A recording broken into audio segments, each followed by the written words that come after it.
Hello and welcome to the Humanity, where we do the things with stuff for the people. I am Matt. And I'm Tommy. Yes, I'm alive and back and good to be here. So, yeah, welcome everybody. Hope you all had a good week. I had an interesting one, that's for sure. So, for those who were here last week and noticed I wasn't here, um, I wasn't here last week. But to give a quick update on that, like I said, I'm fine. But last week I did have a quick trip to the good old emergency room. That had been feeling some like chest discomfort. Like I was pretty sure it was just like indigestion, heartburn type stuff, and the way my symptoms were, like, yeah, that definitely seemed to be it. But I'm always, we got to be paranoid about such things because not getting younger. But then all of a sudden, early Wednesday evening, my left arm started feeling weird. I'm like, that's a serious thing. So went to the urgent care because I'm like, it still doesn't seem too serious. I mean, I know if it is what I think it is, it's very serious, but so yeah, I just went to urgent care first, and they did like EKG and like other tests. Were like, yeah, EKG looks good, but your blood pressure is actually pretty high. Like the doctor said, like, look, like all the symptoms you had, like it totally seems like, yeah, indigestion, maybe this other thing, I forget what it's called, but it's like, yeah, nothing serious. But just the fact that your blood pressure is so high, I'm going to suggest you go to the ER. So did that, went to the ER. They did more EKGs. Those looked good. They did a CAT scan. That looked fine. Blood work looked fine. And they're just like, yeah, old chest discomfort, that probably is indigestion in the arm.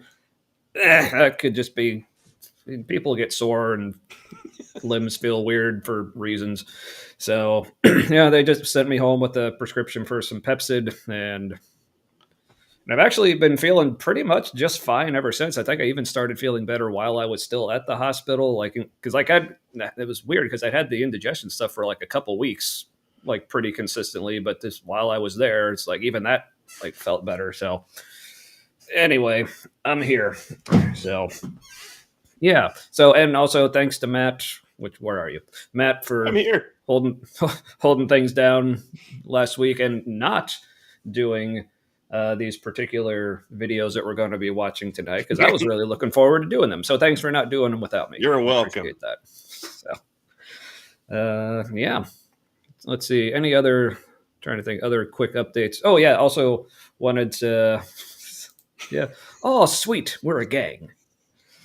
That's swell. In case y'all haven't noticed, yeah, Tommy's here.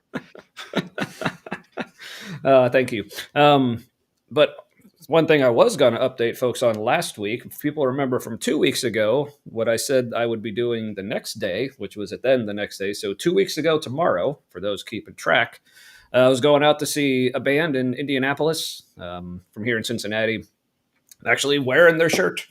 It's Zoth or Zoth. Like I thought it was Zoth, but then at the show when the guy like was saying their name, it sounded more like he was saying Zoth.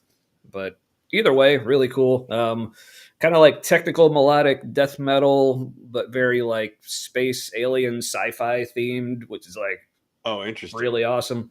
Yeah, but I got to know this band because the lead vocalist, guitarist in the band, Tyler, is actually the boyfriend of a very good friend of mine who I've known for 25 years now. But they live out in Seattle, and that's where the band is based. So this was their first time actually touring like this far east, even though he told me they actually have been also to the Netherlands. Like they played at a festival out there. So it's like, yeah, so basically we've been in like the Western United States and the Netherlands until now. But yeah, it was a great show. Really enjoyed it. Yeah, highly recommend Zoth or Zoth, whatever. So Ember is saying YouTube seems to be down just now, so I'll bother you over here. Now, is that like YouTube in general or just for you? No, I can't connect either. Weird. Mate, almost seems like they brought some new monitoring online, and it didn't work very well. Well, this is an interesting. What would they be uploading suddenly? Like, why would their software suddenly stop working? Usually, that's when something new happens. Well, it's working for me. Is it? I'm playing it on my phone. Like that's us right now. Maybe your account's not flagged for something yet. Yeah. Interesting. So I guess okay. It's So super fishy that you can get in, up, but yeah, and no. other people can't. I think no way. I think that's how that's supposed to be pronounced. YouTube also weird early this hour. Interesting. So yeah. Yeah, Yep, thought I it did was the the same Wi-Fi. thing. I restarted my router. Yeah. So I've been watching YouTube like all day today. Like yeah, that's so was pretty much I. what I haven't been having any issues. So Weird rotating outage. yeah. Fishy. So yeah. So I guess yeah. In summation, what I was saying, check out Zoth. I was really happy they played one of my favorite songs of theirs and one of my favorite song titles of theirs, "Melted Face of the Soul," which is brutal. But yeah, great song. I just tried to add Zoth, but I'm having trouble with my music. Also, Interesting. But yeah, what another part I love about their live shows is like their lead vocalist Tyler, like he does like intros to all the songs, like basically like setting them up like what it's about, but it's like not necessarily scripted. So like his girlfriend, a friend of mine, like she said, like yeah, it's like different every time, and sometimes like he almost like kind of gets lost in his words, and you can tell because he kind of just goes back to like his regular voice, like when he's doing, he's like like a metal frontman introducing a song. I can't. It doesn't sound like that. It actually sounds good, but anyway. So yeah, I feel like I'm just rambling at this point. So check out Zoth. Good shit. Yeah. So maybe we should get to what. Yeah, I was about to say. So I in my usual beer purchasing strategy of just seeing what good cases are on sale at the grocery store. Back to the Sierra Nevada Torpedo variety pack, starting Phantom. with the Phantom Torpedo. I don't know why it's called Phantom. There's a but Ghost it's Tops good. or something. Uh, There's so many weird names now. yeah, they're not really in there. Yeah, I don't know. It doesn't say anywhere on the can what its deal is. So anyway, so yeah, it's tasty though. How about you, Matt? What you got? I have from Evil Twin Brewing even more Jesus. Imperial Stout, 12% alcohol. It That's is a lot of Jesus. impossibly dark. Here's the. Here, let me. What did Spooky say? Yeah, YouTube went down just at the start of our stream. I'm glad the old gang of me, Tommy, and what's his name is back together. All right, look. There's nothing. Like real fast, you're like, and it's just gone. Wow, Nothing. just like the real Jesus. Yeah. Also, we're gonna get to your explanations of why God is hidden or maybe not. But regardless of how much Jesus they have, I have even more Jesus. Nice segue there. This one goes to 11. Older in the black hole. Boy. So tonight we'll be watching. The plan is to get to 3 different videos tonight, but we'll see. We have a bit of a harder cutoff time of midnight tonight. I know that doesn't seem like much of a I actually have work in the morning. Yeah, but anyway, so we're going to be starting with Capturing Christianity, and then getting to I Am Beggar, and hopefully wrapping up with our old buddy Gavin Ortland. More like I am dickhead, am I right? Hey, yo. You're not wrong. But yeah, I just love I feel like they all take different approaches. And we'll see if you pick up on what we're picking up on as we go through. But first, the usual YouTubey things Like, share, subscribe. Comments, follow whatever platform you're on. Yeah. And speaking of which, I did notice our YouTube subscriber count actually went down by a few. Like we were at like 75 or 76, and now it's 72. So Man, I did they guess a find few the people. cervical scoop episode or the short?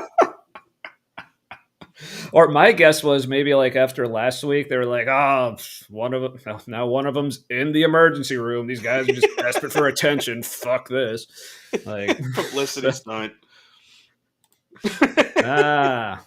That's why it's hidden. Oh, see, it's actually beer. Sorry, I get pedantic, but Jesus is just hiding in the beer. Snifter. Like that's the problem. Yeah, I was probably throwing him off because I was drinking wine out of a snifter a couple weeks ago, but my fault. So, yeah, you did miss the update, but it wasn't much. It's basically I'm fine.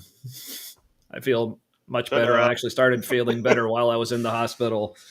Got my Pepsid prescription. Actually, listen, they gave me a prescription, but especially when it comes to just over the counter stuff, like don't get it from the pharmacy. Just buy it off the shelf because for some reason, when you get it through the pharmacy on a prescription, it's more expensive, which is dumb. So America, fuck yeah. So, oh, also another thing before we get to the videos. Speaking of America and fuck, this Saturday, me and Matt hope to be at the No Kings rally here in old Cincinnati. So, if you're going to be there, let us know. Especially if you're going to be at the Cincinnati one. Anyone who's in the area or close enough to the area, let us know. We'd like to see you. If you're going to be at one, just pay attention. Yeah. Look up online, whether it's through like the No Kings organization or just other places, like different tips for going to like rallies and protests and stuff to keep yourself and your stuff safe. Yeah. There might be troublemakers is the thing. Yeah. And coming from the side you would think it would be. Mm-hmm. Yep. But the one they swear isn't the problem. So. Oh yeah. Anyway, there's a lyric to a song I heard today. It was the band Days and Days. It's basically like acoustic anarchist punk, and like train hopping kids. Basically, they're not kids.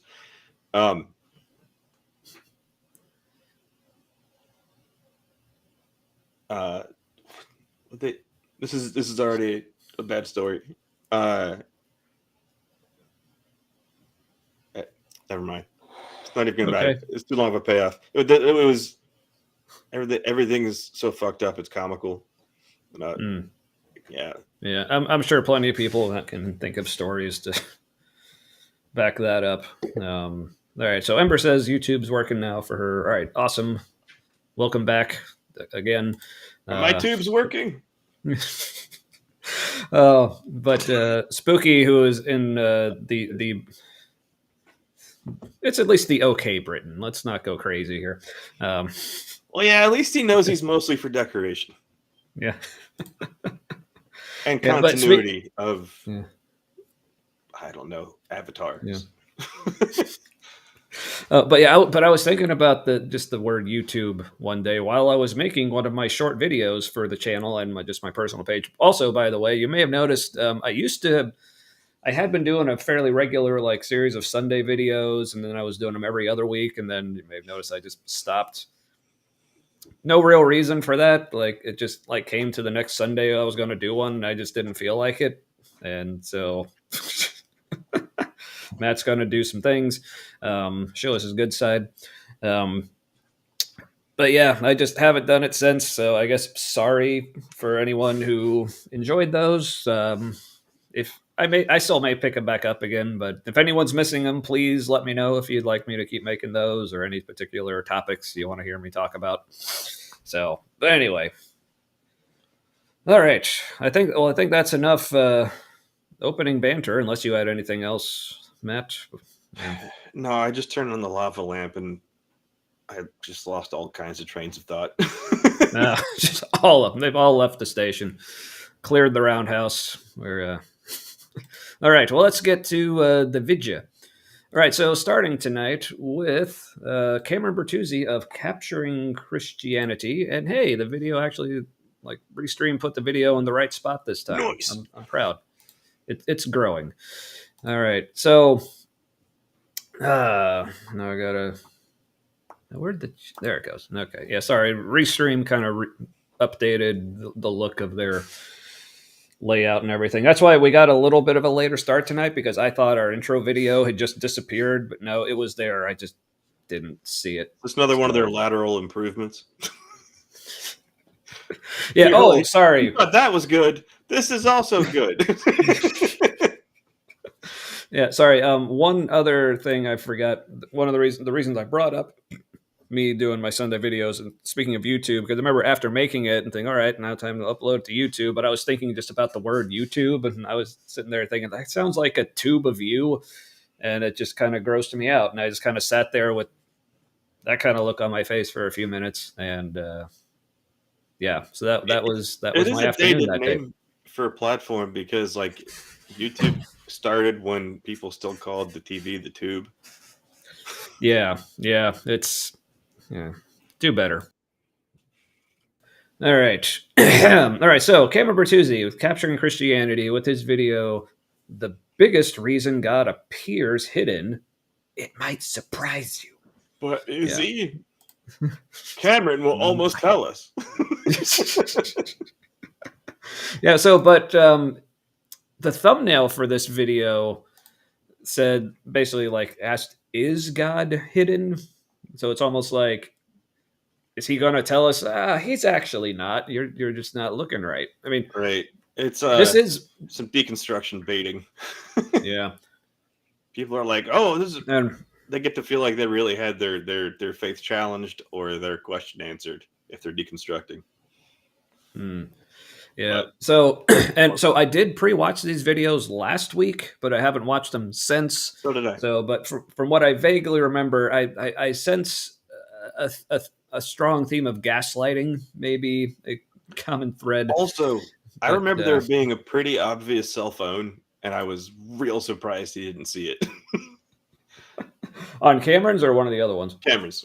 Oh, okay. Cool. There was a part where I was like, wait, if that's that's true, then you should shut up. Like you're hurting yourself. Like, why are you hitting yourself? Yeah. Mm-hmm.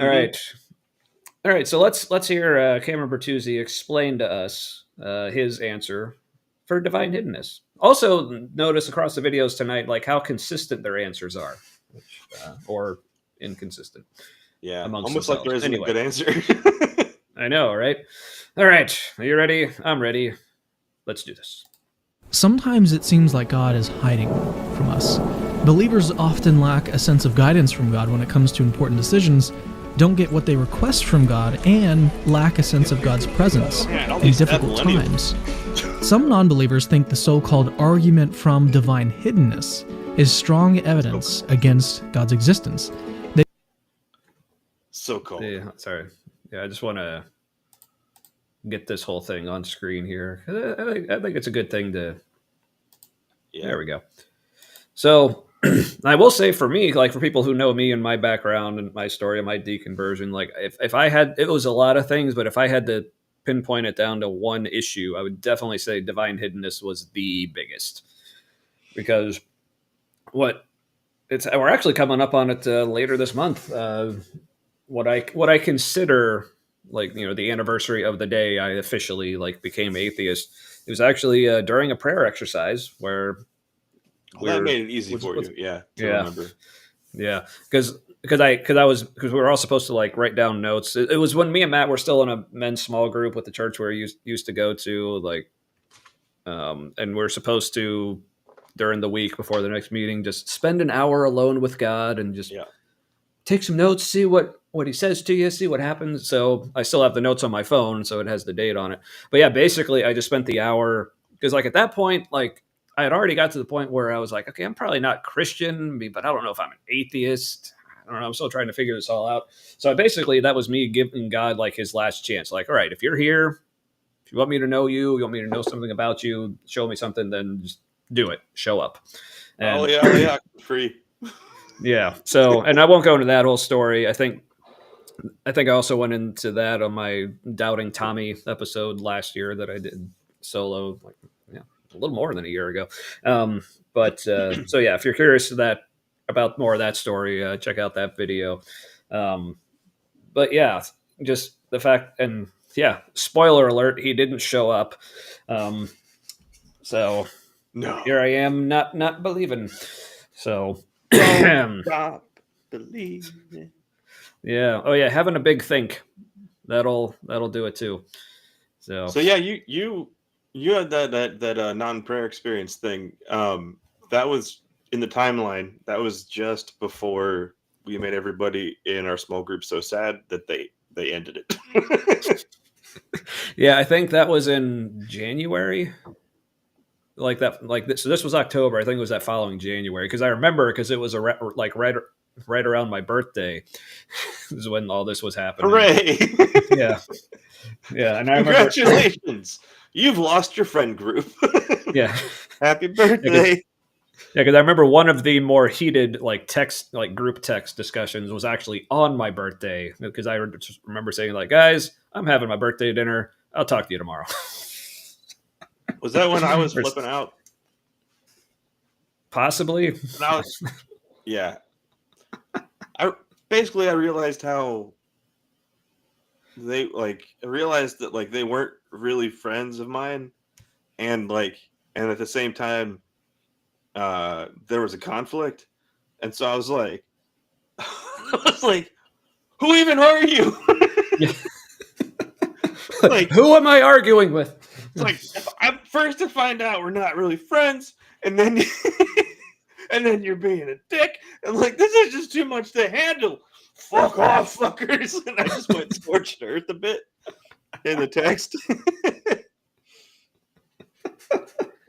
Yeah, I remember at the top. I'm not feeling safe.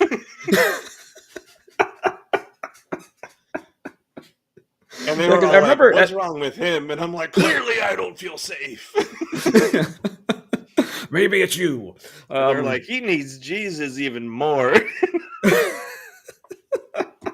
Well, maybe especially, he really needs Jesus, especially if he's going to be bringing Tommy back, which they were sure that you were going to do. But I remember at the time. Here's another twist to that is we go somewhere new. It's kind of like an atheism, not theism hybrid. It's kind of probably not a god. If there's a god, maybe this, but who knows?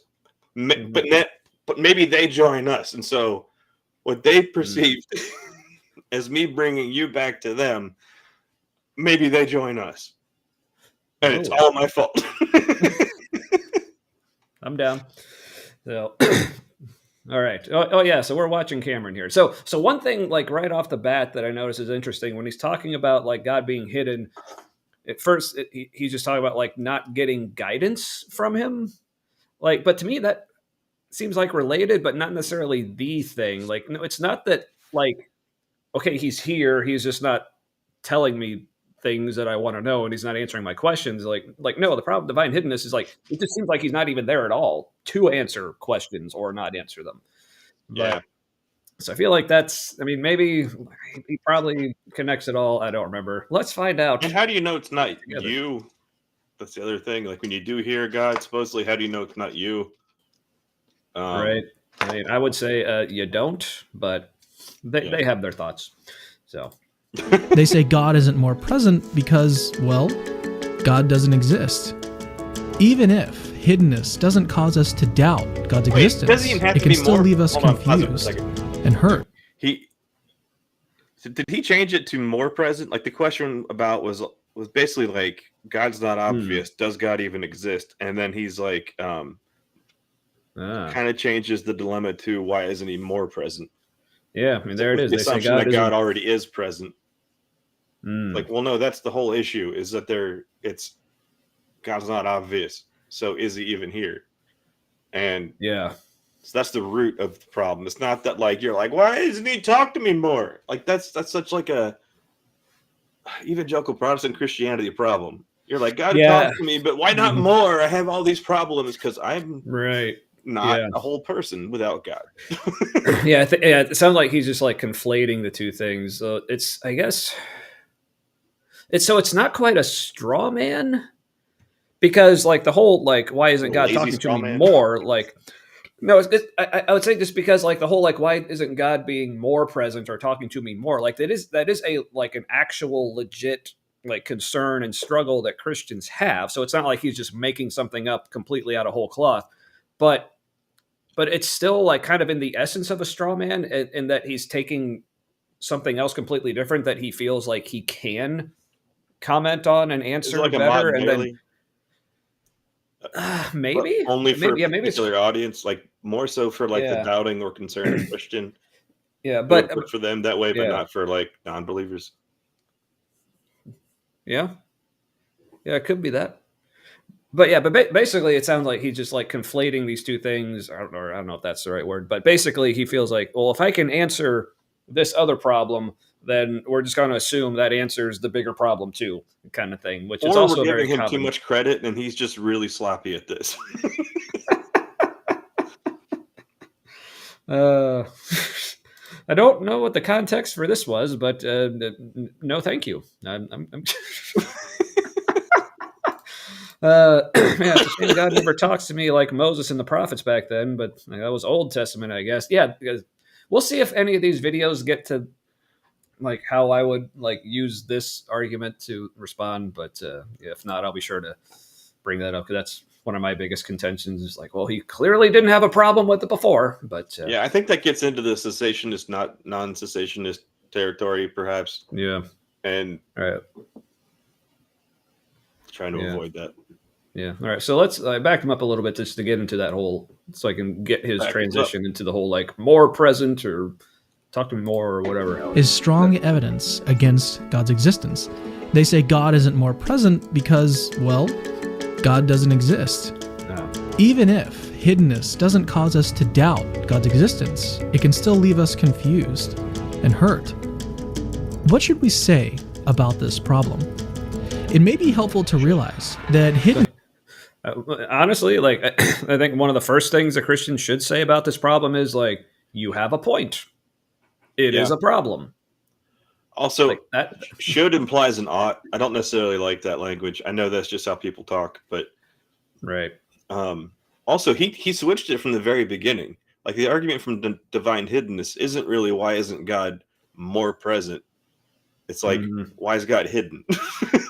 Yeah. Like why does he appear hidden? If assuming he's real, like if that's even what you're saying. Yeah, because that whole like, well, he just appears hidden, so it's almost like, well, he's really not hidden. You just think he is. It's like, yeah, I guess it kind of depends on how you interpret it. Because you could interpret that as meaning more present or present at all. So he took the easy way out. Right. What should we say about this problem? It may be helpful to realize that hiddenness isn't a new thing, and it isn't limited to you. Oh, I remember this. In fact... Oh, hold on. Let's get that again. So, yeah, so, again, this is one of the things I do remember him doing. Is it's basically this tactic of like, well, other people struggle with this too, therefore it's fine, right? Like, no, that just means it's a problem for more people and has been a problem for a while. That's bad. This was the cell phone, because it was like, wait, so you're telling me this hasn't been ever answered? Like, don't we normally look back in the Bible to see like how it was answered? And you're like, look, they didn't know either. Don't you feel better? And you're like, no, it all could be shit, man. Yeah, I mean, that's like saying like thousands of people are starving to death right now, and they're like, people have been starving to death forever. Like that's nothing new. This Doesn't like that make really you feel weird better? Attempt at solidarity or something like this. It's not uplifting like he thinks it is. I mean, people will try to use it that way, because I remember trying to use stuff like that. Oh yeah, the same way. Like, well, Thomas doubted too in the Bible. It's like, yeah, and he fucking knew Jesus. Yeah. Also of note, Jesus gave him the definitive proof he was asking for. He didn't chastise him for wanting more evidence or like to show up. He's like, "Come on, that would have like, come on, Thomas, it takes faith." It's like, Yeah, he no, finger banged his Jesus hand. showed up, and yeah, Jesus showed up and said, "All right, you want to finger my holes? Have at it." Yeah. So he's into that. So good to know, like with consent. Also, that when they wrote that, they knew that was going to be a dirty joke, right? Like, yeah. I think like even chimpanzees like sticks in holes, and they're like, like. I mean, it's yeah. Speaking of things that humans have that we've always had with us, it's thinking this is funny. That's congratulations. It's not limited to you. Yeah, it's not a new thing. Yeah. Also, real quick, like something I've always wondered against God's existence, as far as we have a record. Yeah, I know, and it like not that we're kink shaming. It's just the hypocrisy because they kink shame all the fucking time, but then usually they are letting us know what their thing is. Like some of the most anti-gay guys in Congress.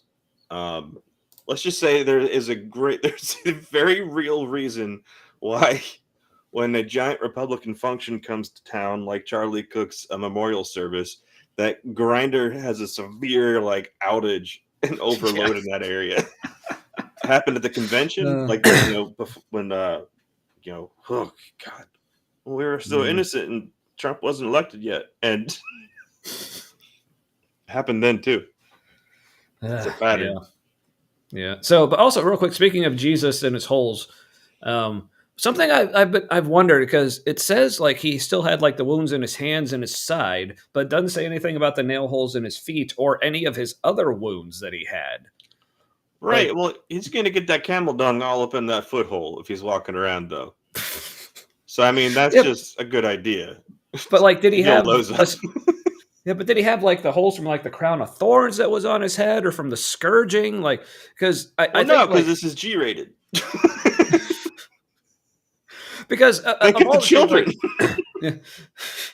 Because of all the things about the movie Passion of the Christ, like to its credit, I think of any depiction, I think I probably came the closest to what Jesus probably actually looked like after going through a scourging and a crucifixion. Yeah. Except for this, I think the scourging thing that they had in that was a heavily modified scourge, because like the ones which were like government issue.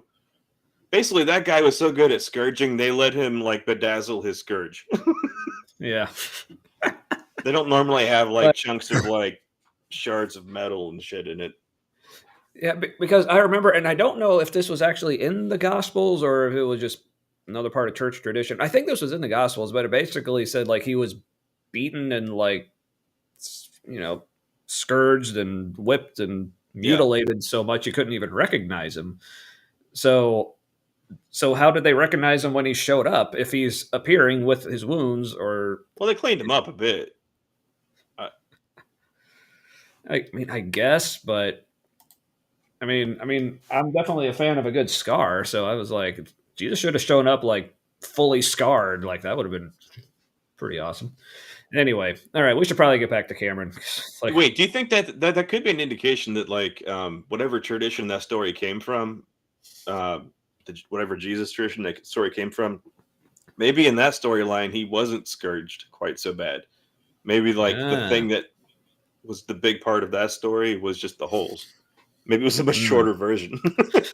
Well, because I think that the Doubting Thomas story, I think that was in John. Oh, that's later though. Yeah. I don't know. That divine urge to fabulify my whip. Okay. In fact, it's biblical. In chapter 12 of the book of... So again, even the Bible says this is a problem and God doesn't show up. Wait, but the guy on the right doesn't look like he's taking it too well. She on the left looks like she's feeling like, kind of calm with it. Yeah. He looks like. He's like, Yeah. that's still a bad answer. Yeah. Oh, and this. Oh, I get it. Like, speaking of like going back to a thread we talked about before with Cameron, I think that in this representation's like, so this is the guy that like Cameron's trying to talk to. Like, okay, that explanation sucks, and this is the woman that Cameron wishes he was.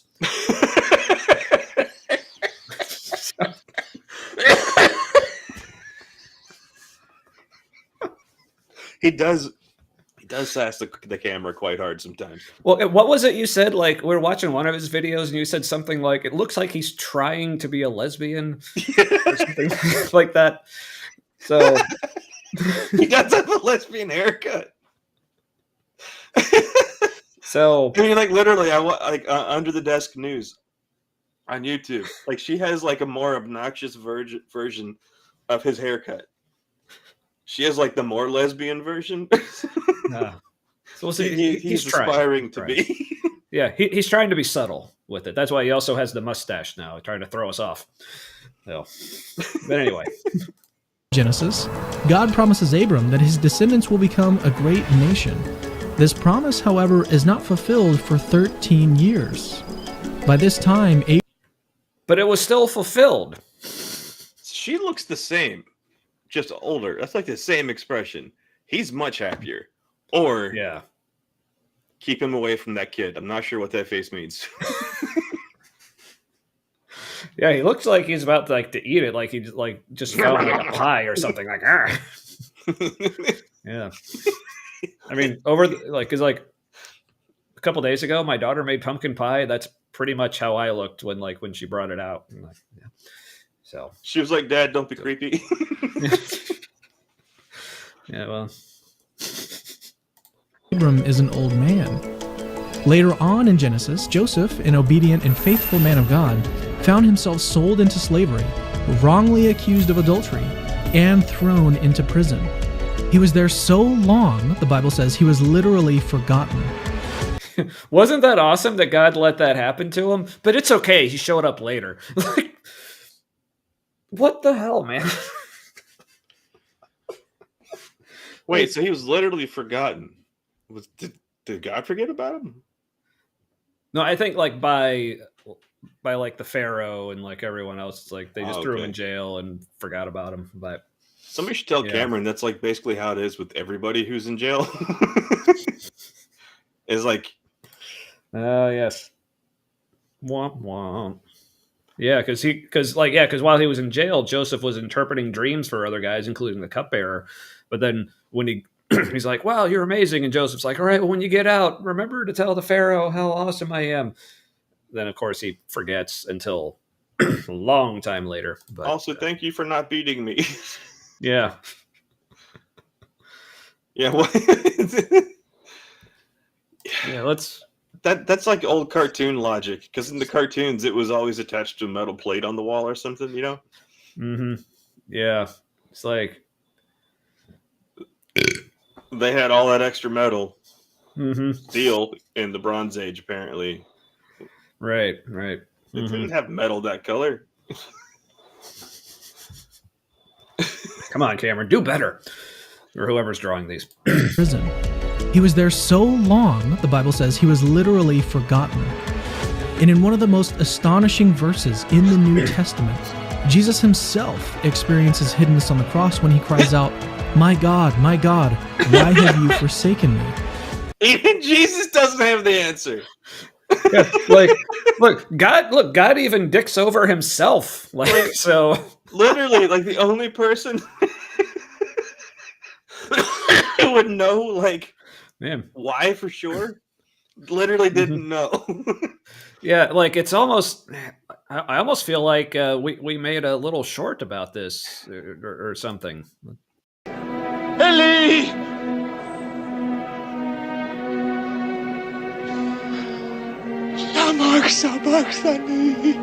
He was always a rather stupidly optimistic man. I mean, I'm afraid it came as a great shock to him when he died. I like to think Madeline Kahn would have laughed really hard at that. I hope so. Yeah.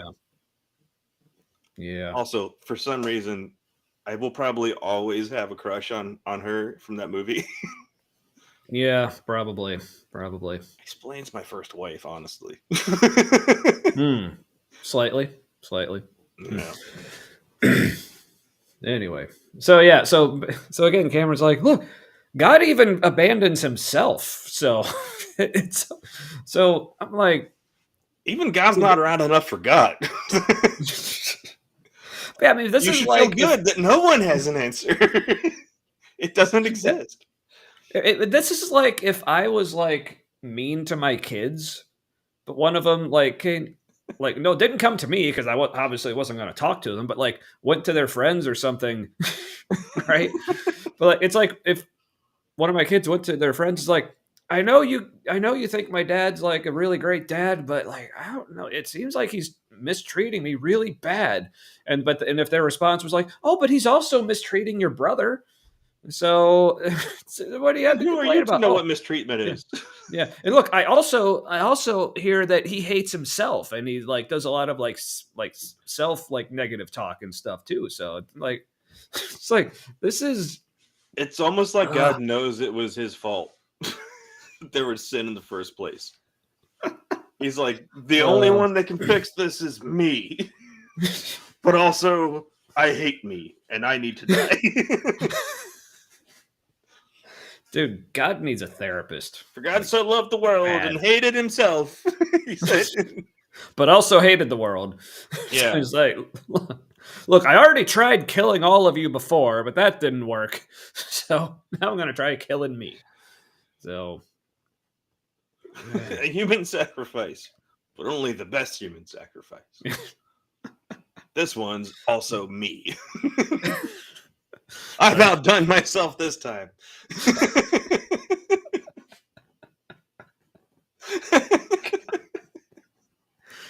God is so fucked up. Ugh, shit.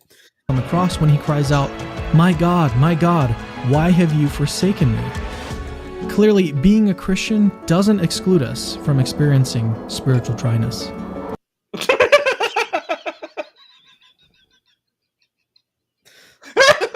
So God really isn't satisfying you, huh? Yeah, leaving you dry. It's like a douche commercial all of a sudden. That way he's saying that. What he said from experiencing spiritual dryness, like there was like a roll to it that felt like a commercial for something. Yeah, let's hear that again. Clearly, being a Christian doesn't exclude us from experiencing spiritual dryness. It was like, ba-bop, ba-bop, ba-bop. It's like, yeah, that totally sounds like some sort of like prescription drug commercial. Like if you like tell your doctor if you've been experiencing spiritual dryness. It's like, don't they usually call that like your wilderness or in the desert moment? Like, Yeah, like who said it's almost like he's just got some spiritual dryness. like he's got to be trying. Like this has to be on purpose. Like, he's got to be fucking with us. I hope so. Yeah, I don't know, because he's also has a pretty high opinion of himself. So I don't know if he's like, Yeah. Nobody's ever said it this way before. This is really insightful. I Mm. can also see him doing that. Yep. Yeah, but I concur with the chat. All right. Coming to grips with the biblical nature of hiddenness is a start, but how might He said I also coming lo- to grips. I was Yeah, just thinking he's gonna offer us some kind of spiritual lube. And Well, that's why I love like the he first. talks about having a grip next, and I was like, whoa. No, but yeah, what I love is like the first word after this coming to grips is coming. Like that's like the next word out of his mouth. It's like this has to be on purpose. with the biblical nature of hiddenness is a start, but how might a Christian respond intellectually to hiddenness? You weren't using your brain up until now. Hold on, like coming Is a start, but so coming to grips with the biblical nature of hiddenness is a start. Like So basically understanding that, what does he mean, like the biblical nature of hiddenness? Does he just mean, oh yeah, God hides from people in the Bible too? Right. Like what you are experiencing biblical nature of hiddenness because other people in the Bible had the same thing, therefore it's biblical. So Yeah, plus it's like, and I feel like he's also trying to take this angle of like, well, the Bible discusses this and has answers for it, therefore it's not a problem. It's like, no, like, it didn't have answers. yeah, but that's the thing. I mean, and Christians will use this for a whole range of different problems that like non-believers will bring up. It's like, well, don't you know, like, I mean, the Christian tradition, like we've come up with like apologetics for this, and theologians have already discussed this, and the Bible says this about it. It's like you're acting like we haven't come up with answers. What we have is like, no, I know you have. It's just they're not good. They're not good. Because here's the thing, like, you know, like that too. I mean, you might have problems with Islam and different parts of their theology, but I guarantee you, like, Muslims have come up with answers for any of your objections. The Quran, like, I'm sure addresses all of that. Does that mean it's not a problem anymore just because they have answers? Like, no. By the way, so far the progressive Muslims that I have become acquainted with, like vicariously, like online, they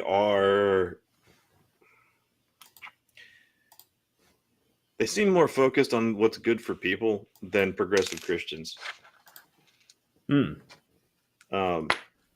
Interesting. Even though the women in that group online still wear like the hijab, but it's like they might let some hair sneak out or something, which is like a huge fucking deal. Yeah, like that's a statement. Yeah, for real. But yeah, I don't know. Seems like there's fewer hurdles. Like it seems easier for them to be like, yeah, if you want an abortion, get an abortion. Like I won't. I think it's bad, but you know, you do you. That's still a big hang up for a lot of American progressive Christians. Oh yeah, it was for me too. Like I don't think I actually became like pro-choice until after becoming atheist. Actually, yeah, that propaganda was. I think we all saw like probably the same fucking picture of the fetus in the womb. Yeah, the profile of the head with the light behind it. And like looks like a person. It's like still connected to the mom. Like yeah, and it's all and also still none of my fucking business.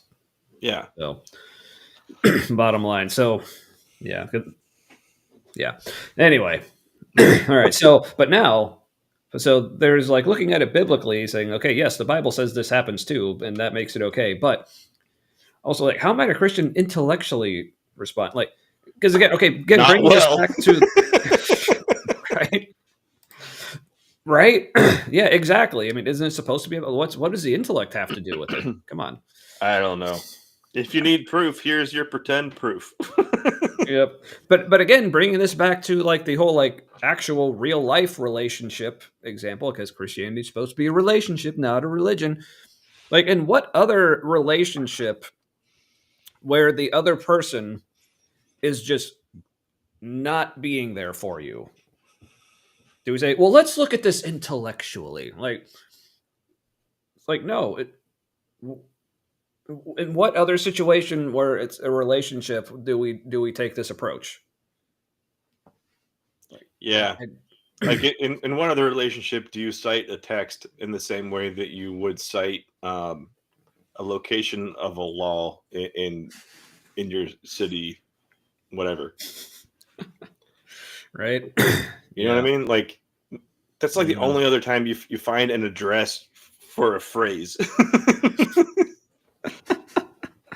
Like, but it's not legalistic. It's just, we just use a lot of the same methodology as the legal system. And I will say real quick for anyone who might have a response to that, it's like, well, of course, in a regular relationship, you might come up with intellectual, like just factual reasons. Like it might be like, well, like a person's hidden because maybe like they're like in the hospital or they're in prison or they like moved to a different country. So you met them at some point. Right. But also all those things you're describing are limitations that are put on people because we are limited. Yeah. But God isn't actually limited by. Like, God is not in prison. God did not move somewhere. Like, God is.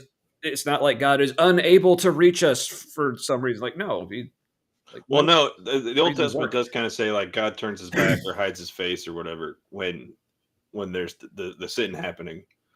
Well, right. It says he does that, but it doesn't say he's being like it's out of his control, like he's being detained or something, like a person would be who's like in the hospital or jail or just moved somewhere and can't travel back or whatever. So, yeah, just doesn't work. A good parent wants to develop their relationship with their children as much as they can.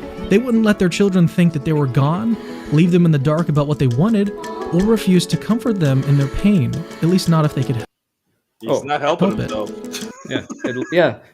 Like, he's making my point for me. Again, like that thing he said right at the end there. About what they wanted, or refuse to comfort them in their pain, at least not if they could help it. They can help it, and God can help it. At least not. But there's a little seed there, like maybe God can't. It was a Thomas J. Ord or something. Oh yeah. I had he wrote a book, God Can't. I mean, I haven't read the book, but I have listened to him like talk about the book and like explain all the ideas, like in interviews and talks and stuff. And how do you write a book and say and do all those interviews and still not hear what you're saying? Yeah, because to me, it even if what he's saying like makes total like intellectual sense. Okay, yes, this would explain it. What I don't get is, okay, but how do you know that actually is the case? And how do you know this isn't you just saying, well, if I still want to believe in God and square that with a bunch of bad shit still happening, right? Then in that sense, like, yes, you're right. Like, this would make sense if that's the case. Okay. I think it makes more sense to say, well, if there's a God, God's doing that too. Like, you know what I mean? So basically, so it's almost like he's missing a very critical step in this, and like to put it in science terms, it's almost like, okay, he came up with this hypothesis. Now do your experiments and see and try to come to that conclusion. Like, he's like, no, this is just my hypothesis, and that's just going to be good enough. It's like, it's not even a good unfalsifiable explanation. Yeah, and like it still has holes in it. Right? So it's like if scientists like propose a hypothesis for the way something works, it's like, okay, but you just still don't accept it that that's the way it works until you show that that's the way it works. So he's just asking us to just accept, well, God must be this way. It's like, okay, fucking prove it. So, yeah, but well, God doesn't work that way. It's like, yeah, I know, that's the problem. And if there's things, I don't know. I think probably the only like the ultimate unfalsifiable claim would be that if there's a God, then it's a panentheist God. But then it wouldn't really be a God. It would just kind of be everything doing its thing. You know? And like, so we would never be able to know the difference. Yeah. So it's just kind of like dealer's choice. How's your life better? Right. And also, I think this was one of my biggest problems with panentheism was like, if you combine a panentheist God with an all-loving God. Oh, you can't. It'd have to be all loving and all evil. Yeah, because then the problem of evil becomes so much worse. I mean, I think it's still bad even if you're not panentheist. Well, yeah, because I mean, for like a Jewish or Christian God, yeah. Well, or just any depiction of an all-loving God. If you're saying that God is all-loving, but it's also panentheist. Well, you would say all-loving, but that's not exclusionary. It doesn't mean not also contains all evil. Well, no, I mean like all-loving as in purely and only love. Yeah.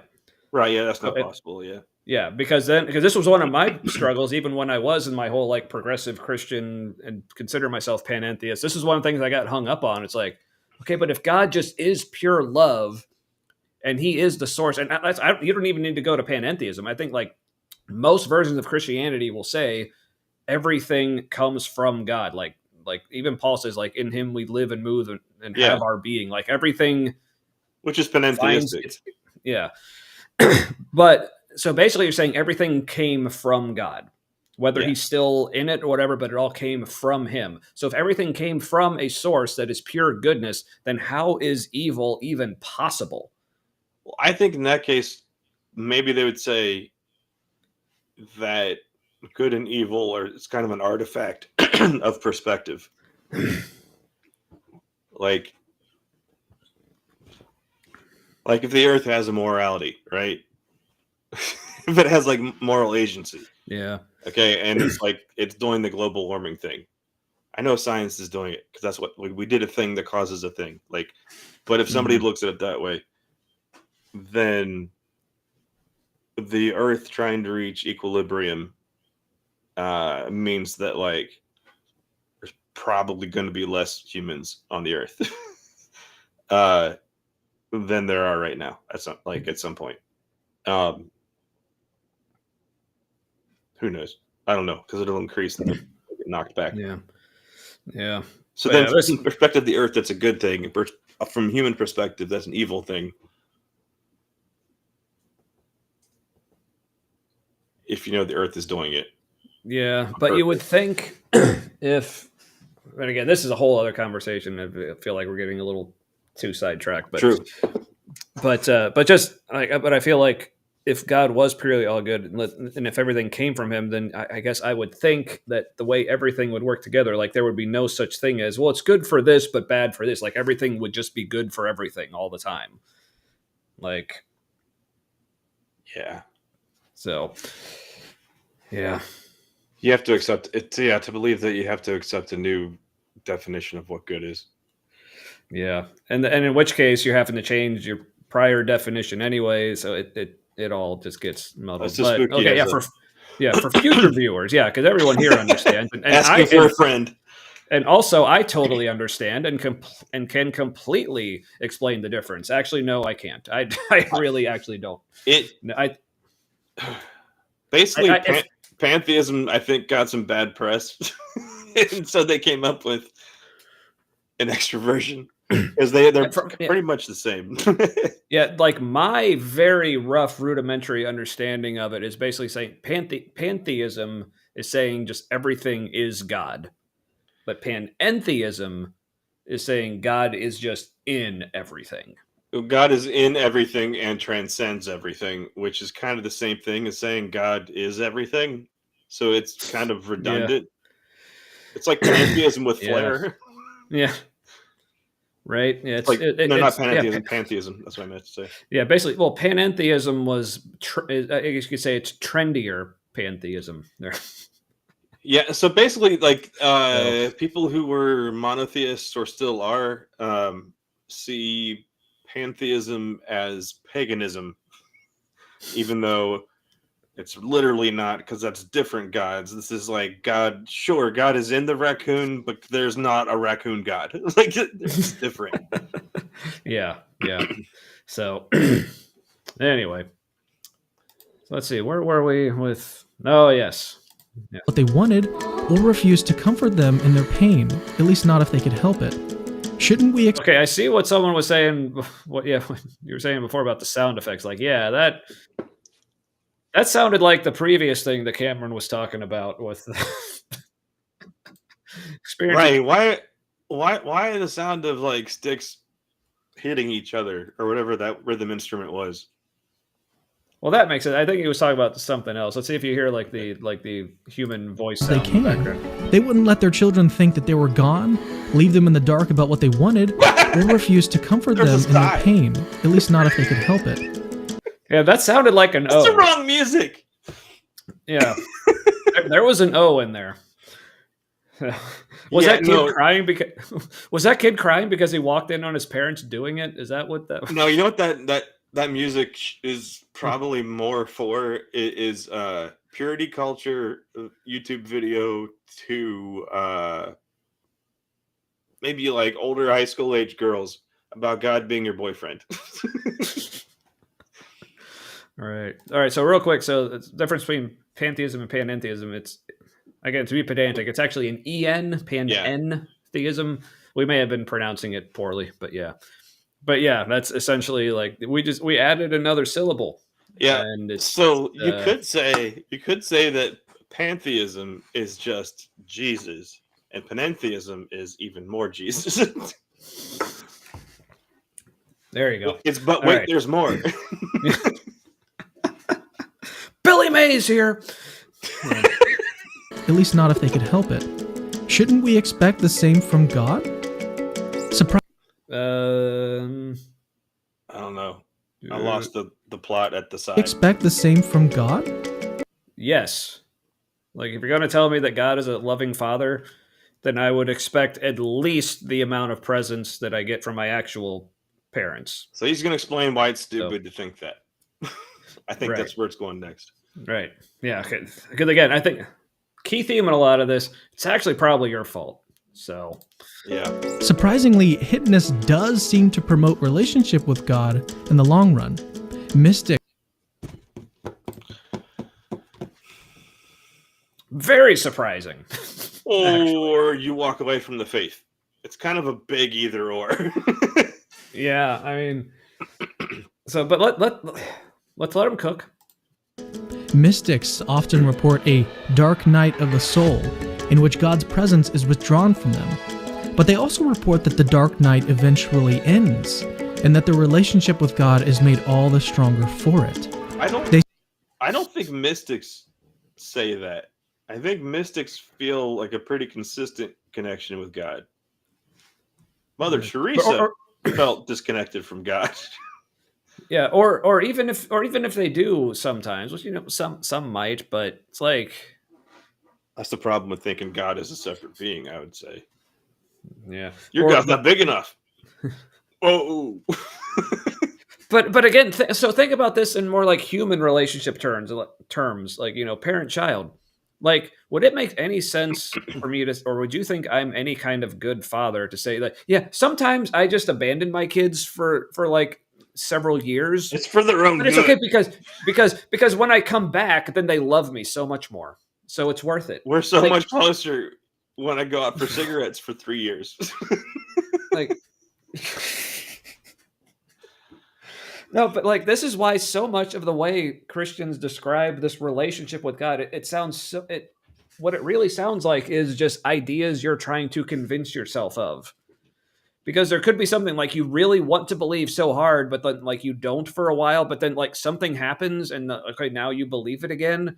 So yeah, that feels a lot better because like, oh, I'm in that place again. But it's still all happening within you, so it makes sense that it has its ebbs and flows because, you can't really control what you believe or how you feel necessarily. So when these things happen, yeah.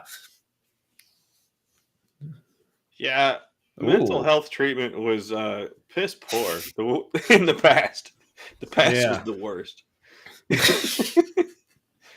That's God, that sounds like she had like a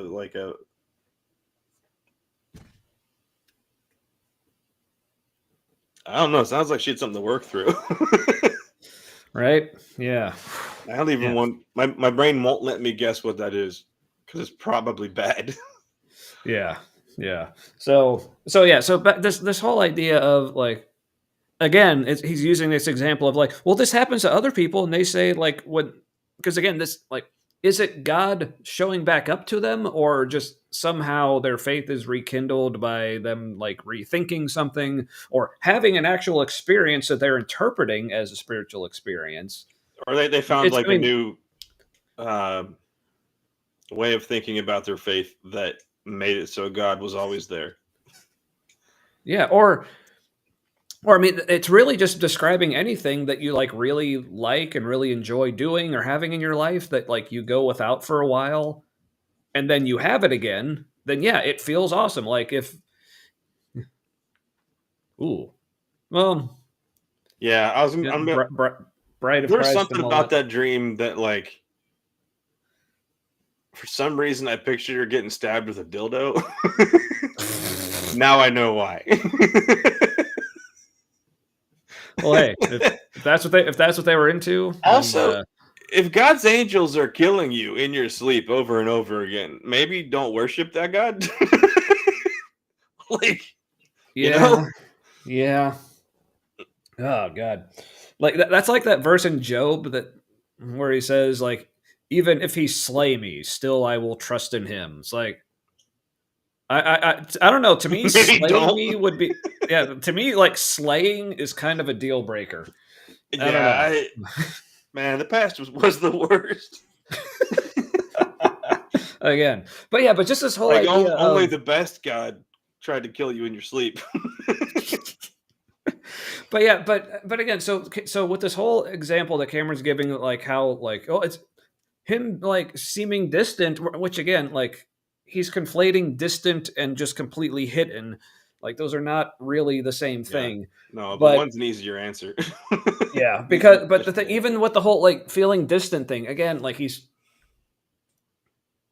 like I said, like just like say like I really enjoy beer, but like I've had to go without for a while. Like when I was on immunotherapy, like I could still have it, but couldn't have it as often or whatever. But when they took me off therapy and I could just start drinking as much as I wanted, like that felt great. But it's not like but I didn't say, oh, the beer chose to be distant from me. Like, no, it was a thing that was like no one could help it. Like it was just a thing that could happen. Like I don't see this. The beer really loves me because it left me for a while. Like that makes no fucking sense. Like, but when you do describe something as like, oh, it was gone and now it's back, it's like even if it is a person, like usually like people don't intentionally like for no reason other than they want you to love them more, just like leave for a while. And if they are doing that, like that is abusive and manipulative. Like that is not Yeah. the relationship if someone is purposefully abandoning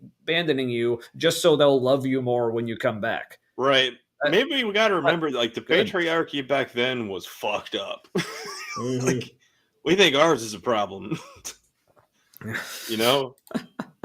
Right? Yeah. Imagine being an Maybe atheist. dads had so many kids sometimes they just ignored like a Mm. third of them for a long time because they just couldn't handle it. That's actually a good point. Yeah, because when we think of like the Bible describing God as a father, like and I do this, like we think about it in our modern context. Maybe that's because churches keep talking about it and like trying to picture it in our modern context. But back then, yeah, like What are you fathers talking may have about? been It more was written to us, which is Yeah. the most American thing a Christian could say. right. Did we fucking come up with that? Or like, it's written to us today because we're the bestest, most special. Oh, see, Spooky loves us so much. Probably unsubscribing, telling other people not to watch. Like, yeah, that's love right there. Oh, that was fucking brilliant. Thanks, Spooky.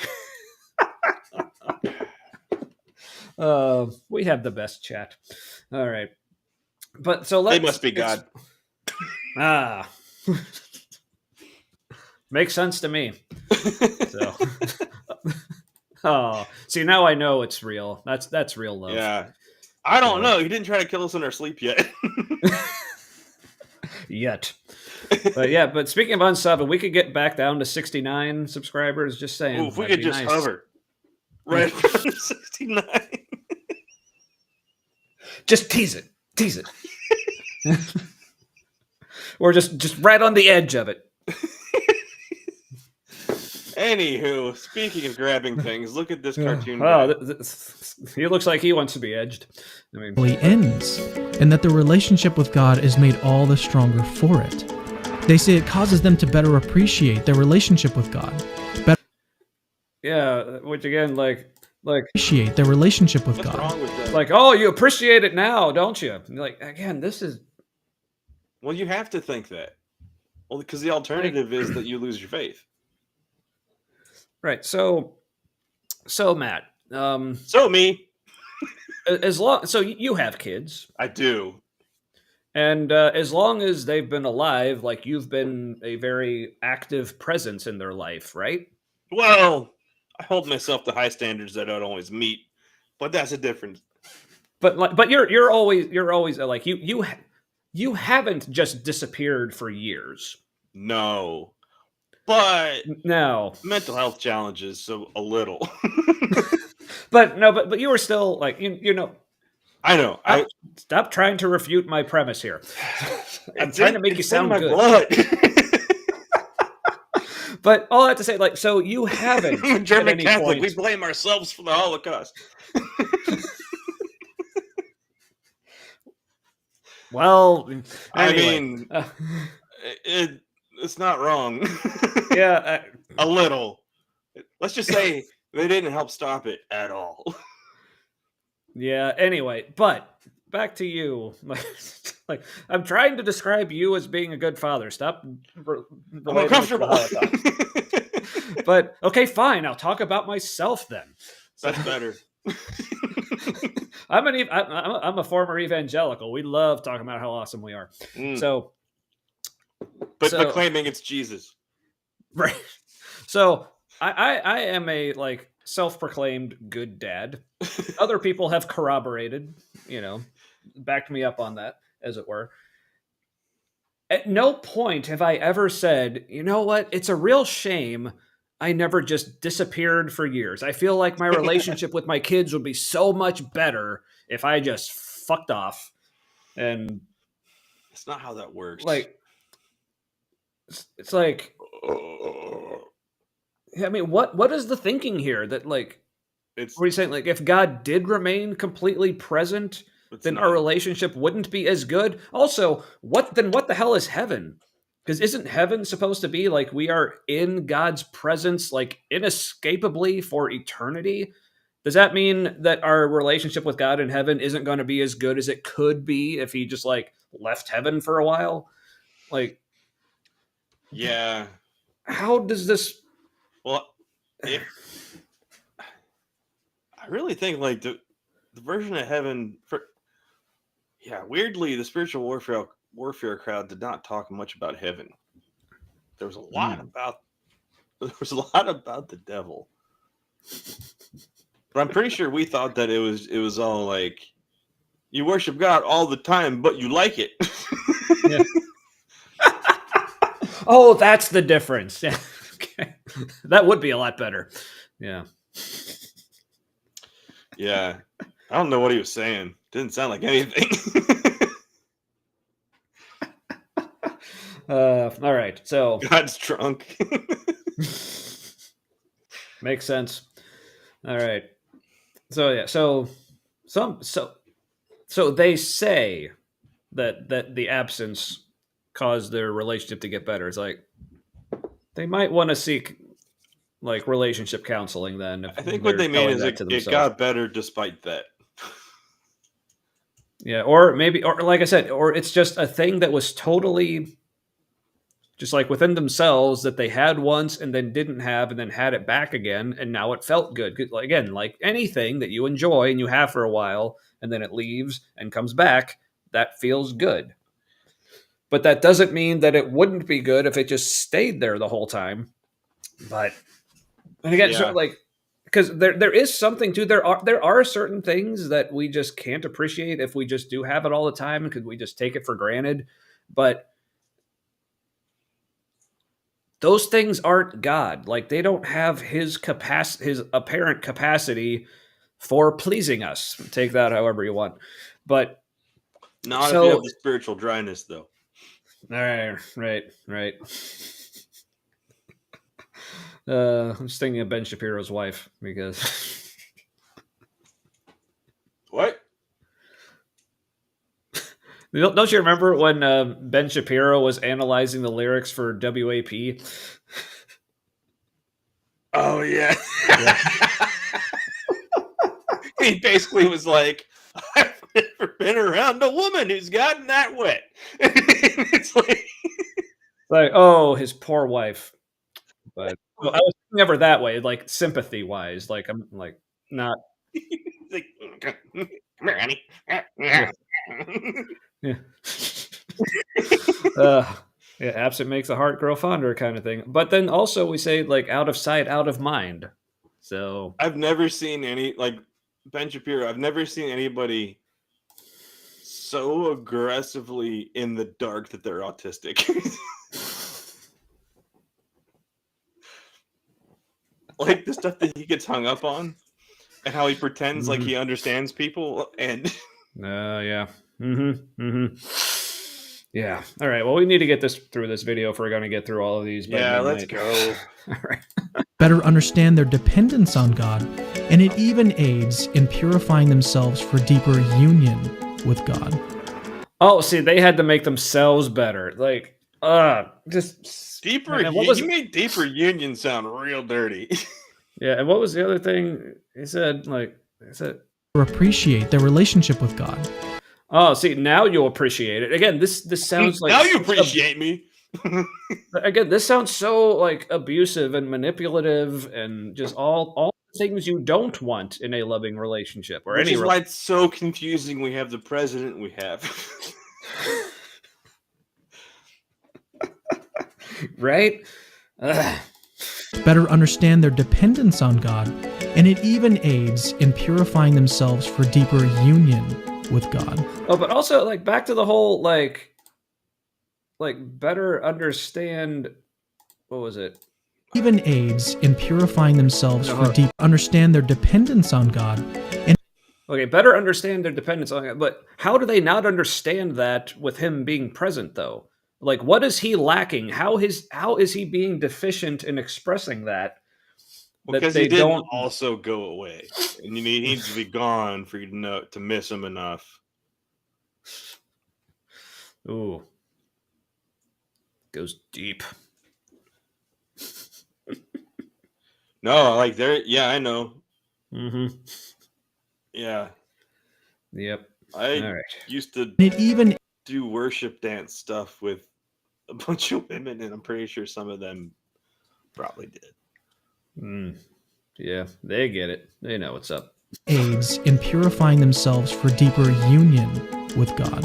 A deeper union. On the other hand, some non-believers openly claim that if God exists, they wouldn't want a relationship at all, but would instead rebel. It makes sense to think that God might want to remain hidden. And if you want to form... It's your fault. It's your fault. Okay, so but he's saying on the other hand, but that's not really like on the other hand. It's more just here's a completely different situation because like what he's describing before, it's like you don't want to be like those people, do you? Yeah, no, but what he's describing before are people who are longing for that relationship and they're actually sad that they don't have it. So he's saying like he's switching it with this. He's like, I don't know, maybe this is you. Maybe you turned your back on God. Yeah, so on the other hand usually means like here's a different way to look at the same thing we were just talking about. But no, here he's like completely changing the subject and talking about a completely different issue. Though okay, so it is Orthodox Jews, not just Orthodox, because the Messianic Jews also do it. It's a traditional look, I used to kind of like hang out with some like Israel is the bestest and forever, always God's precious. He's precious. And so there is like a traditional dance, and you dance in a circle, and most of it is to like 4/4, but some of it is to like a waltz 1 2 3 thing. Yeah, like a 3/4. Mm-hmm. But every step in the dance is symbolic of some like relationship that like the Hebrew people had with God, Yahweh, and it's basically like a meditative kind of dance. But the version we were doing was apparently a little too emotional or freestyle, because there was like this big thing in town. A bunch of Christians going down to the arena to listen to somebody and make them feel good about shit. And there were some Messianic Jews there, and they were doing like the dance in a circle and like they go in and then out, and then and so like a bunch of like the white suburban Christian women that I was with, they went down there and they started doing it too. I wasn't there actually. Why did I remember being there? Anyway, they went down and did dance next to him, and apparently like one of the Jewish people came up to one of them and said, what have you done to our beautiful dance? And she was crushed. Ooh. Because like if the Jewish people are upset with you, you're bad. That was.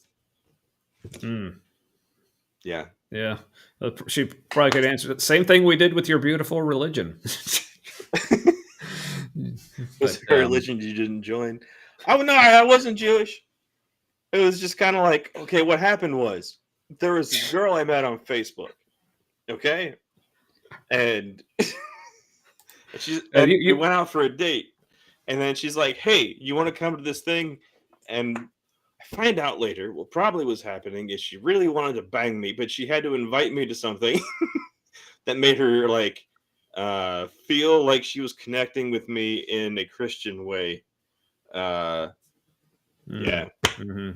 Also, I was being super autistic, didn't really notice that was even happening at the time. I ended up liking the dance thing because it's meditative and shit. Makes sense. Yeah. All right. Well, but also in the meantime, dated another girl, Marina, who was in that group. Ah, okay. Yeah. Oh, is that where you met her? Okay, I remember. Yeah. But that was yeah. Even though we're still on the first video, I'm already on my second drink. So this is the electric torpedo IPA. So again, I don't know what makes it electric, but I don't know. 2 torpedoes for this thing of Cameron's that has some like torpedo shaped undertones. That makes sense. That makes sense. All right. Well, you are appreciated, Matt. All right. So now let's hear why God's hiddenness might actually be your fault. Even like again, he's setting this up as an on the other hand, but no, like you're just describing a different situation. So maybe he just poor word choice. I don't know, but yeah, it's just. But yeah, let's. He's in a cloud of urine. Yeah. On the other hand, so coming off of okay, God's distance might actually help, but now on the other hand. And some non-believers openly claim that if God exists, they wouldn't want a relationship at all, but would instead rebel. It makes sense to think that God might want to remain hidden. And if you want to form a healthy relationship with somebody. Or it would also make sense that God would not want to be so shitty that they don't want a relationship with him. Like, is God afraid his feelings are going to get hurt? I don't understand. Like, what motivation would God have to stay hidden? He's like, well, if you're not going to love me first, I won't show you who I am. Yeah, because also, like, the things I was told about God is that he is just so clearly and obviously, like, wonderful and full of love, and, like, we're apparently his children, and we're supposed to just have it, like, ingrained in us to have a longing for him. Like, how could he possibly seem unappealing to us? But have you seen the trees, Tommy? I have, and they can fuck off. I mean... Hey, have you noticed that trees, yeah, almost every tree has the same shape as its leaf? No. You hold up a leaf, and you hold it up from a tree, and you hold it up like next to the tree while I looked at the tree. And as long as it hasn't been pruned and it's in its natural shape and stuff, it'll have a very similar outline to that leaf. It's all fractal, man. Mm-hmm. Yeah, makes sense. Makes sense. All right. So, but if you want a healthy relationship with somebody, don't disappear for years on end, right? Or do.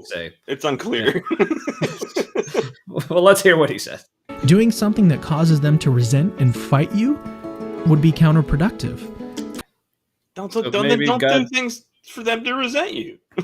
Yeah, like so he's almost saying like, but again, now he's getting like really like. What's the word? More very zoomed in or whatever on somebody's the things getting he's conflating. Defensive. Where he's like, it's like, but he's saying like, oh, like when they're already mad at you, showing up would be the thing that makes them resent you. It's like, no, the thing that made them resent you like already happened. Yeah. So he's saying like, don't do that, and like, no, showing up should actually be part of the like healing process, and like so God should be showing up saying, oh, I'm sorry. What did I do? What's the problem? How can we fix this? But because again, in any healthy relationship, when one person is mad at the other person and the other person is like invested in maintaining the relationship, their response should be, "Oh, I'm sorry. What did I do? Why are you upset? How can we fix this?" But apparently not. Apparently the healthy thing to do in a relationship is when you piss someone off and they're mad at you is to just fuck off and not talk to them anymore. That's the Like, best way. This is like just the worst. For as long as someone has this disposition, God's purposes might be better served if he remains distant. It might be. Like, might is like a great new word that a lot of these guys love to use. Maybe, might. Plus, also, like this just occurred to me. It's like, so you could say like part of the whole like hiddenness, you could say like that could be synonymous or like very connected with God being like too mysterious or whatever. So what's the answer to like God being mysterious? Another mystery. It's like why is God being mysterious? Well, it could be this. It's a mystery. Like, that's the problem. It's like, oh, you're unclear about God? Here, let me give you more unclarity. So, this is kind of like saying, but have you considered you're being stupid? You know? Oh, well, that's I am beggar. Well, definitely. We'll get to that one next. But yeah, he's a sassy bitch. Yeah, yep. No, I have not. But what about non-believers that? Hold on, I have not hung out with tree worshippers. I did want to be part of a drum circle, and I didn't have a drum yet. Also, I was a Christian, and I was like, but spirits, and so I didn't do it. But I do feel like I need a pagan friend. I don't have a pagan friend. Well, Emily's kind of pagan. Who now? Emily. Is she? Or at least has been. I don't know. Well, I figure it has been. Yeah. She might still like Emily. If you're watching, let me know. Or, but maybe, I don't know. Emily's good and interesting people. Yes, very much of both. So, and her dude Chris. So correct. All right. Might be better served if he remains distant. But what about non-believers that don't fit this particular mold? Oh, finally. They got a front loader with the guilt trips and shit, you know? Yep. Christianity has always taught that God wants us to relate to God in community, helping one another grow in that relationship. Through activities like... You had a face. Well, I was like, it's all just whenever somebody says Christianity has always, I'm like, bullshit. But that was actually kind of accurate. Yeah, yeah. But also, I mean, you could say Christianity has always had trouble figuring out what Christianity is or what they're actually teaching. So yeah, they need community so hard. Yeah, it's almost like, you know, when something's not real and like not even apparently true at all, but if enough other people are around you trying to convince you that it's real, it's easier to believe that it's real. It's easier to all have the same imaginary friend. Yeah. It's a shared delusion, as it were. Like, ooh. Which one's JD Vance? I'm assuming like the one in the middle here. The green one? Like, he's opening himself up to the furniture, as it were. Speaking That's at least how I'm taking it. At Home Depot, I was there today, and they had their Christmas shit out already because they sold out of their Halloween stuff. Right? And there's this Goofy. What are you laughing at? No, I'm just like, all the thoughts that came to mind when we're talking about JD Vance and like making allusions to him fucking a couch and like, oh, I was at Home Depot today. I'm like, Matt, what did you fuck? No, I didn't. I didn't. Isn't that like sofa pederasty? If like you want to do an ottoman? No, he's a homosexual. Oh yeah. So no, I didn't realize the reference to the furniture. What I was getting at was I was at Home Depot today, and they had this like Disney's Goofy. He was sitting on a stool and just man-spreading the hell out of everybody who was coming along. Like, He's like reading a book, like with his nuts all hanging out, almost like it was some MAGA freaks and put that on their porch and be like, "He's manspreading. That's what you get." Like, okay, they would. you owned me. Yeah. Like studying scriptures together, working on and thinking through rational arguments, encouraging each other in spiritual disciplines. Yeah, you notice who's absent in all these like exercises. God. No, but the cross is there. Oh, yeah. Participating in corporate worship and setting good moral examples for each other, we can help each other learn more about and grow closer to God. He's gonna push her into traffic. That's totally what it looked like. Wait for it. Well, he's like, hold on, the car's not here yet. For just the right moment.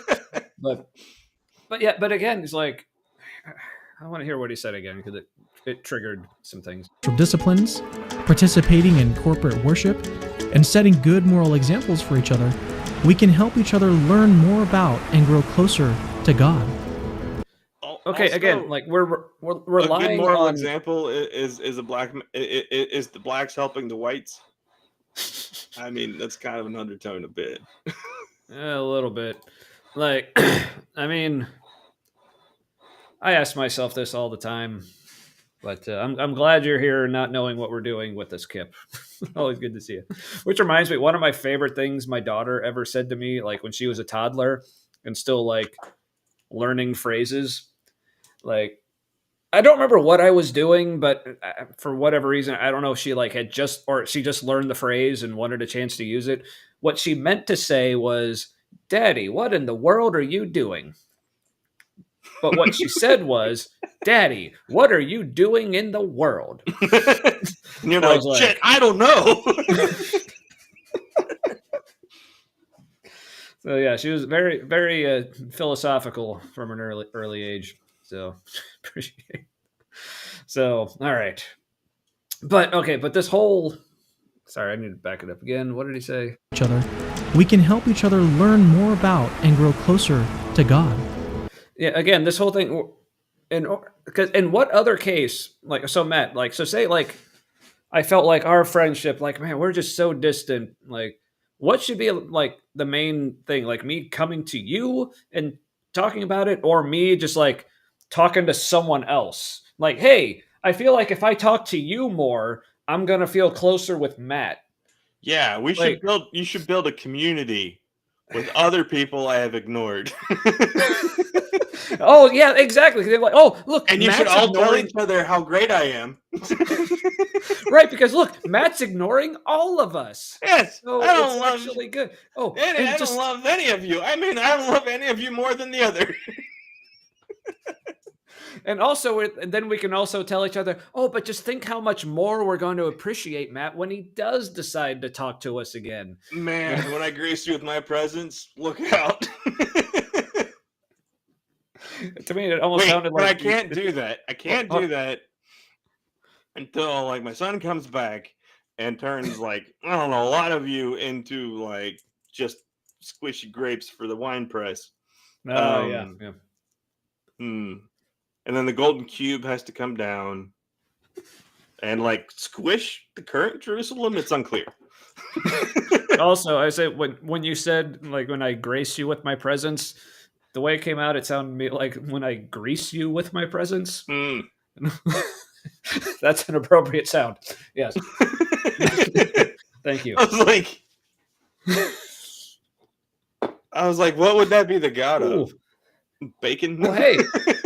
Like, and everyone, like, don't let Spooky have all the fun. You can like the stream as well and share it with your friends or enemies or frenemies or it's mild acquaintances, grandmothers. It's all about that olive oil. Yep. Gotta lube it up. All right. So, God, so they don't know what list to put us on. So apparently what Cameron is saying here is the best way to get to know God and develop your relationship is to talk to other people about him.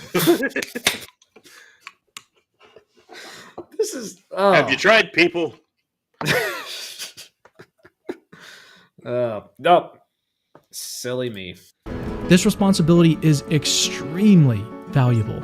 Using it correctly helps us form deeper, more meaningful relationships with God. Okay, again, there's using it correctly, because if you're not feeling closer to God, then you're clearly not relating to other people properly. It's like, man, there's so many ways this can be your fault. It's astounding. I'm finally on my second beer. This is Seventh Sun Brewing Company's Stone Fort Oat Brown, but it's the coffee ale version. Ooh. Their regular Stone Fort is good. It has a totally different label. I have not had this one before. Oh, Christian way to say touch grass. What is that? I like that. This smells like Han Solo. Remember there was that beer? I delayed on purpose. Remember that beer that was at Woodford Brewing? Oh, okay. Woodford. Yeah. Woodburn. Yeah. Woodburn, yes. Yeah, that was like a coffee blonde. This smells the same way. Okay. Fuckers bought that place and made shitty beer. Yeah. And But business, I think. Yeah, no, so this electric torpedo, like, I don't remember this being as weed-like as it is when I had it before, but Interesting. kind of dank. Maybe that's why it's electric. I dig it. Boogie oogie. So, boogaloo. All right. And other people. Unfortunately, we humans often fail in this responsibility. When Christian- fail. Yeah. You failed. See, it's our fault. Unfortunately, we humans often fail in this responsibility. See, it's our fault, and God can't do anything about it. I swear he's making content for like high school youth group.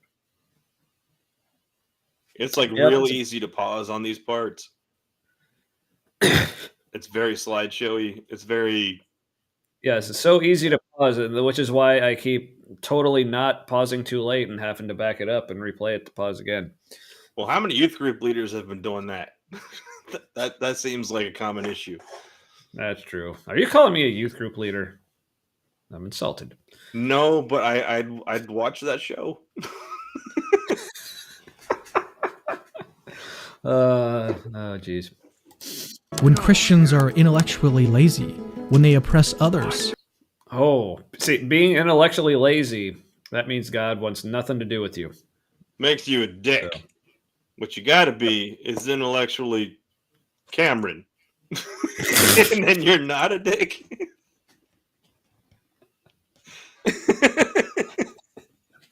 Be intellectually Cameron, yes. I think that's what you have to be. Seems like. Oh yeah, cheap knockoff of the Bible Project, which I already felt was kind of lackluster and wanting as it was. All right, so here's the crazy thing. All right, with the Bible Project, like there was a video somebody showed to me. I was like in the very beginning of deconstruction, but didn't know it at the time. And it was a Bible Project video, and it was where they talked about they were pretty much making sense of the Old Testament, where they talk about multiple gods, and the way they took it was not that it was written by different people in a different time about different God situations. Mm-hmm. They took it to mean that like there are multiple gods. There's like some angels are like demigods, and I remember watching that going like, I don't get the same impression you're getting. I am confused why he thinks that's what's happening and why you are floored that he thinks that's what's happening.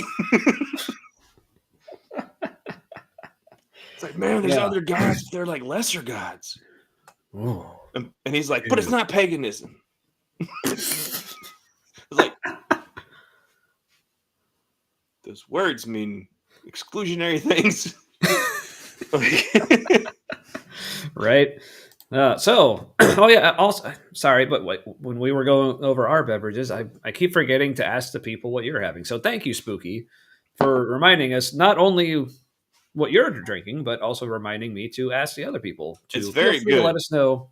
Yeah.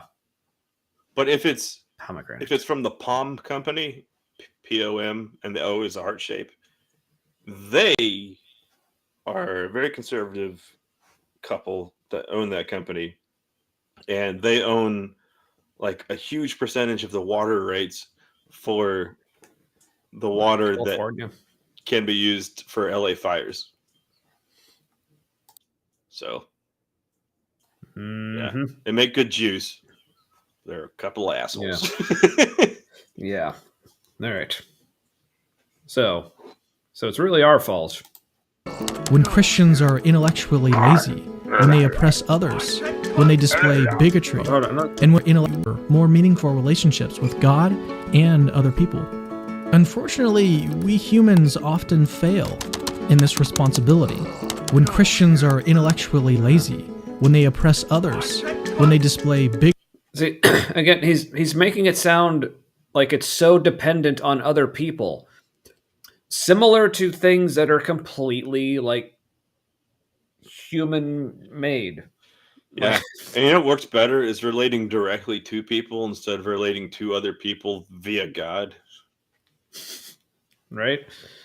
I think that's why I kind of feel like that's why I lost a lot of friends, is because the relationships I had, they didn't know how to be friends with me without a middleman. Yeah, or without that like extra external purpose to the relationship. Like, or if it was clear they couldn't change me, then they wrote me off. Yeah. You know what I mean? I do. Yeah. bigotry, and when religious leaders manipulate their flocks into believing false things for their own personal gain. This place. What are the images? What are the images behind him, like for false teaching? There were like sports cars, and when they oppress others, when they display prosperity bigotry, gospel, and when religious leaders manipulate their flocks into believing. All right, so we got like sports cars, false things for their own personal gain. Yeah, false things like happy black people.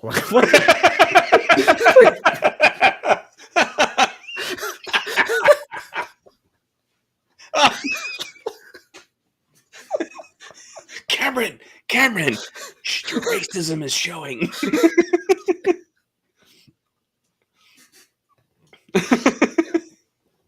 Like, was there any thought put into this at all? Or is like his background images just as vapid as the points he's making? No, I think I do think he's trying to make the false teaching category. When he thinks false teaching, he thinks prosperity gospel. I think that's kind of what's going on here. Yeah, so it's supposed to be just like people like living it up, like enjoying fancy drinks, and don't be one of those. This looks like preachers. What's that? I think he's kind of like, don't be one of those preachers. Don't be Creflo Dollar. Have Creflo Dollar serve you drinks.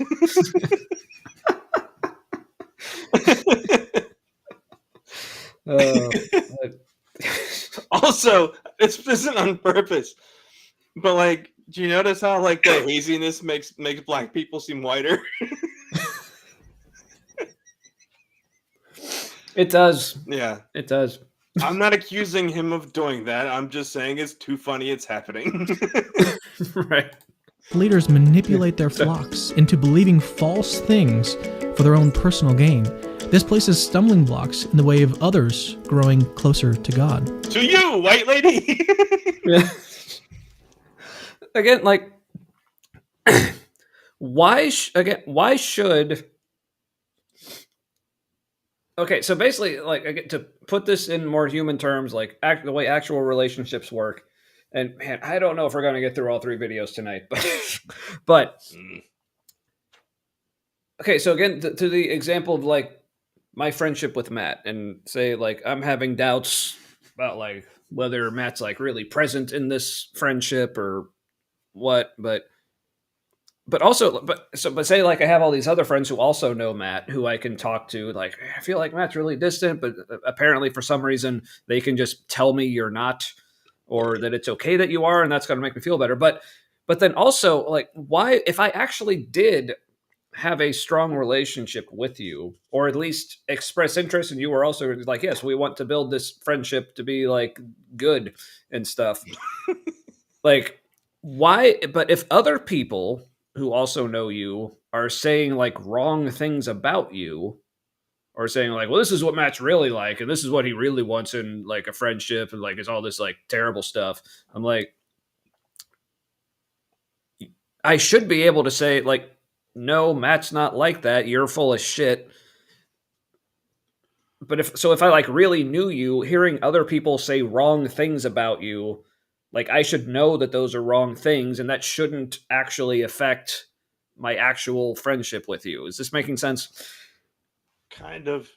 But people do that with God though. They're like, that's not my Jesus, and Right, but the thing is, like, but that's part of the problem is, like, we have all these people saying, well, I think Jesus is like this. Well, I think he's like this. It would be really helpful if he could, like, show up and set everyone straight. yeah. Instead of just blaming us for listening to other people talk about him when it was like, well, I mean, Jesus isn't showing up to, like, correct any of this, but this person's saying all this, so this must be true. Like, I could see how someone would think that, and it'd be totally understandable. But apparently not. That just reminded me that it's weird that the character of Jesus is written in like such a nondescript way that just even like reading the Gospels, it is difficult to have any real sense of who Jesus is or what it would be like as a person. Yeah. All right. We have like little tidbits, but speaking of tidbits, pomegranates have tidbits. They do, but it's apparently cheaper without the tidbits. So you gotta juice those bits. I would think it would be more expensive for the juice because like there's a whole lot of pulp and seeds in those things. Yeah. Some cases of hiddenness may ultimately be the result of us letting each other down, abusing a kind of freedom which God gave us. Hold on, let's So it's be not the result your fault, of it's us people around letting you's each other fault, down. like again, like why do we have so much power over how apparent God is to people? Again, the way he's explaining this, it's like it's not. This is not how you describe an actual relationship. This is how you describe ideas. Yeah, it's how you describe faithing something into existence in your head. Yeah, it's and using like a kind of freedom which God gave us. Level, it also kind of ticks me off because like this is like a smaller. This is like going back to like progressive Christian days. Like this is what he's describing as a smaller version of God. And there's like there are bigger versions even within like their own faith. This is kind of a limited. This is like almost like worshiping a demigod and not like a god above all gods thing. Which again, but going back to, like for the same reasons why like Thomas Ord's like version of God who just can't do certain things. It's like in order to make this God make sense, like in some cases you basically have to like knock him down a few pegs, but pretend you're actually not. So yeah. Hiddenness, therefore, rather than making us doubt God's existence, should instead inspire us to grow intellectually, spiritually. She's gonna ask to touch her boob.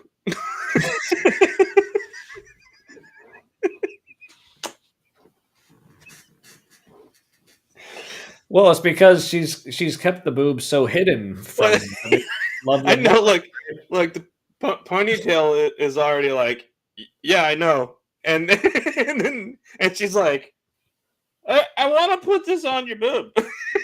She's like, what is happening? And the other one's like, duh, you're gay. So once again, Cameron's showing us the women that he wishes he was. So yeah, see, it's all. Let's back this up. I would watch his drag show. What's that? I would watch Cameron's drag show. Yeah. I would support him in that. Absolutely. Yeah. Mm-hmm. All right, but down, abusing a kind of freedom which God gave us for good reasons. Hiddenness, therefore, rather than making us doubt God's existence, should instead inspire us to grow intellectually. no, she's not doing it right. You got to have that other hand there to do the whole like scoop. She's like, what do I do with this? And then the ponytail's like, I'll show you what to do with it. Spiritually, and morally. Yeah, like this is. It's like, oh, they're just out alone in the woods together. It's like, well, they're just really good friends. They're just roommates, and that's all. That's all this is. Mm-hmm. So that we can help others come to better know and love God. Despite these answers, we can inspire us to grow intellectually, spiritually, and morally, so that we can help others come to better know and love God. So again, this comes back to dependence on other people.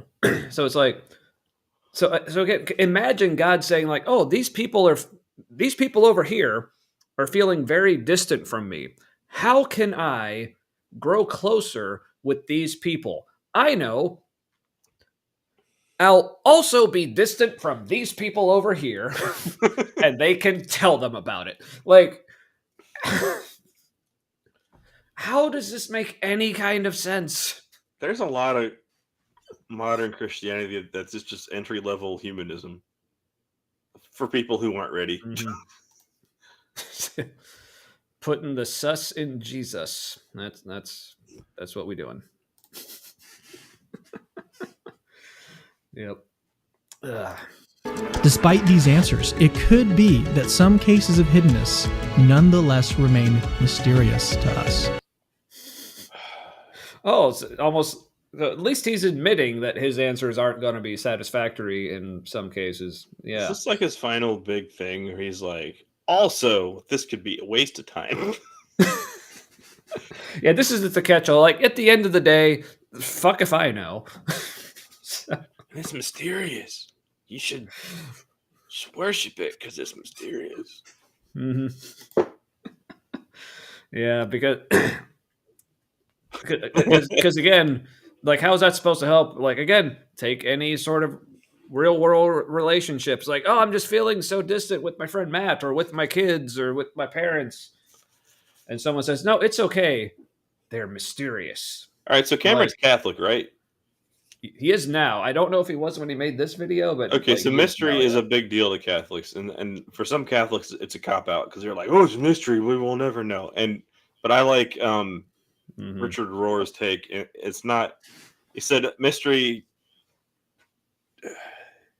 It's like it's not a mystery in the way that it's a mystery that you solve. It's a mystery that is forever solvable. That was I thought. A more consistent thing to say. Yeah, I mean, but also I'm pretty sure that like if he had more time in a different context, he would become an atheist. Right. Yeah, but and also I feel like explanations like that, like they in a way they make sense, but to me they also just seem so ad hoc. It's like well, this makes it make sense. Now I have no reason to believe that this is actually true, but. Yeah, no, and I also feel like that's and if it's forever solvable, then I think eventually you just walk out that door eventually. Yeah, pretty much. It just seems like a way to describe slowly losing your faith. But hey, not unless he asks. No. So. Even if he did, I'd be hesitant, unless you meant something else. But anyway, so the whole like mysterious thing. It's like, how is it supposed to be any kind of comfort to say like, God is so distant from me. I feel like I don't know him or know anything about him. And then their response is, it's okay. He's mysterious. I'd be like, yeah, I know. That's the fucking problem. Like. Okay. So no, you says.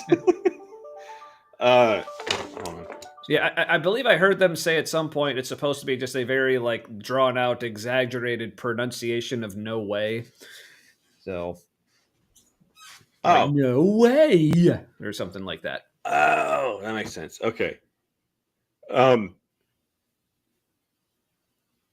Yeah, like the mysteries are the covenants, and like the covenants are things you're just supposed to do. Like these are the 7 sacred covenant things. Why are they sacred? Don't ask. It's a mystery. That is also a mystery. Yeah. It's like stop asking questions. We should have never taught you how to read. Should have kept this in Latin. Yeah. But perhaps this isn't too surprising. After all, God knows vastly more than we do. Just as it isn't surprising if a chess... So, okay, but that's two different kinds of mysterious, though. There's a mysterious, as in, like, I can't tell if this thing's real or not. It's a mystery. But he's, like, knows so much more than you and is beyond your understanding. That's a completely different kind of mystery. Where it's like the mystery of, I don't even know if this thing exists. I see no clues, nothing. But then there's the other mystery of, oh, I see the thing, but I don't quite understand it fully. Like, that's two very different things. So, Yeah. We're pretty deep into the video for him to be like, oh, and did I mention there's probably no answer? Right? Yeah. But hey, we're apparently, at least in Spooky's world, much more cinematic this week. So, on a MacBook, now we're cinematic and pretentious. I mean, all right, I'm a Mac person. I have an iPhone. MacBook. Yeah, yeah, yeah. I have an iPhone, but unpretentious thing. I belch. Exactly. Yeah, just messing with you. All right. So yeah, so at the end of the day, like, why is God hidden? Because he's mysterious. Okay. Cool. Why is he mysterious? Grandmaster makes moves whose rationale we don't see. What? Crisis of faith averted. or just redirected, really. Yeah. No. Just as it isn't surprising if a chess grandmaster makes moves whose rationale we don't see, perhaps... Okay, but in the situation of a chess grandmaster, like, whose rationale we don't... It's because it's in his interest that we don't understand, because he's competing against us. Right. Like, also, we're sure the opponent is there. yeah, again, it's... Yeah, because people like to paint this whole, like, God being mysterious thing as, like, well, think of it like, some kind of, like, teacher or guru or grandmaster is trying to teach you something. Like, they don't just give you all the answers. Like, they leave things mysterious. Like, so you figure it out for yourself. It's like, yeah, the answers to individual questions remain mysterious for us to figure it out. Not whether or not the teacher or guru exists. Like, they don't leave that up to mystery. So, again, you're answering one question by saying, well, in this case, this sort of thing is okay, but that's not what we're talking about, though. But man, it's almost like apologetics just keeps pissing me off. It's weird. Perhaps it's not too surprising if God does the same. Of course, there are limits to this. If the Grandmaster kept losing games, we might wonder if he was really that good after all. But the evidence for theism, and the fact that we have plausible explanations for hiddenness in some cases, gives... Why do you say that about the Grandmaster? Hold on. I'm trying to, like, what is he act? What is this analogy of the chess Grandmaster losing sometimes? What is that supposed to be an analogy for? I want to listen to this again. Yeah. Of course, there are limits to this. If the Grandmaster kept losing games, we might wonder if he was really that good after all. But the evidence for theism, and the fact that we have plausible explanations for hiddenness in some cases, gives us reason to trust in God's goodness, even when we can see God's purposes only... God, that was so convoluted. What the fuck did he even say? Like, let's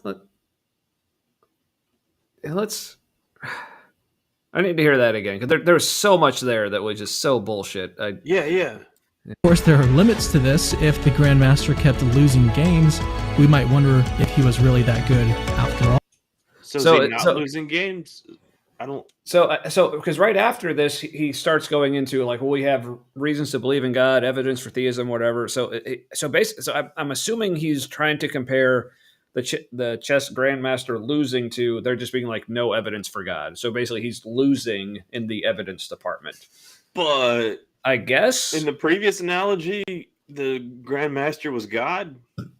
So now God is losing. He wants us to consider. No, but he's saying, God but he's saying, but God isn't losing, because if the chess grandmaster kept losing, then you would doubt. But God isn't losing, so therefore we can trust his mysterious moves. And like, hey, it's Fox. But he doesn't really say hello, Fox. He doesn't really say he's not barrel roll. He doesn't really say he's not losing. Let's see. Start turning video music. Yeah, that's the music. Yeah. Yeah, I don't think he said anything. All right, so what's following is him saying how God isn't losing. So let's see if this makes any kind of sense. But the evidence for theism and the fact that we have plausible explanations for hiddenness in some cases. Yeah, which also is like not definitive, hard and fast, absolute answers for all hiddenness. Plausible explanations in some cases. I think plausible is a leap. Which again, but this goes back to like, you know, what I was saying about like Thomas Ord's like God can't. It's basically a hypothesis. So like, okay, is it plausible that a God exists who is limited in power and just can't stop all the evil in the world from happening? Like, yeah, sure, that's plausible, but okay, show that it's actually the case. Like, plausible doesn't cut it. So, yeah, exactly. Yeah, not the flex. In fact, it's the opposite. What is the opposite of a flex? The only word I can think of is flaccid. Yeah, punching yourself in the dick. I think I said something very similar to. I said when Tommy sent me the link when I watched it the first time. I think I texted him back and said, "So far, it's Cameron not flexing like he thinks he is." Yeah. So good catch there. No way.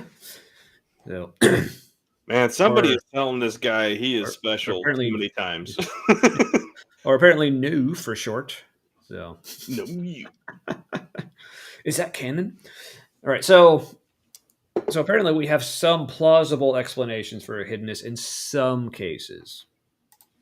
Gives us reason to trust in God's goodness, even when we can see God's purposes only dimly. Okay, so even if again, to bring this back to the like real world relationship analogy, so if Matt was just like being a dick to me, like for like multiple ways, like all the time, I'd say, okay, well that one time he was being a dick, like. Look, he had a really hard day. It was a long day at work, like all kind like problems at home, like whatever. He was just in a bad mood. Like, okay, just because I have an explanation for one time doesn't mean that excuses all the rest of the times. You know? But what if I'm the best? Oh, well then. Well, but you also have to. You can't just be the best. You also have to be mysterious and the best. Yeah. So then it's But then how do you prove you're the best if you're mysterious? That's what faith is for. Yeah, I gotta get all you people to do my work. And yeah, exactly. You have to listen to other people convince you that that's how it is. So, but only dimly. Right. He's upset. This should be the new. No, but I think this should be like the new name of Cameron's channel. Only dimly.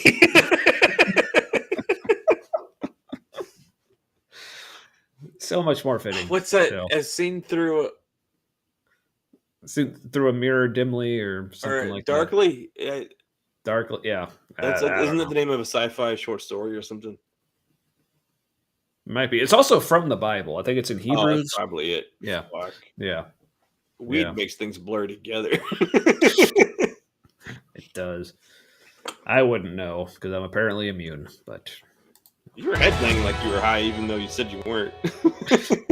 no, like I said, that's just how I. Oh, that was the end. No, he literally ended with this. Only dimly.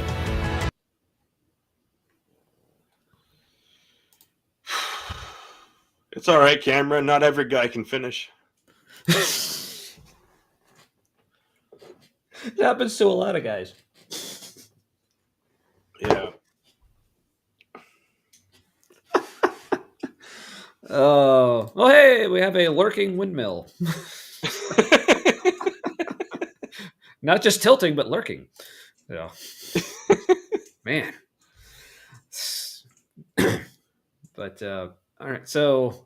It made me think of, like, a windmill in like, the Don Quixote story, like, the part we didn't hear. This other windmill just going, yeah, fuck those windmills!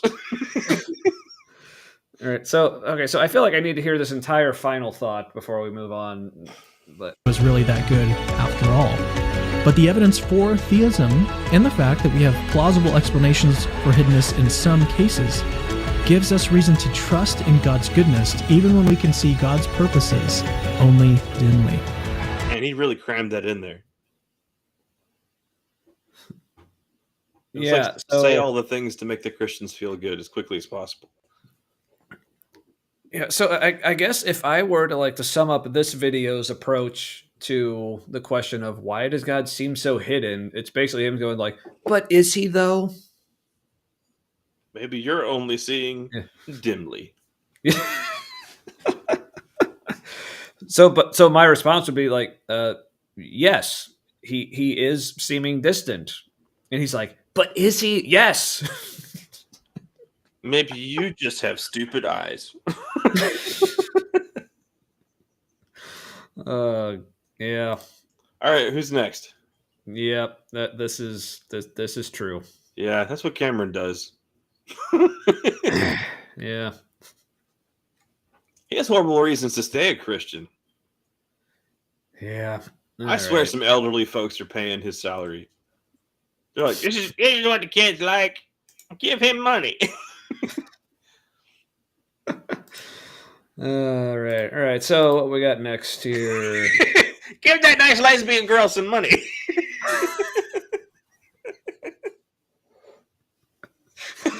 Oh, fuck. All right. So next we have Mr. I Am Beggar. Ooh, can we be as much an asshole as he is?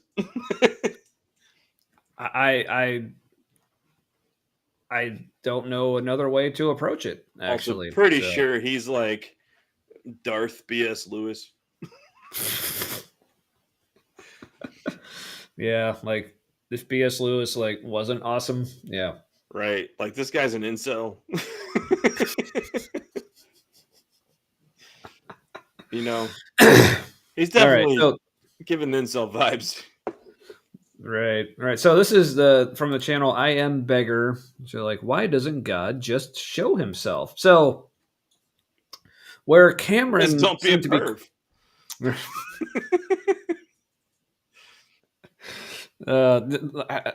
Maybe it should be just like Moses, like God just shows his ass. That's all we need. But so whereas Cameron was really questioning whether or not God really was hidden. It's like, is he really hidden, or are you really just a terrible person? But at least I Am here starts with basically it seems to accept the premise that God's presence is not as obvious when he says why doesn't God just show himself? But is he? But yes, the windmill speaks the truth. Yeah, I don't think we'll spend as much time on this figure. Yeah, because from what I remember in this video is just has an attitude well, what do you expect? So it's I don't know. I like how his men's restroom sign man has pants. They don't always have pants on. Yeah, and a hat apparently They have a hat as well. I've got There's my a old glasses line on because my new ones don't work So- at mid range. Yeah, so like there's a line on his head. So he's either wearing a hat or is a very large-chinned South Park Canadian person. So Or is it a giant yarmulke? I literally can't see what's on his head. well, it's literally just at forehead level. It's just a straight line across. Oh, he could be Muslim. That's a Muslim kind of hat. No. Yeah. Yeah, he always has to introduce himself to the neighbors when he moves in. Yeah. Yeah. No. Is that why he maybe it's sends just- all those white people around?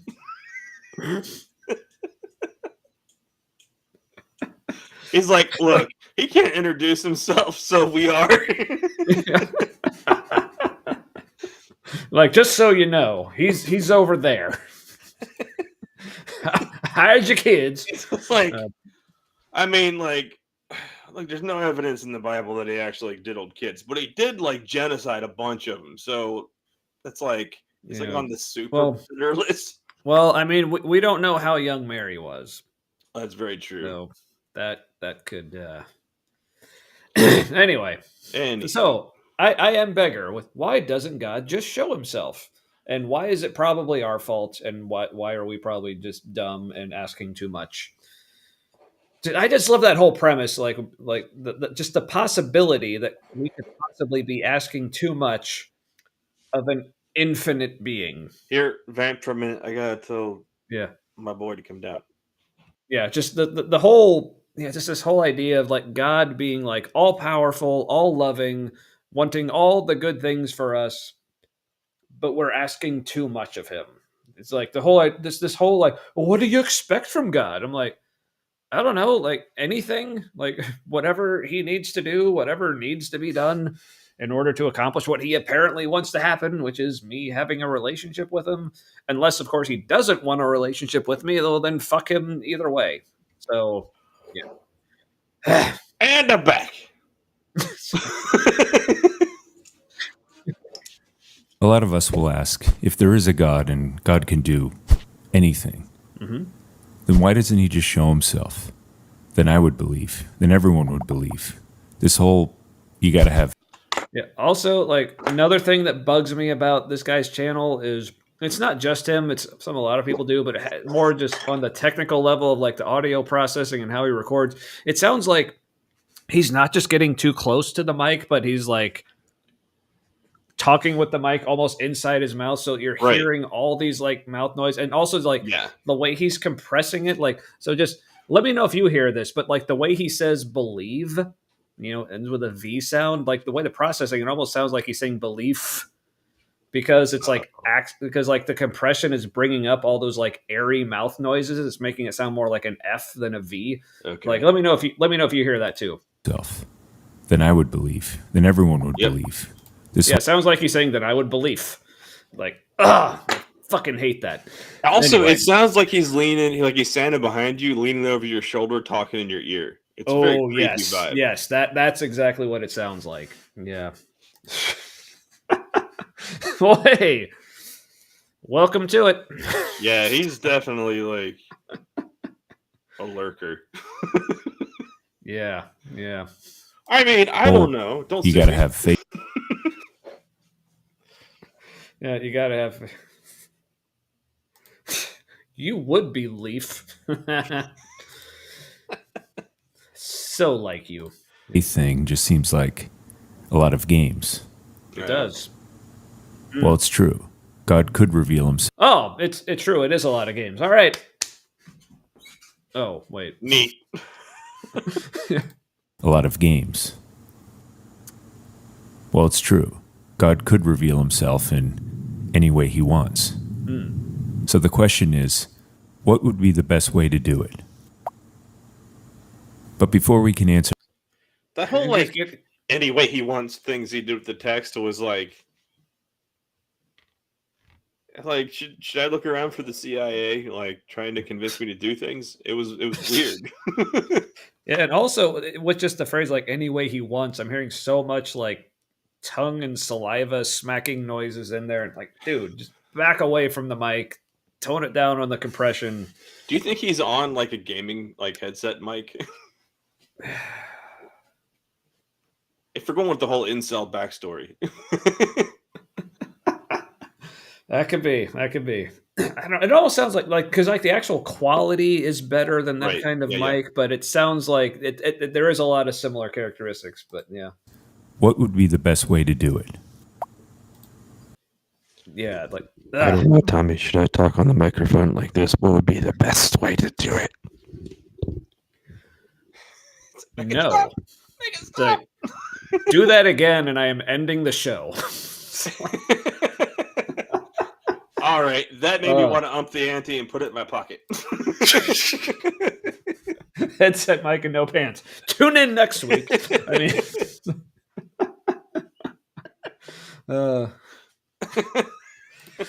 so it's hiddenness is entirely by design. Like, it's me, and it's chilly. Like, I was in the pool. I mean, that's one of the greatest moments of that show. Wait, my superpower? What? Being disturbed? What are we talking about? Maybe picking out the audio. Well, I did study it in college. Also, I'm autistic. So it's my special pet peeve. Yes. Exactly. But before we can answer that, we have to ask, why would God want to reveal himself to us in the first place? And I think the answer is simple. Think about it. Even if you were a God and you created people. What? Hold on. Let's. I'll pause it at just the right time. You can like reiterate that. To us in the first place. And I think the answer is simple. Think about it. You first, Dick. Thank you, Sir Sick. So. Even if you were a God and you created people, why would you want to reveal yourself to them? He's bad at making people. Would it be just so that they would believe in Not you? his people. These people suck. God, that's a lot of first drafts. God hates humans. Yeah. I mean, So that is definitely a God yes. he can get down with. Yeah. Super sensitive here. Listening. Gotcha. Yeah. I don't know. There's some people in my life I would love for you to tell that I'm actually a good listener because they apparently don't believe it. Anyway, Well, they yes. almost don't legally matter. Almost. Yes. Oh, how did you know? Anyway. All right. So, okay. So this whole like, well, if you, so this is basically his approach. He's like, well, if you were God, what would you do? It's like, so he's basically trying to set this, his premise is like, he's trying to set it up as like, well, you couldn't think of anything better than what God's doing. It's like, yeah. Also, this is a good question. Yeah, I don't. But either way.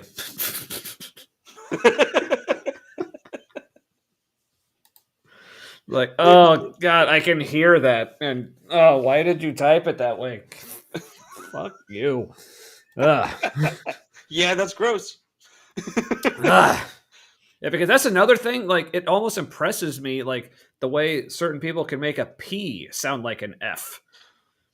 Like, this is something, like, most recent example, it's actually, this is something Marilyn Manson does a lot. Like in his songs, like you can tell, like he's also usually like pretty close up to the mic, but it's almost like he's trying to do that in almost like kind of like a sensual kind of way. But yeah, and then you find out he was abusive, and you're like, oh, yeah. But then like remember in I don't remember like in one of what was the song? I think it was Broken Needle from one of his like I think it was his most recent album.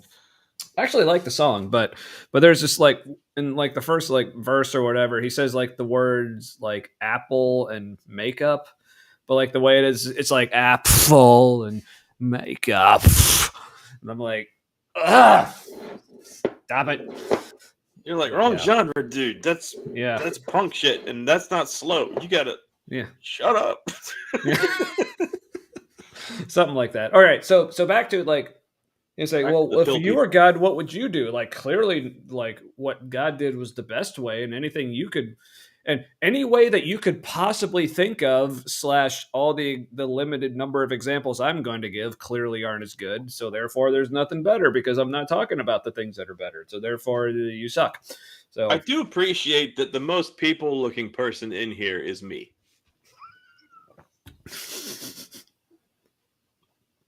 Wait, what? Now look at the image. I mean, he's got all his arms and legs in the right places. Oh, the one that's pointing. I thought you were talking about like you.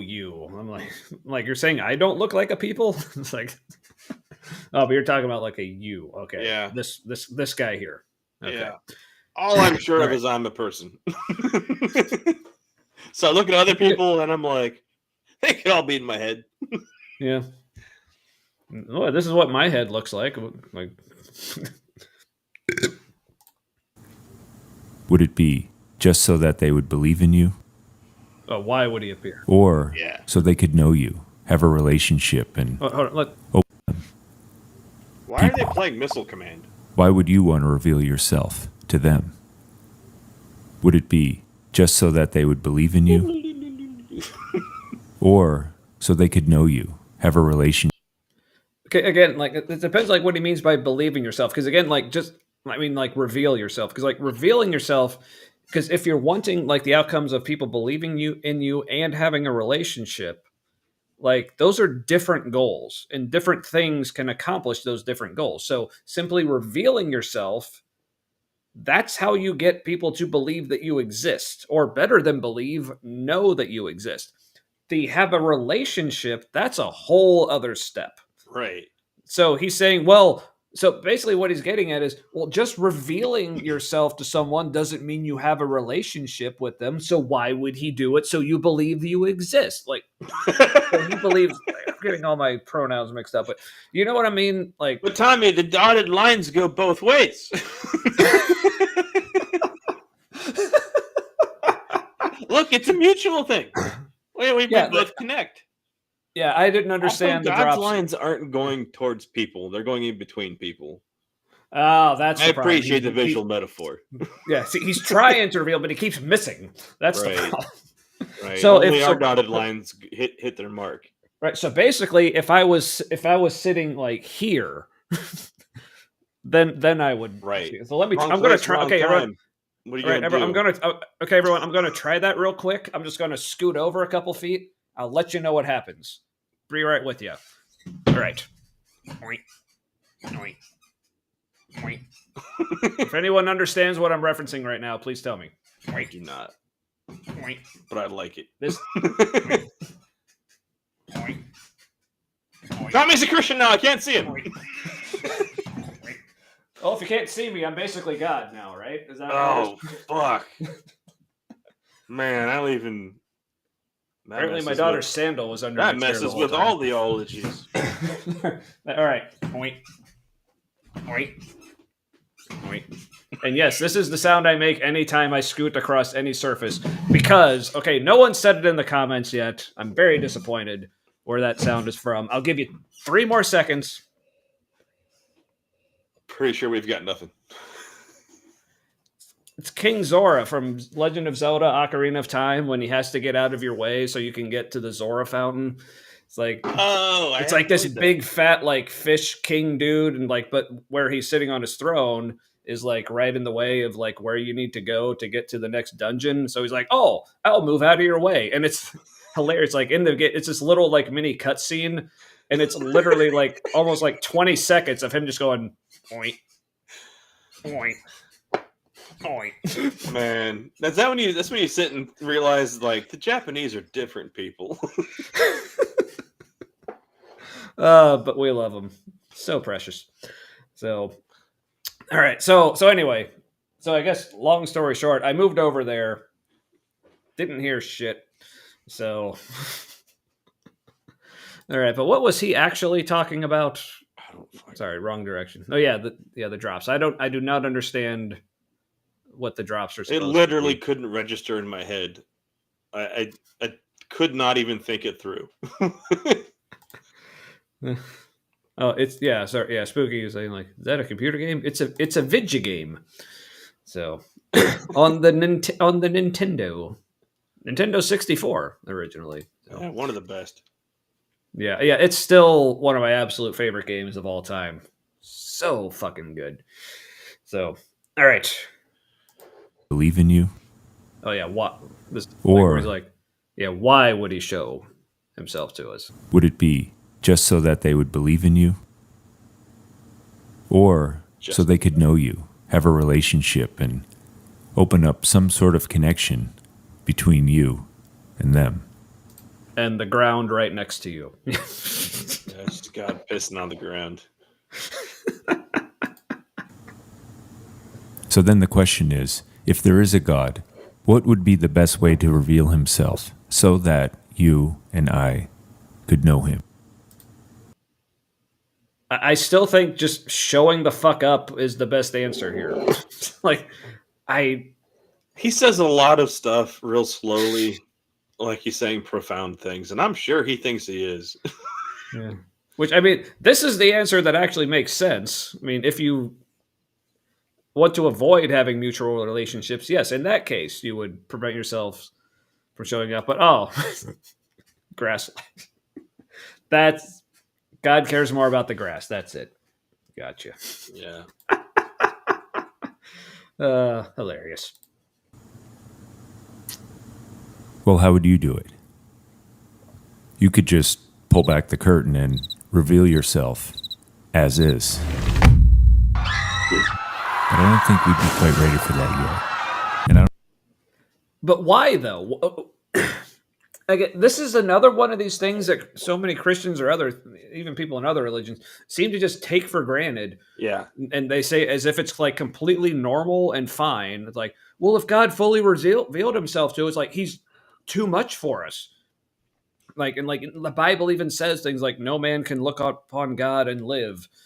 But the only reason I can think that something would be that shocking and like cause that kind of catastrophe would be if it's not anything like we thought. Which is why I think like if there are aliens or non-human intelligence and like it is being hidden from us, like a good reason to hide that shit would be if it reveals that the world is not very much like we thought it was.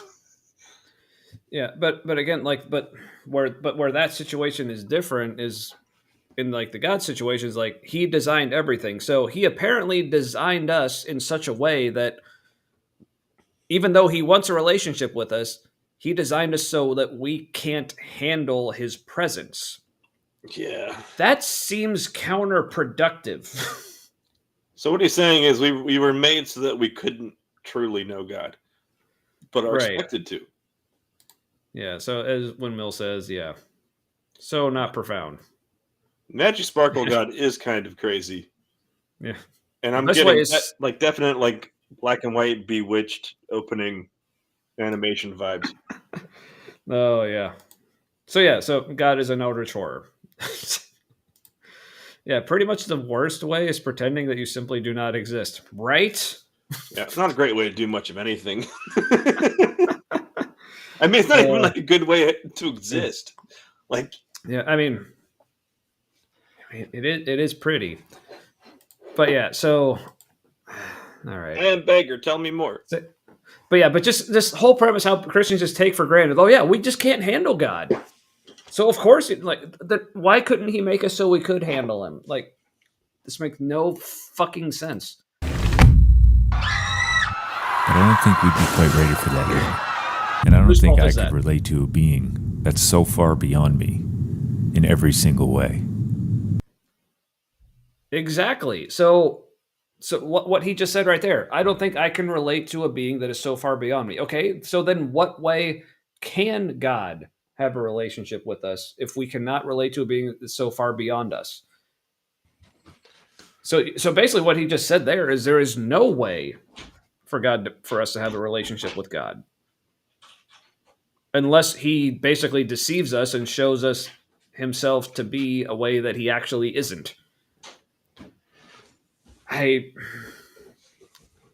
came before the doors locked. What? So It came before the doors locked, and I just now noticed the key. Oh yeah, I forgot it's above it. yeah, so this whole like, I just cannot get over like. Well, if we can't handle God, like that sounds like his fault because he's the one who made us to be unable to do that for some dumb fucking reason. Only the best reason. You could cause all kinds of cosmic signs and wonders. Like, Another option? I don't know, big cosmic signs and wonders. And these would probably work for a little while, but let's be honest, people are fickle. And after the 20th or 30th cosmic wonder, we'd be like, oh good, the sun disappeared again, as I'm driving to work, in the dark, again. And there's nothing. Okay, so he's a shitty hypothetical.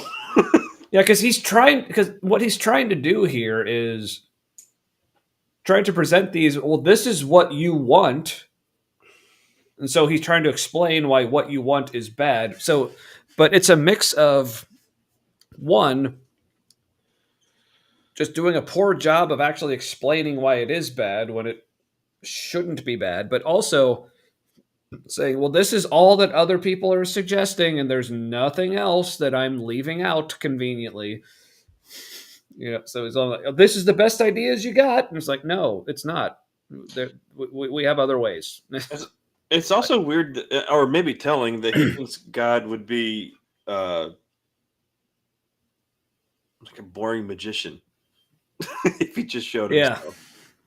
Yeah, and again, it's like, so yes, cosmic signs and wonders, like, yes, in certain forms would be convincing, but he's like, oh, just making the sun disappear again, like yeah, if it was just that, or otherwise known as nighttime or an eclipse, like yeah, that wouldn't be good, or good enough. But is like, but other like cosmic signs and wonders, like I don't know, him actually appearing in the sky or whatever.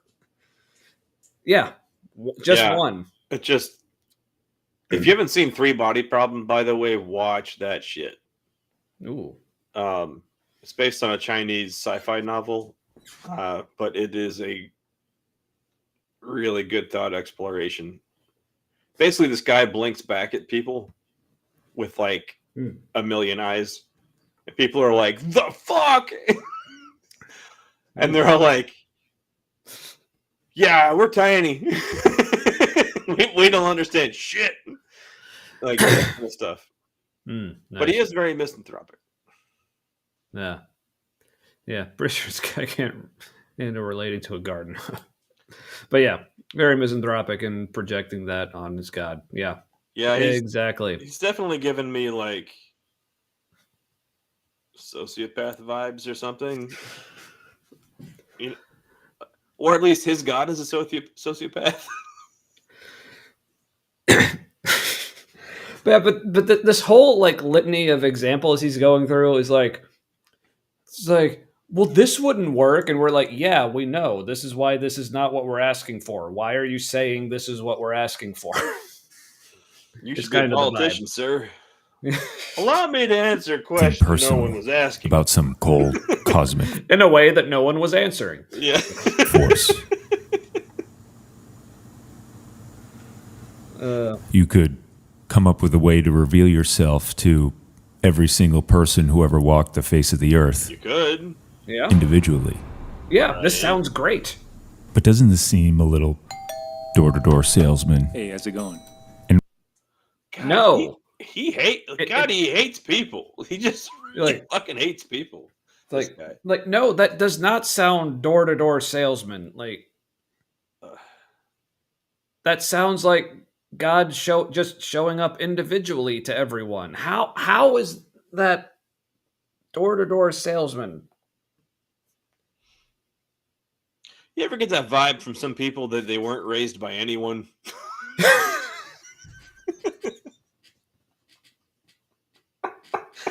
I mean, now. not even just like, not a good parent, just like they just didn't have a childhood.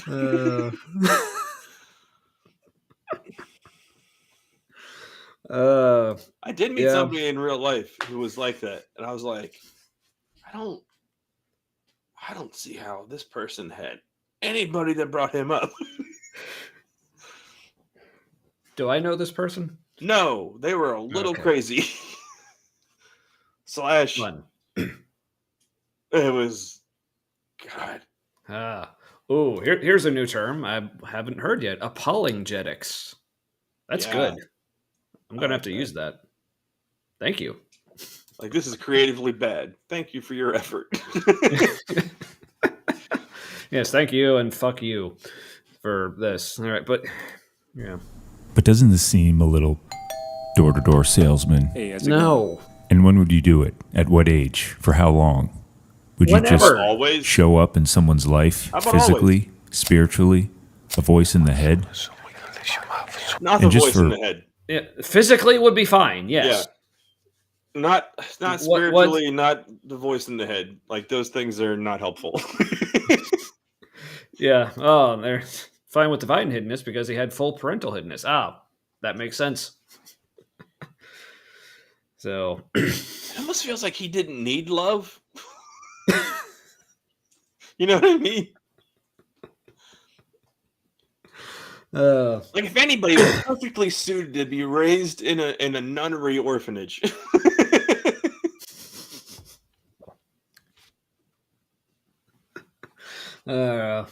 Man. All right. Clarity and continuity. If you're going to reveal yourself, doesn't it make more sense just to do it once and for everybody rather than... Yes, once and for everybody would make sense if it actually was once and for everybody and not just the people who happen to be alive at that time. I would also say once isn't good enough because doesn't it need to be testable for us to know for sure? Right. Or also, like, again, going back to like our friendship analogy, like, isn't it enough for you if I would have just shown up once to you? Wouldn't we have just been the bestest of friends after just seeing me once? Depends how impressive you were. I mean, the best man at my first wedding was someone I hadn't talked to in like a year. Yeah. It was a mistake. There was a guy I hung out with every I wasn't going to class. I was in college. I wasn't going. It was a difficult time. But the guy I hung out with, we played Tekken 3, I think, at night time. Because he worked second shift. Or swing shift. I don't know which.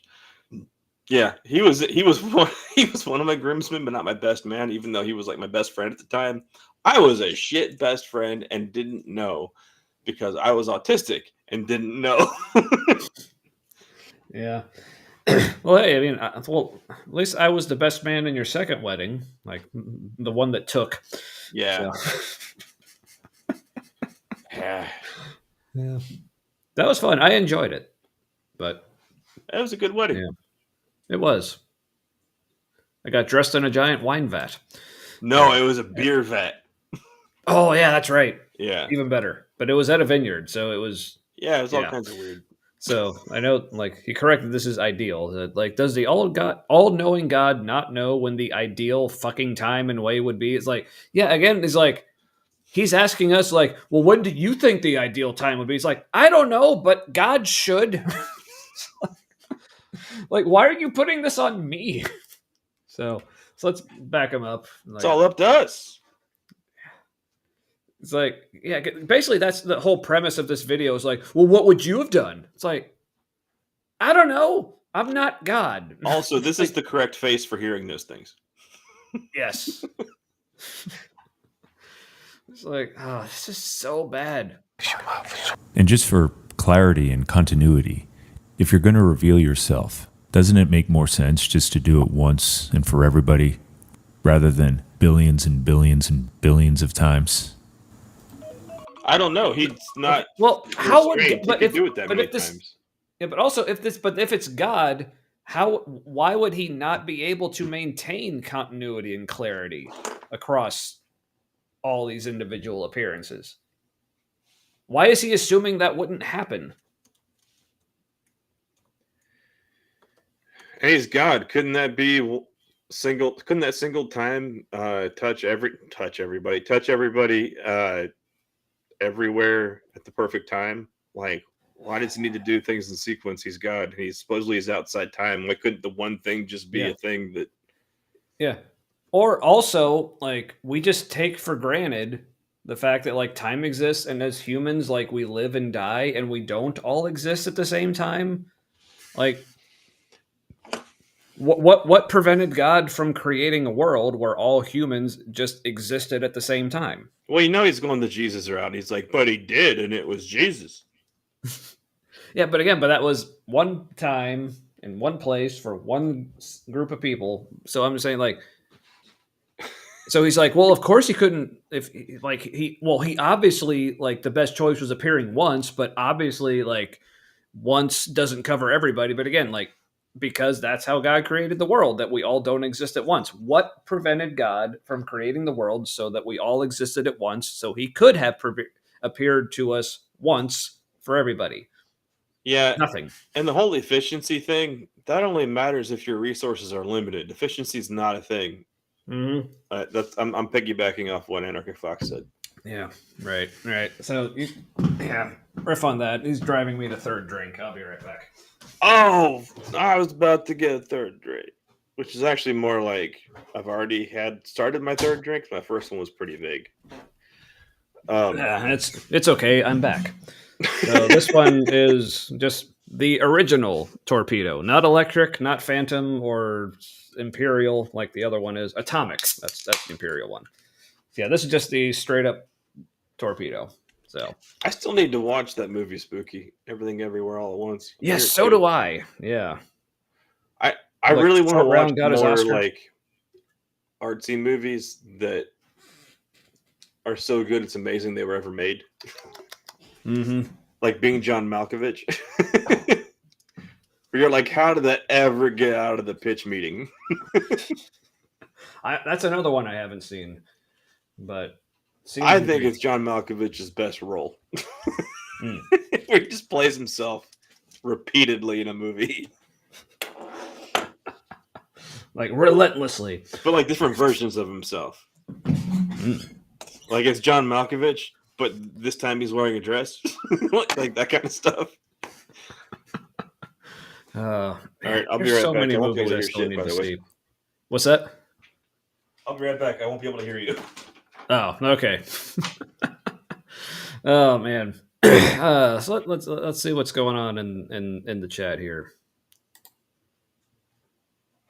Yeah, God chose the time when video footage was not available. Seemed like a shit plan on God's part. Yeah. So here's because this is a thing that I've heard like plenty of Christians try to argue that like when Jesus did appear on earth like 2,000 years ago, that actually was the ideal time. Because they say like because they'll talk about the whole like video thing and they'll say like, oh well, because of like video editing and now with like AI video, like deep fake, like people can like make any video look like anything. But at that time, it's like because like with the Roman Empire and like all the roads and like how connected like all the different societies were, like that was so it was like the perfect mixture of like the world being connected, but like before all the technology that could fake all the stuff, because just hearsay and like word of mouth, like that never gets faked, right? But regardless, like say, this was the perfect time, and like, could you think of a better time? It's like honestly, like if you were to ask me, like, what would have been the perfect time? Again, assuming like all the Bible's true, like all the stories, like Adam and Eve, the fall, all of it. Like these are things that actually happened. If you were to ask me, what is the ideal time for Jesus to show up so that the maximum number of people can be impacted by his message at the perfect time, so everything gets like fixed and people are saved or whatever? To me, the ideal time for Jesus to show up would have been immediately after the fall. Like when it was literally just the two people. and he could show up to both of them at once and do his "I gotta die now" thing. It's like so they could witness it. So literally everyone in the world who existed could witness it and pass it on to their children forever. Like, so yeah, this whole like Also, yeah, if he didn't show up immediately, then the time for him to show up on Earth only gets better. Well, I mean, after a certain point, the sun's gonna swell and like kill everybody. But you know what I mean? Like communication channels and the internet, like now would be great. Also, when we're all communicating like as a hive mind telepathically in the future, like that would be an even better time because then he really only does have to show one of us, and then we'll all know. No, I was like, no, better do it when everyone's illiterate. That's Yeah, and then you need a middleman in a priestly class that needs free oh, this housing. is true. Yeah, at least wait until they invented nails. I mean, at least nails.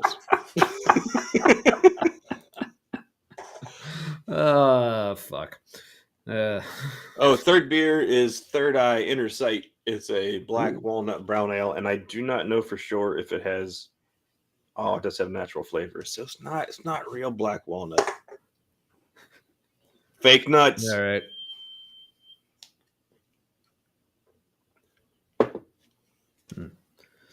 All right.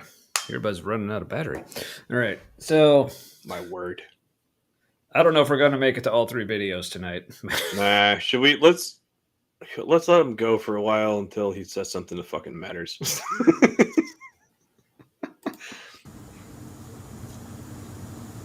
I don't hear shit. I'm sure you could very easily just. No, it was just a silent part of the For video, emphasis, for no reason. But let's hear what he was emphasizing. Have you seen with my that docs? silence? Make more sense just to do it once and for everybody rather than billions and billions and billions of times. Well, that's so many. How could God keep up? Yeah. I'm sure you could very easily just make everyone know you by infusing yourself into their You brains, could. Yeah. which means no freedom How? for us. It doesn't though. He's bad at things. Like, because God can't think of a way to just make us know that he exists without denying us freedom and ability to choose in literally every other aspect of life. Like, what the fuck? Also, why are all these pretend people Sieg Heiling? With both hands. It's Oh, I don't see. Okay, I got the fucking Yeah. blurry glasses on. yeah. My new glasses show like reading with the bifocal really well, and then like 10 feet and beyond.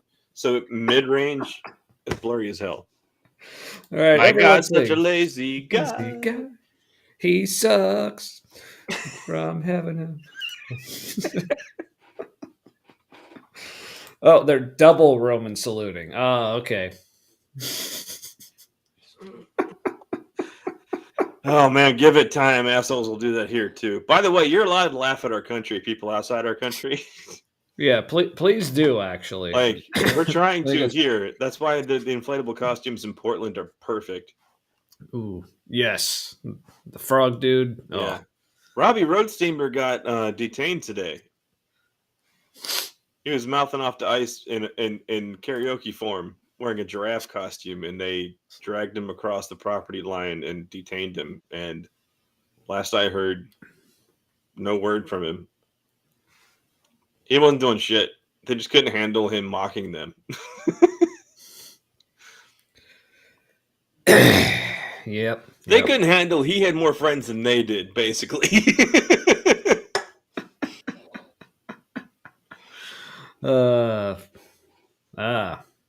That's why it says U.S. up in the corner. The varifocal's spooky. I don't see. I work a job where like I'm looking through my eyes move around a lot, and if I gotta like, because I'm doing different things, sometimes it's further away, sometimes it's closer, and if I gotta like tilt my head a certain way for it to be in focus, it's gonna drive me fucking crazy. I could see that. You're like, Sorry. how close am I? I should tilt my head this distance to see it clearly. That's not gonna work. Yeah. All right. So, but apparently, God just like literally only putting in our brains that He exists would No free will. apparently completely rob us of free will. We're apparently assuming that free will is even a thing to begin with. But, Well, because if we knew how real He was, we would know how awesome He is, and therefore we would have no choice but to worship / love. Yeah. Which okay. Which so again, bringing this back to the like actual real world like relationship level, like Matt, like I've proven to you that I exist. Wait, isn't that the conversion experience where somebody feels like God is so real that they have to admit He exists? Like, isn't that what people are supposed to have? And He's like, no, there's no free will, and it's literally included in the free will version of salvation. Yeah, which again, like so just in like normal people relationships, like so I've proven to you sufficiently that I exist, right? Well, let's not get ahead of ourselves. What? So yes, I'll take that as a yes. I've like, has that robbed you of your free will in any way? I'm such a slave, dude. Yeah, exactly. See, that's the thing people don't know. Matt actually doesn't want to do this show. Like, I am forcing him to every week by simply just proving that I exist. I am not sure I fully want to do anything. Fair enough. That's why I have a therapist.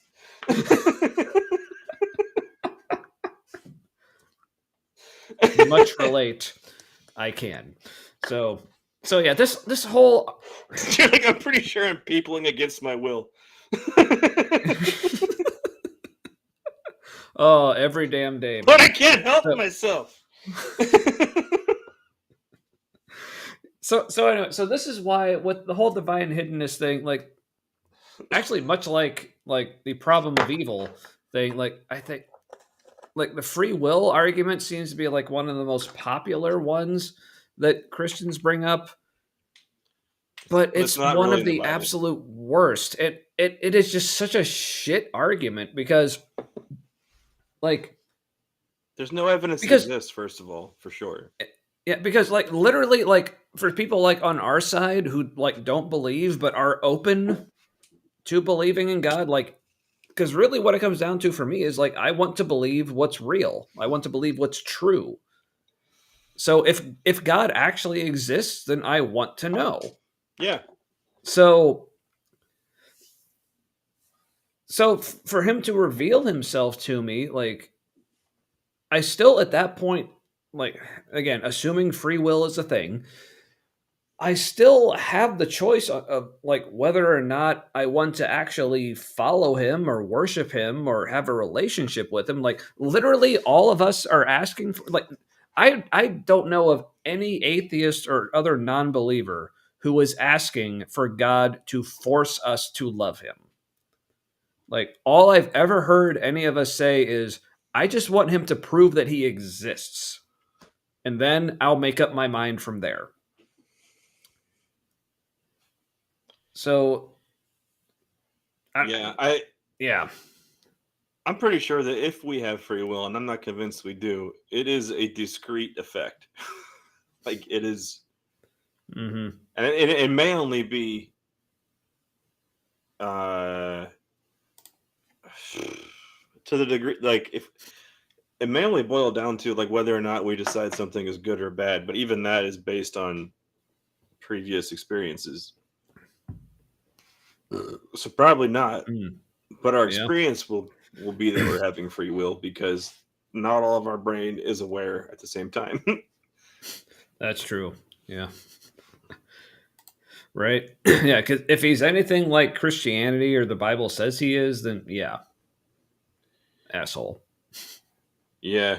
And it depends who you are if he's an asshole to you or not. Yeah, If you're a exactly. Samaritan woman, you have to insult yourself, and then he's like, "You're pretty cool." Yeah, and also He's he like, has to. "You're right. Even dogs do eat not only No, their no, no, shit." Like, no. It's not just you have to insult yourself. Like first, he has to insult you, and you have to agree with his insult. Then, again, I'm so surprised we have the president we have.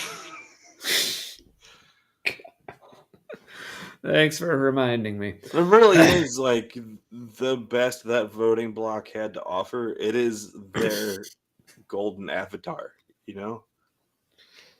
Ugh. And it's so funny. A lot of them are waking up and going, "Oh my God, do we suck?" Like, oh no! Yes. The answer is yes. I'm glad you're realizing it. All right. Which means no freedom No, it doesn't. for us. No, it doesn't. But Why you do you can't think force that? a relationship. Who does that? I don't know. God We're not told people asking to. for that. We're not. Oh God. Also, God did instruct that, so know your Bible, beggar. Sky fascist demands worship. So, but yeah, so so take this like to the marriage example that he's trying to use here. Okay, does either the bride or groom, by proving they exist to the other, are they forcing anything on the other person just by proving they exist? No. Like this is It's kind of the bare minimum. yeah. Like it's almost like these apologists have no idea what the fuck they're talking about. Weird. I mean, would you rather your spouse choose you out of their own, I don't know, free choice? After knowing that I exist, yes. It's like I wouldn't want my spouse to take my existence on faith. I'll just put it that way. You know, he's probably married.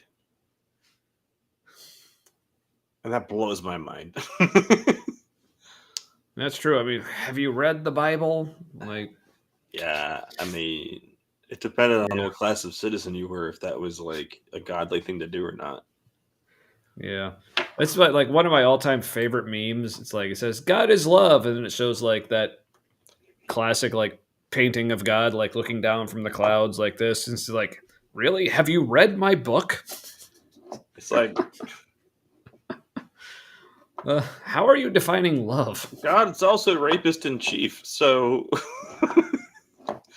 Yep. I mean, Kind of his thing. square that circle.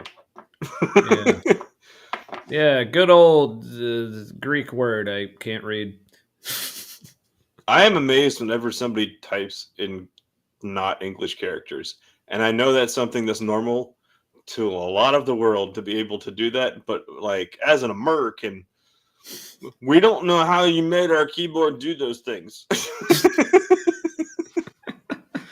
Yeah, usually I have to like look something up on the internet. But mine and, just copy says it and QWERTY. paste it. All right, so but let's hear more of the bullshit about how not taking away our free will is taking away our free will.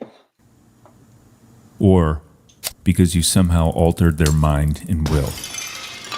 No, and no, and again, no one is asking for that. Or you could just become one of them. Cross over into their time and space, their history, and take on all those little things that make... Which also weird that you would create reality in such a way that you would need to cross over anything to get to Also, know funny them. thing you mentioned history. Like, there's nothing for sure in any of this historical narrative. It's the best we got is one of us. One of us. Dude, that's what that is the subtext of I think every church service I've ever been to. Yeah, I swear we have the best audience. I don't care what Dr. Kip says all about you. What says about all you guys. I mean, what? No, yeah, like this is awesome to see your take on the world reflected back at you. Like that is, it's like, you mean I'm not crazy? At least to the people that matter. Yes, at least strangers on the internet who found out I was in the emergency room before my family did, which You were probably think is like, hilarious. you probably told them the next day, didn't you? Yeah. Oh yeah, it You're was like, it was by just the way, thought I might be dying. yeah, but it was just a case of like it was already late at night and I had no like definitive anything to give anyone, so it's like it's really no point in making people not be able to go to sleep tonight Also, for something they you can't do anything about. So had you found out they come back with test results and they're like, "That's stupid, amazing, you're alive," and then you're like, "What?" And then your parents find out and they're like, "We didn't even know he was there." yeah, well, I mean, like honestly, like, can you blame me though? It's like I was kind of dying at the time. Yeah, I mean, it would have been a lot to handle. If Right. people are like, make me feel good, or tell me I don't need to do human things right now, depending on who it is in your family. Yeah. Yeah, but I mean, yes, I told them all the next day, like, it's because, like I said, I didn't really have anything definitive to tell anyone until about like after midnight. I So do I'm think like, it's interesting that what's the point? none of the nurses or doctors told you something like, maybe your blood pressure's up because you thought you were going to die. Or it was in question. No. Or honestly, I blame Silk Song. That goddamn video game. Dude, my son, he's been playing that and he's like, yeah, it's not really that hard. And I was like, he's like, I mean, it got a little hard for a little bit. But also he's 13 and like that might be the hardest thing he's experienced ever. So no, that's true. Yeah. He did have a really hard time in school. Last 2 places ago. Yeah, but so tempted to go into a Silk Song rant right now. Oh, I'm sorry. But yeah. Yeah. Oh, okay. Fox knows. Okay, so I'll just try to keep this super brief. So my problem with Silk Song, like, it's not that I don't like hard video games. All right, I like Hollow Knight is one of my absolute favorite video games of all time, easily top 5, and it's like very well known as a very difficult game. Also, like, I love like the Dark Souls trilogy. What? But yeah, I love Dark Souls, Elden Ring, Bloodborne. You showed me how old I was. It's Spooky's older than us. He is. But yeah, so all that to say, like, I enjoy hard video games. So like the reason like I have problems with it, it's not because it's hard. It's like because like other video games like that I mentioned, they seem to find a way to make it like hard and fun. A lot of the difficulty in Silk Song, I was just like, it's just not fun. It's like just hard because they feel like it. To me, like, again, speaking of Dark Souls, a lot of it actually reminded me of Dark Souls 2 and how, like, because it was made by a different team that made Dark Souls 1. It seems like the Dark Souls 2 team seemed to be like, oh, people like it just because it's hard. So we'll just make it like stupid hard in certain areas, like for no reason, but like not in the fun way. It's just hard because that's what people like, right? No, that's not. So like Silk Song, it's like, oh, it's a boss fight. Oh, but first you want to fight like an entire like horde of like waves of different other enemies first, right? And you have to do that every time you repeat the boss fight because you're clearly going to die. And then you want the run back to be like super long and difficult and like stupid annoying and everything. Like you want that, right? Like no, I don't. But but anyway, and also to me it was more like the game, like, because in Hollow Knight, what I loved about it, and a lot of other games like that, is like the difficulty like would ramp up, but along with that, you got like different achievements and upgrades and like things to like actually improve your player character to kind of go along with it. But like Silk Song is like, no, we're just going to like ramp up the difficulty and give you like no upgrades in the meantime. It's like, That feels like Anyway. Act 2. Are they going to make a third game? I don't know. Entirely possible. Because that But, feels like a Empire Strikes Back kind of thing. Oh no, everything sucks, but still the movie's amazing. No, but also like I think it suffers from, if anyone's familiar with like I guess this maybe happens with a lot of sequels. It's like the first one, like Hollow Knight, there was just something about it, like just the feel of the game, like the atmosphere, like whether it was like the music, environment, whatever. Like nothing in Silk Song has hit me the way Hollow Knight hit me. So I feel like by beating bosses without getting hit at all. That's disgusting, and I don't even play that game. Yeah, that like I don't even try that shit, but man. Wow. Fox, have you taken an autism test? But yeah, I mean, that's not a okay, slam. I mean, okay. like that is a level of specific efficiency that. Okay, now if you tell me you also finished the DLC and therefore, like, Promised Consort Radon hitless. Did you say consort? Yes. I mean, that's Doesn't that mean like official booty call? Yeah. It's a whole thing, but the past was the worst. Once again, yes. I mean, so people who've played Hollow Knight, let me like tell me if you agree. But for me, what like I'd seen the gameplay, like my brother had it. I was watching him play it a little bit, but like as soon as I started playing it, like yeah, the whole like opening tutorial area, you get to Dirtmouth or Dirtmouth, as I prefer to pronounce it. But for me, what really made it hit, like the moment you drop down that well into the Forgotten Crossroads and that music kicks in, I was like, I love this game. Like right at that moment. So it was yeah, for me, like I'm not all that far in it yet, but just like the world building that happened like immediately, and the little like NPC characters that are hanging around in different parts. I think so you go to that part and then there's like that like girl bug who's just with the pickaxe just hacking away at shit and singing songs. When I stopped and like read the lyrics to the song, I was like, this game's fucking deep. Yeah. Oh, and it gets better. But especially with that particular NPC, things yeah, I won't give anything away. Things escalate. Does she start like killing people? I realized I have a pickaxe. and heads are soft.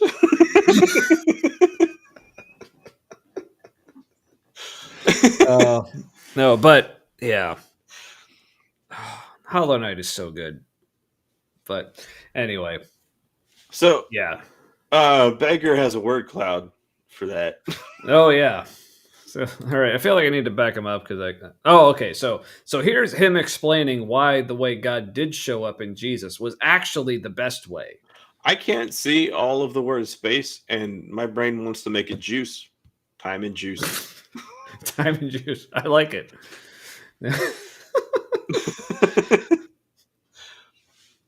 It's canon now. Yeah. Their history and take on all those little things that make us human. Boom. Which one of these do you think would be the best way to reveal yourself? Hold on. This was supposed to be the best way. Let's back this up. Okay. Remember. Why is it multiple choice? And also why are these the only choices? But all right. So it doesn't matter. He's right. So again, this is him explaining why this is the best way to do this. You could just become one of them. Cross over into their time and space, their history, and take on all those little things that make us human. Because this is like another thing Christians But he love to didn't, harp because he on. was also God. Right. You can't take it on the same way that way. Because this is like another thing Christians love to harp on, like largely in the whole Largely. bigly, in fact. Because it also shows up a lot in the problem of evil discussion, which we say like, well, why doesn't God take away like the pain and suffering? And they're like, well, it's okay because he entered into our suffering so he could understand it. And like, how does that help? Good for him. Yeah. Because also, like we say, well, because by him becoming human and experiencing all this stuff, like now he understands it. Like, so you're saying like for the thousands of years before that, he didn't understand us? Also, Like that changes nothing about my situation. Right. Or like the example I love to use, like for people who know, like 4 years ago, little over 4 years ago, like I had cancer. Like and I was getting that response from like so many of my family and friends who like obviously couldn't actually do anything about the situation, but they wanted to be there with me and like they were like commiserating, empathizing, giving me all kinds of encouragement, like which was awesome because that's all they could do. But when I had gone to like my doctors and nurses, like my oncologist, if in my first meeting with my oncologist, if she would have sat next to me and said, like, look, I know like you have cancer and like this is going to be really hard. And I just want you to know, like, I'm not going to take away your cancer or do anything to try to treat it, but I just want you to know I'm going to be here with you in the midst of it as you suffer through it. And just so you know, like I also used to have cancer, so I know what it's like. So I'm like really going to be able to empathize with you and just sit here with you in your suffering as you go through this. My response would have been, get fucked. I'm getting a new oncologist. Like, how For is people, I think for people to say that like, you know, God's there in that with you. First of all, does God have cancer too? Nah. And then the other thing is like, that really is them outsourcing their empathy and putting it on what at the time was a shared construct, which is kind of messed up that they can't be like, I'm in this with you. Like that means more than them going, have you heard God's in this with you? yes, just standing there menacingly. Yes, speaking over our shoulder right into our ear, like all up in your fucking ear hole. Yeah. But yeah, so it's not a mumble. He's fucking in my ear. Yeah.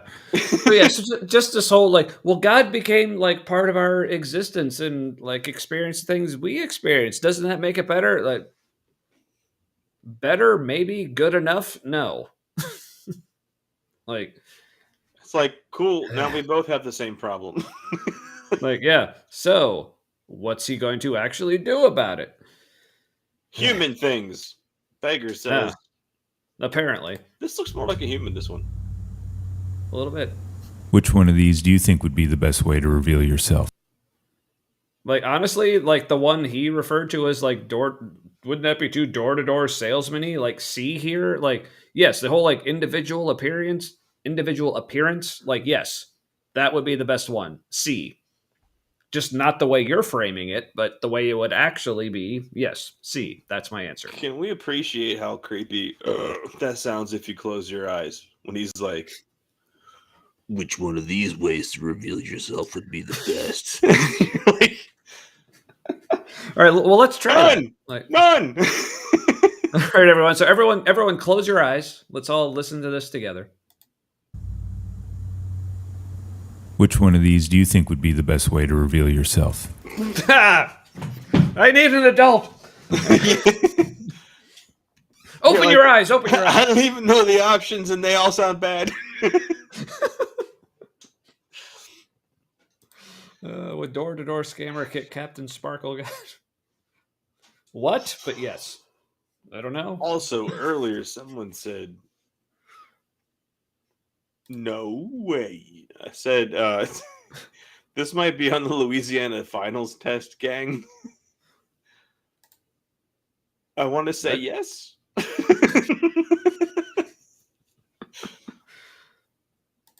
I don't see why not. So There's a data center going in northern Louisiana that is nearly the size of Manhattan Island.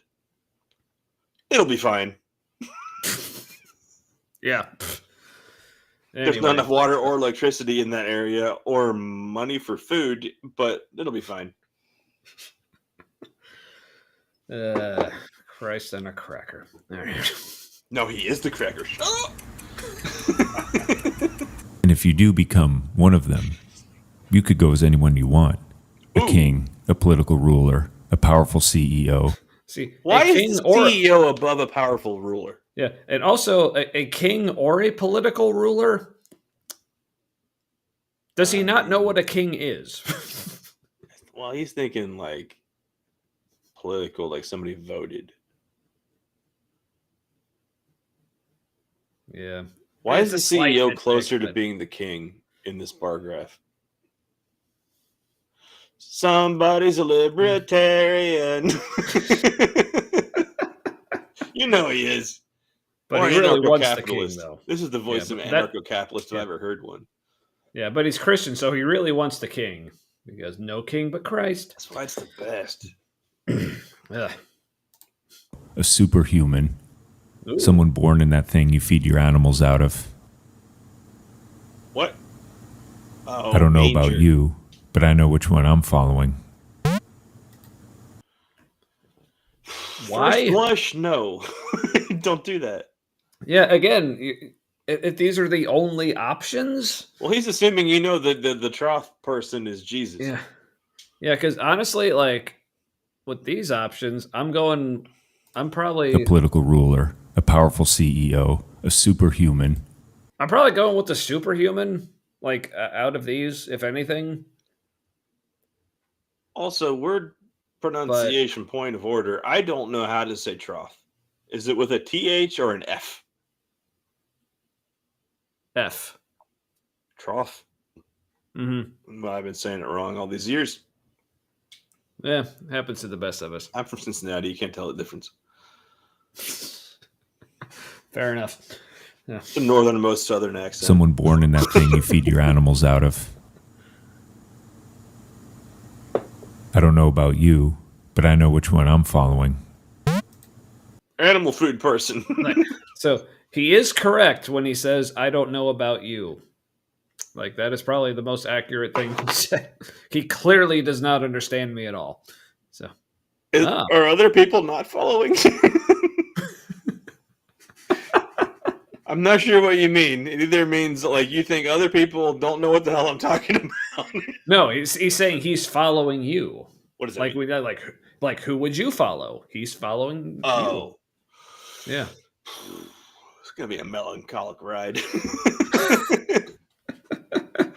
Strap in or strap on or whatever your preference. Strap it up, strap it in. Let us begin. I don't even know if that's the words to the song. It's not, but No. it can be now. So they're following you. Look behind you. Are you in my Doing- shitty lava lamp? Doing barrel rolls. So, But is that enough?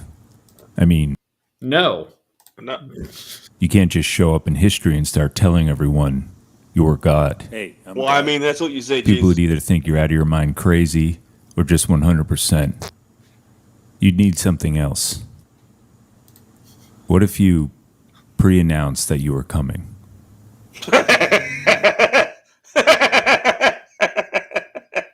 I mean, What if? I mean, don't, but well, I mean, it can be polite, like, so she knows to close her eyes, wait. you know. I will say there is probably like a little bit of sexism or some preference here because, like, if a dude announces they're going to before they do, it's fucking weird, right? But like, if a woman does, for some reason, that's a compliment. Well, but again, it all And depends. I on know context. it's a binary situation. Yeah, and it also depends on context. Like, again, Oh, like okay. where it's going to happen, because like the woman might want some warning. Again, like I said, so she knows to close her eyes so it doesn't get in Yeah. there. Or It's not a porn or thing though, yeah. for sure. I mean, like, if a dude says that, that's, for some reason you're like, yeah, I don't know, skip. It's like suddenly not my vibe.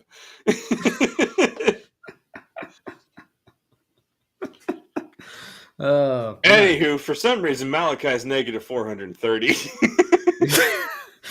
Yeah, like, yeah, I feel like I need to back I need up to a know little bit. more about like this ranking system. Yeah. Yeah, so let's back it up, Malachi back means it in. messenger. He puts the messenger at negative 430. Just 100%. You'd need something else. What if you pre-announced that you were coming? You could inspire a bunch of different writers from different times and different places, all to write about you long before your foot ever hit the ground. In fact, you'd be the only human being in the history of the world ever to be pre-announced. But they didn't, though, man. Yeah. I mean, they And really also, like, there was really a lot of shoehorning Jesus into the Old Testament. yeah, and also, like, I mean, I announced both of my kids like before they were born. Like, what does he mean? The only person who was ever pre-announced? Like, no. You know how many other messiahs there were during that time who said the Old Testament was about them because there wasn't mental health help at the time. Right. Yeah. Yeah, Also, and there by have been a lot pre-announced- of people who since then who like David Koresh who have like claimed very similar things. Like, it's not a special thing to do that.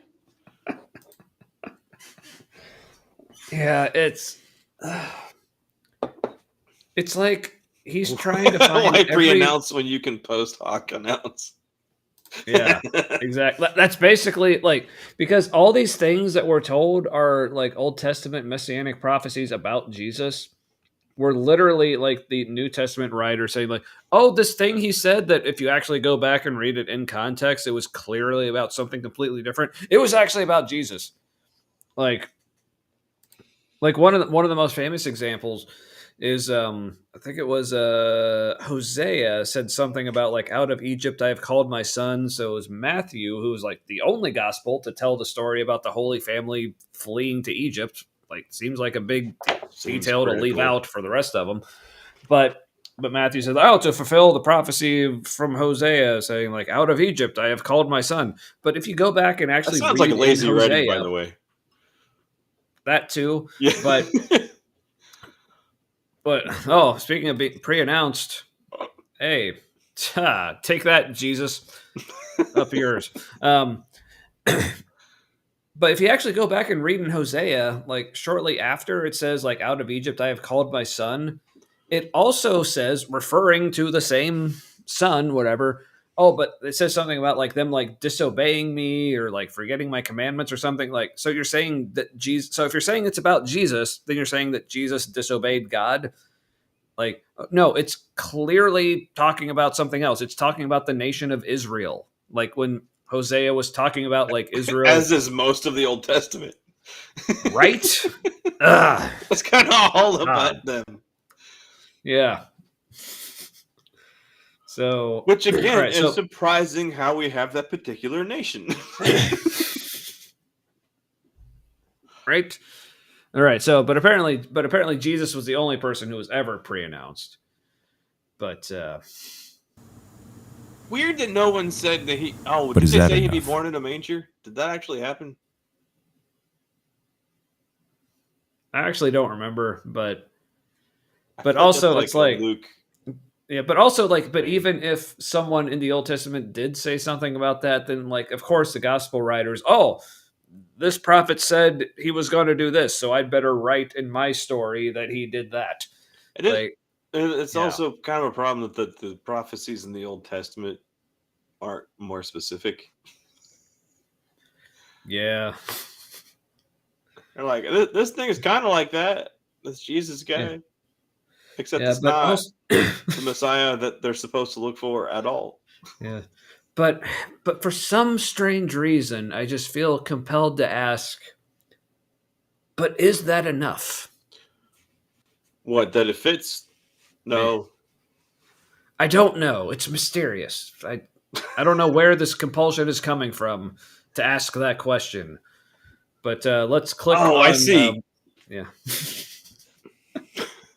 Thank you. I mean, obviously, everything you said and did would be absolute, but we don't always get it. Absolute Hold We on. smack. like said ever to be Hold on. pre-announced. But is that enough? I mean, obviously, everything you said and did would be absolute, but we don't always get it. Why is it obviously absolute truth? Because Why we is- were pre-announced? What? Why is the truth a bitch slap noise? Yeah. That too, but Someone has a really kinky perception of God. oh, I do not.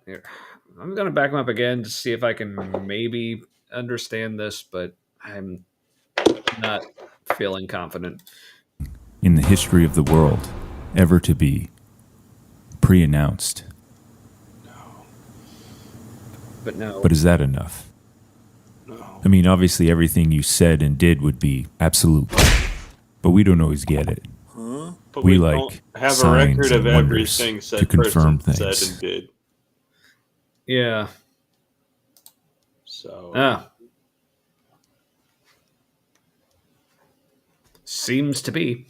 oh my goodness, I want a Chuck Norris movie that is made by AI. That might be the ultimate use of generative AI. I think a huge part of America would be like, all right, that's it. We've done it. Pack it all up.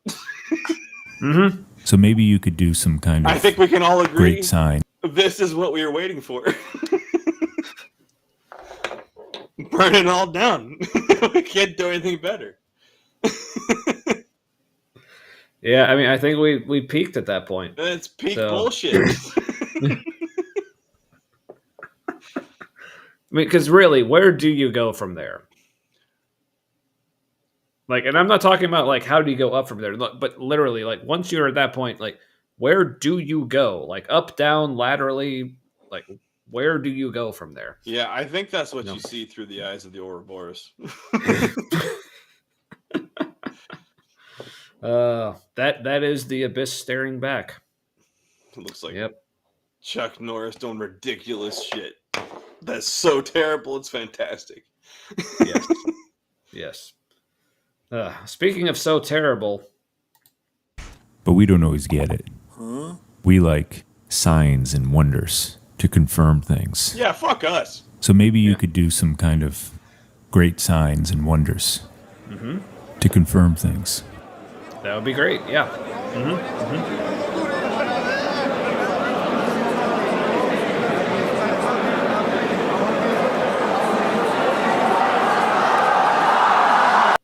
Oh, so because someone a couple thousand years ago wrote that he did these things. That's good enough. Yeah, and no, you couldn't get the nails through Chuck Norris. But because it's AI, the whole thing probably ends up looking like demons melting into tar. And also, for the people who are familiar with Budget Scripture Saturday, wolves are probably involved. But Dude, funny you should mention wolves. I was driving through. It is. Oh, fuck. Is it Hyde Park or Oakley? It's in that Yeah. border area. And then I'm definitely in Hyde Park. No, it might actually be Oakley. Anyway, there's this woman walking what looks like two fucking wolves. Like straight up wolves. And she's walking them, she's like a suburban looking lady, and her dogs are like like fucking down the street. They might have been like wolf husky hybrid things, but or like wolf, not even wolf German Shepherd. So I've seen one of those, and this was like a cartoonish wolves. It's kind of fucked up looking. I was scared. I was in a car driving past. I was scared. We need 7 more pairs of clean wolves. But yeah, I don't want signs and wonders. I want evidence and pictures of Spider-Man. Yes. Right. And Chuck Norris with AI generated fingers. That would help as well. So, but yeah, like, but it feels like I'm pretty sure the Christian market that like he caters to, it's like a bunch of guys that they listen to this. Beggar? Yeah, beggar. Like they listen to this as like background noise while they jerk off to how awesome they are.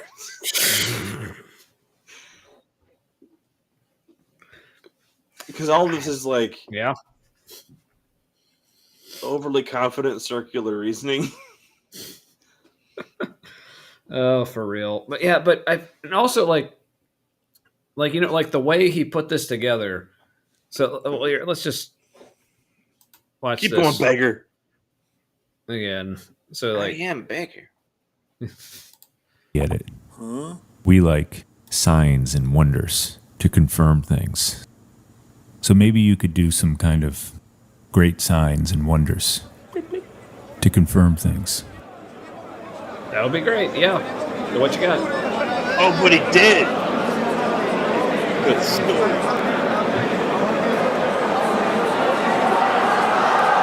So you can tell, like, this is so, like, intended to be such a mic drop moment.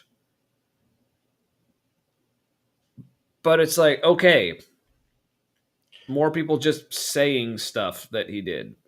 Oh, but did I mention somebody said this? What now? Yeah, because here's the other, like, ironic thing, because this is supposed to be, like, presented as proof that this actually happened. But in other instances, they tell us that proof would be taking away our free will.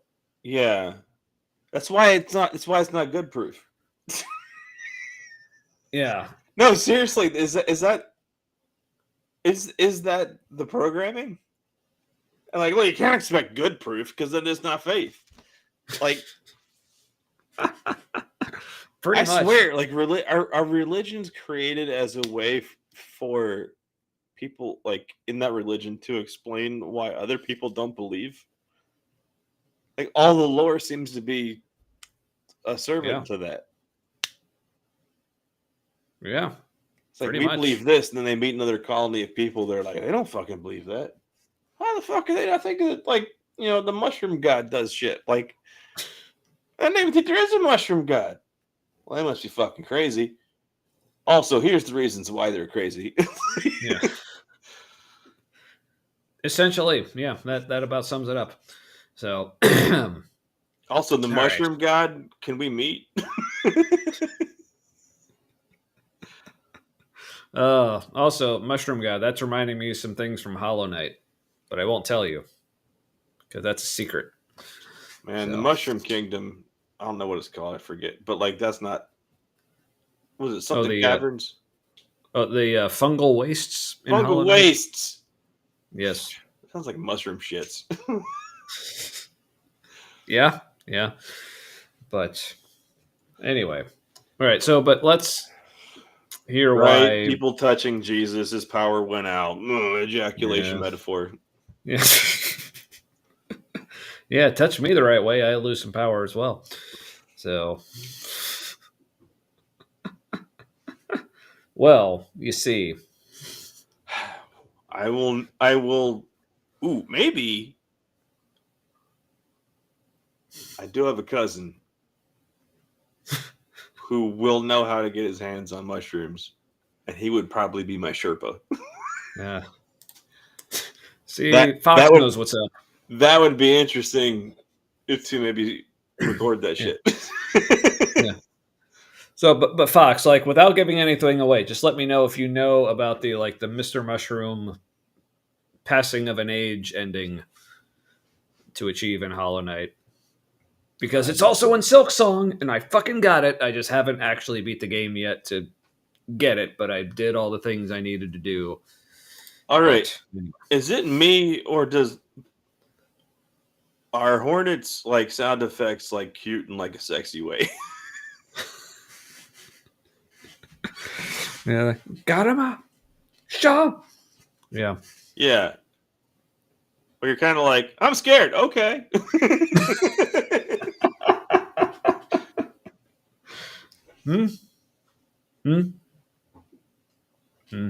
Interesting. She has clothes and your character doesn't in Hollow Knight, except for the cape. Well, there is a point in Silk Song where she loses the cloak. My word.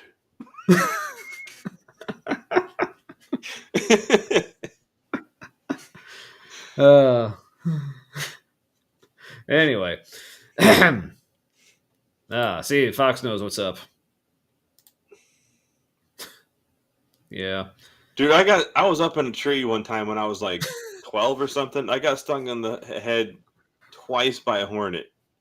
Ooh. I monkeyed my way down out of that tree. I was up higher than the power lines. And it was, if it was more than a second and a half, I don't know what's what. I was hitting the ground running. And I hit the ground running going, how the fuck did I get down here? Oh, sorry, I was distracted by my new favorite word, scaroused by hornets. That explains Mrs. White.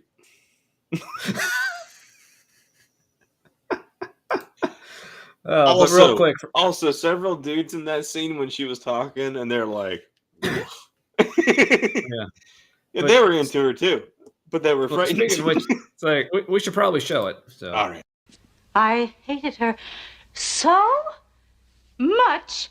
It flames on the side of my face, heaving breath. Colonel Mustard's like, I'd do her. You'd do her, right? We both don't know why, right? It's like I'm confused and horny, just like the rest of you, right? Yeah. I'm horny and scared. And scared of how horny I am. So, but I'm kind of into it, right? Right? Yeah. Anyway. All right. So back to this horrible explanation of why this should be enough. Listen to the crowd. Why doesn't God just show himself? They stopped cheering. Oh, what now? Okay, Again, this is that's a long walk to nothing. Yeah, this is like if I were to tell my kids, all right, I'm making dinner tonight. But my version of making dinner was instead of actually making spaghetti, just putting some water in a pot and just sitting it on the stove. And not only not putting the spaghetti in the pot, but not turning the stove on even. like literally just filling a pan full of water and just sitting it on a not on, otherwise known as off, stove. But maybe someday it will be spaghetti and you just need to have patience and trust. But it clearly isn't enough for my kids' immediate need to have dinner today. And they were like, and if they were to say Dad, why didn't you make dinner? And for me to say, because I already did. That's what this is. Also, what is the Shroud of Turn jump scare? I am intrigued. All right, we need to make a little thing to put up sometimes where it's Shroud of Turin and just the best screaming noise for that image. It's just like ah! Whatever that noise is. Yes. Is that going to have to be our next short? All right. So, okay. Super short. It's like 3 seconds long. Yeah. And then on repeat, it's just like. Like what's the name of that like famous scream that's in all the Star Wars movies? The Wilhelm scream. Yeah. Would that be appropriate, or do you think it's something else? Ooh. No, that would be really good. Because it's like, because it would have to be like not just the Shroud of Turin, like it would have to be like at least like a couple seconds of just black, and then the Shroud of Turin pops up, like ah, like, that would be it. That's it. Yeah. That would be good. Yes. All right. So I have a feeling we're not going to get to Gavin tonight because we only got 15 minutes, and we're not even through this one. So I guess we'll just have to do that next week, unless I go to the hospital again. No. Well, yeah, let's hope not. Ooh. Yeah. Well, I mean, I typically hope not, but we'll see how good that did for last week. And like, you know. Hey, a little bit of trivia for you.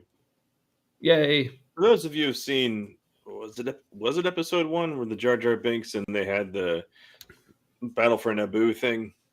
Yeah. All right. So I was working. Hold on. There was still some left there. I was in college, and I had an internship / paid internship with it was Parker Brothers / Milton Bradley, which was Hasbro board games. And I was on the Star Wars Episode 1 team, and we were making a game. It was a spinoff of the Toy Soldiers movie game where there was like a catapult, and it was like, I don't know, kind of cool for that age range. And so we're like, marketing wants a thing for this age group. And we're like, oh, here's some bullshit that the company already did. Let's make it a Star Wars thing. So we said, hey, because it wasn't in our resource material, which we had a lot of access to, it had to be in its own separate room because it was Star Wars locked up. Like, it was a big deal. They were like, there's no fucking catapults and all that shit. And so we asked Lucasfilm, like, are there any catapults in the movie? And they said, no. And this was like source material contact person. And they said, no, there's no catapults. And we're like, are you sure? Because you've got energy balls. We know that. And we don't know what they fucking do.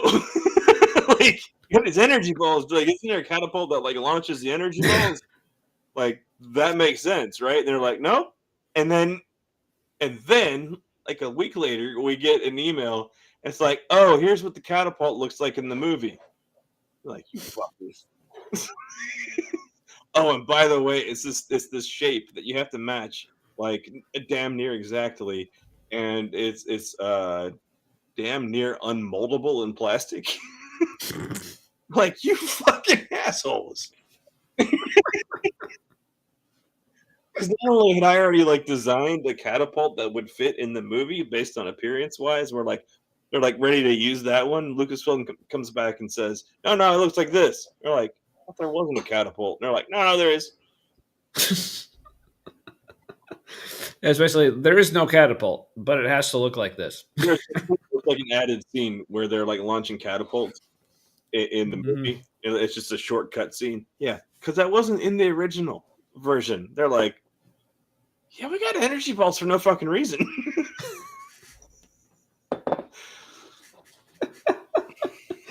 They probably completely slipped their mind until you brought it up, and you're like, "Oh shit!" Right. All right, but let's get back to like, all right, like, why doesn't God just show Himself?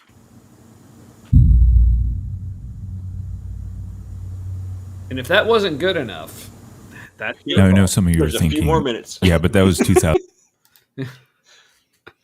2000. What was that? Well, it's like because he's like because he already did, but then there's still a few more minutes. So clearly that's not good enough. Yeah. Now, I know some of you are thinking, yeah, but that was 2,000 years ago. I wasn't there. Right? Do you think God is bound by space and time? No, but I am. Yeah, so that's how I understand shit. So if God is not bound by space and time, then why did he only show up in one space and time?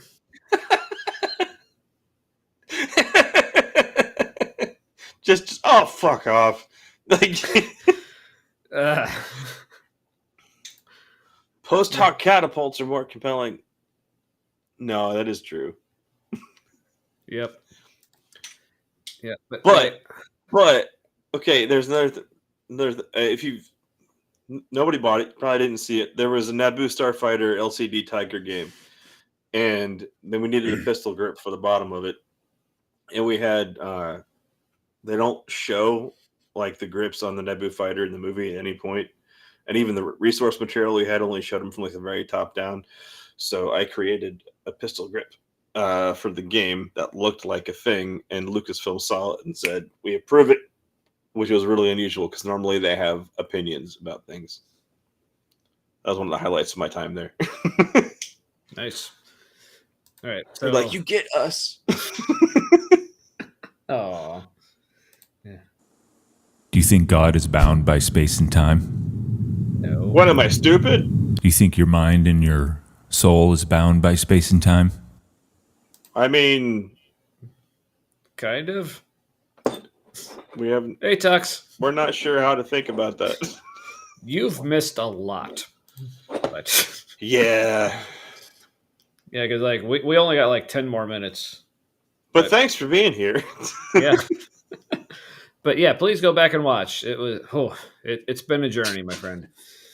So my lighter's on the floor. And I know some of you may not believe in any of this, and that's your choice. Is it? Can you choose what you believe? Like, I can't really choose what I'm convinced of, dude. And you're doing a terrible job of convincing me of fucking anything. So if you can choose what to believe, why don't you choose not to believe, beggar? Oh, can't do it because you can't? Tell me about that. Oh, hey, it's cafe, whoever. It's been a while. Yeah. Necessary Being says that God is the source and cause of all possible worlds. Like, yes, as a hypothesis. Now, later, demonstrate that that's actually the case, and then we'll talk. All right. Oh, cafe is a Jeezy boy, right? Or girl? I think it's slang. I mean, whoever. Yeah. So.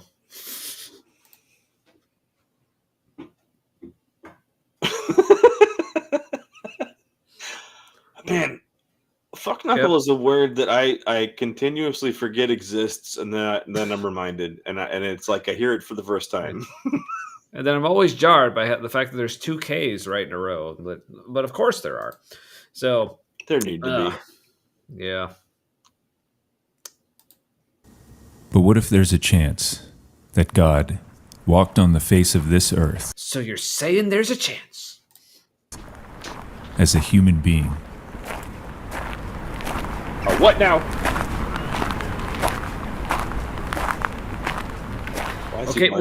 Okay, we all understand what walking is. We don't need like the 10 seconds of walking sound effects to drive the point home. Like, oh, walking. I get it now. But God is so distant, we need the prayer experience where they play the sounds and you're like, oh my God, Jesus had feet. I never realized. Actually, I like that. God is so distant. He crunched on rocks just like I do. I think that actually, like, it's taken like the intangible. You thought you misspoke there, but I actually like that. God is so distant. I think that sums it up. God is so distant. Yes, He is the deepest of deepies. It's still going. Like, I thought I paused this. Like, oh, this must be the end of it. No, the walking sound effects are still going because apparently we don't understand walking enough. Okay. Like, yeah, that will be enough. Like, He has mistaken pauses for profundity. yeah. This fucking dude. Whatever, Or- you're just mad you're not as awesome as he is. Like, I mean, I can't say it any better than this. You fucking people. That's God. Okay, Fucking but man. like, what if I say, if you've seen me, you've seen the Father. Oh, what now? Rocked your world, son. Right? Like I said in okay. the book that a lot of people agree he said, it's a thing. Yeah. Yeah, okay, but here's the thing. I haven't seen Jesus. So how No, is but this you have. supposed to... Except I haven't. So how is this supposed to help me? No, but you have. Have I mentioned these videos involve a lot of gaslighting? No, but you have. I have, yes. See, eventually it's right. Oh, that's it? He's still got, like, all this... Is that his face? That's fucking creepy that he chose that face. Like, Okay, that's so at that's least like- the face he wants us to think his voice comes from. Right. All right. So similar to the Cameron Bertuzzi video earlier, I'm having this feel like that's what he ended on.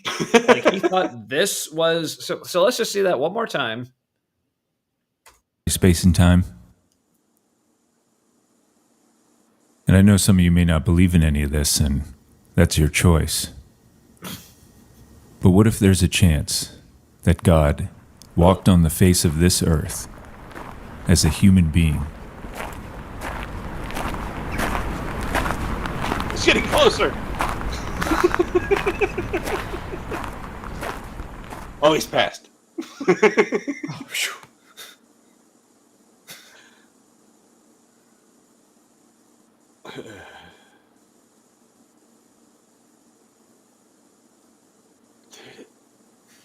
You could have started with that. Like, and he thought that was enough to end on. Like, happens to the best of us. So, I kind of like his logo there, but I mean, like the angled light shining through. yeah, with like the door and yeah. Also, it's an aggressive logo. It's like, choose God. It's like upside down scythe vibes, you know? Or Ooh. Sith. Ooh. Scythe. I think it's Scythe. Scythe. Right? Yeah. Scythe. Yes. It's that THZG sound.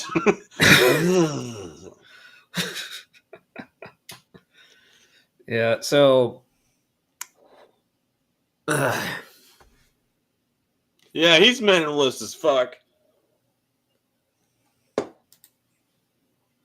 yeah, so that Yeah. was We didn't get to the puppet show. That's the animation thing that's coming up next. It's not really a puppet show, but the what?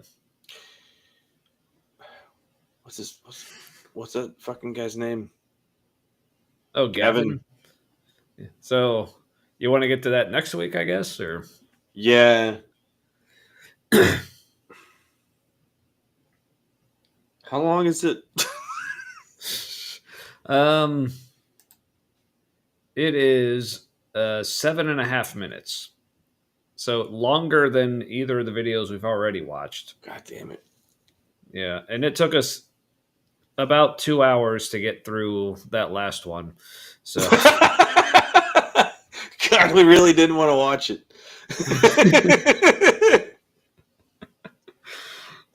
So no, we should probably wait. yeah, but what have we learned, gang? So I don't mind like doing like the Gavin video next week because, like I said, like the whole divine hiddenness problem is like one of my favorite topics of discussion because just for me, it was like one of the main issues. But because also there was no some good answer. Yeah, none at all. But actually, like I Am Beggar had a good answer in like what was it like option C about like just showing up to everyone individually. Like, yes, that would be a good answer, but then he like completely mischaracterized it and to be like, oh, it's so door to door salesman. He's like, no, because like he's not trying to sell me a vacuum cleaner. He's just trying to show me that he exists so I can make up my own mind about what I think about him. It's like He's so bad at straw manning. I don't even want to call it a straw man. yeah. Oh, so what you're saying is this thing nobody would think of. Yeah. Well, and also I'm glad that the chat is willing to share the blame for why.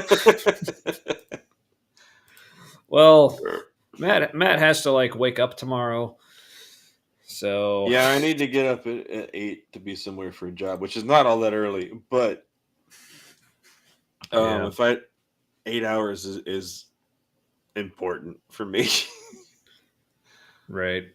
I'm doing wallpaper tomorrow, and I enjoy doing that. But if I'm tired, I'm just going to be mad that I'm matching a pattern all day long. I'm like, God, I'm mad. I normally like this.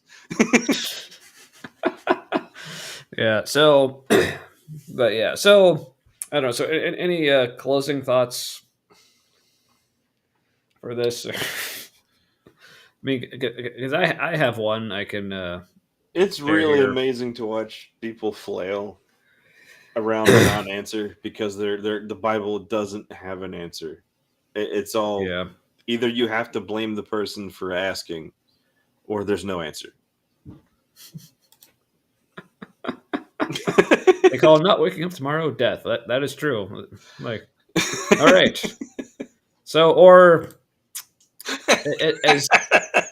as some might say, what you just said is one of the most insanely idiotic things I have ever heard.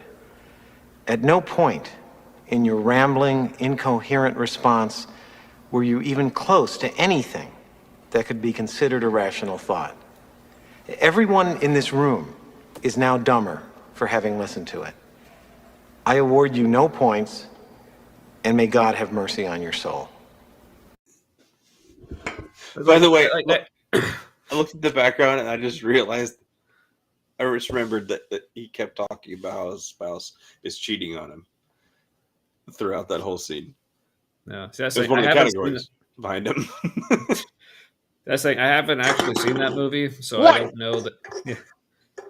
Are you seriously surprised that I haven't seen a movie? That's kind of my thing, man. Right, but you were the age to watch that when it was out. I thought everybody had seen that. When was it out? 90s.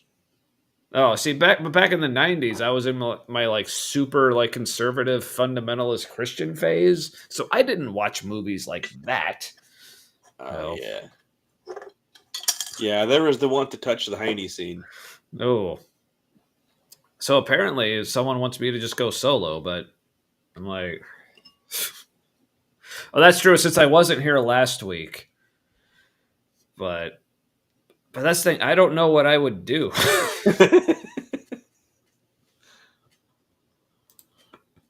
So I mean, so if it's all right with Matt, like, if anyone, so here's what I'll do. I'll go on like a little extra. Like if anyone wants to jump on and like talk with me for a little while, like if it's all right with Matt, if you're okay with me. Fine. All right. So here's what I'll do. I'm going to share a link here in the chat. So if anyone wants to jump on and like chat with me, I'll hang out for a little bit. But ooh, peer pressure. Yeah. But yeah, so I'll give you a couple basically by the time like when Matt leaves, if no one's like jumped on, I'll probably just jump off myself. But so yeah, so any closing thoughts on this? Like, well, of course, like now we're like our highest viewer count for the entire night by fuckers. like seriously, like who was watching like just now? Like what is happening? But like we're seriously like double like our viewer count like for the night. But How can we be double for our total if this is the total? The highest. yeah. Yeah, you're not bullying. It's fine. So, well, hey, Tux may join. Cool. All right. So I'll hang out for a little Cool. bit. No. I have no idea what Tux looks like, but I have to go. Yeah. All right. So I'm gonna go listen to Y-Files on YouTube. Y-Files is a good channel. Ooh. It's like alternative Discovery Channel in the 90s. Ooh. Nice. Yeah. But yeah. But I guess Matt, I'll see you Saturday. Yeah. At the thing. Yeah. I'm assuming we're going to the one at like Sawyer Point, Smale Park, because like there's several others in the area, like Westchester and like other places. I'm like, let's be honest, we won't enjoy the Westchester one. We'll be like, what are you doing here?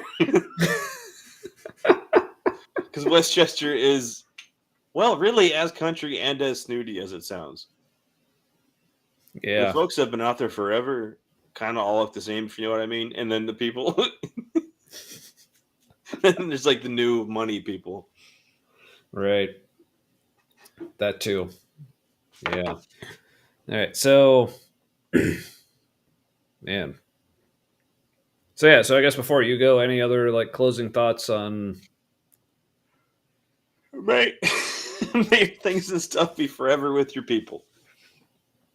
I'll do what I can. I was yawning at first. Yes. Okay, bye. All right. See you, Matt. All right. Well, it's just me and Robbie P and the apple cider scented candle. You can see my microphone now, too.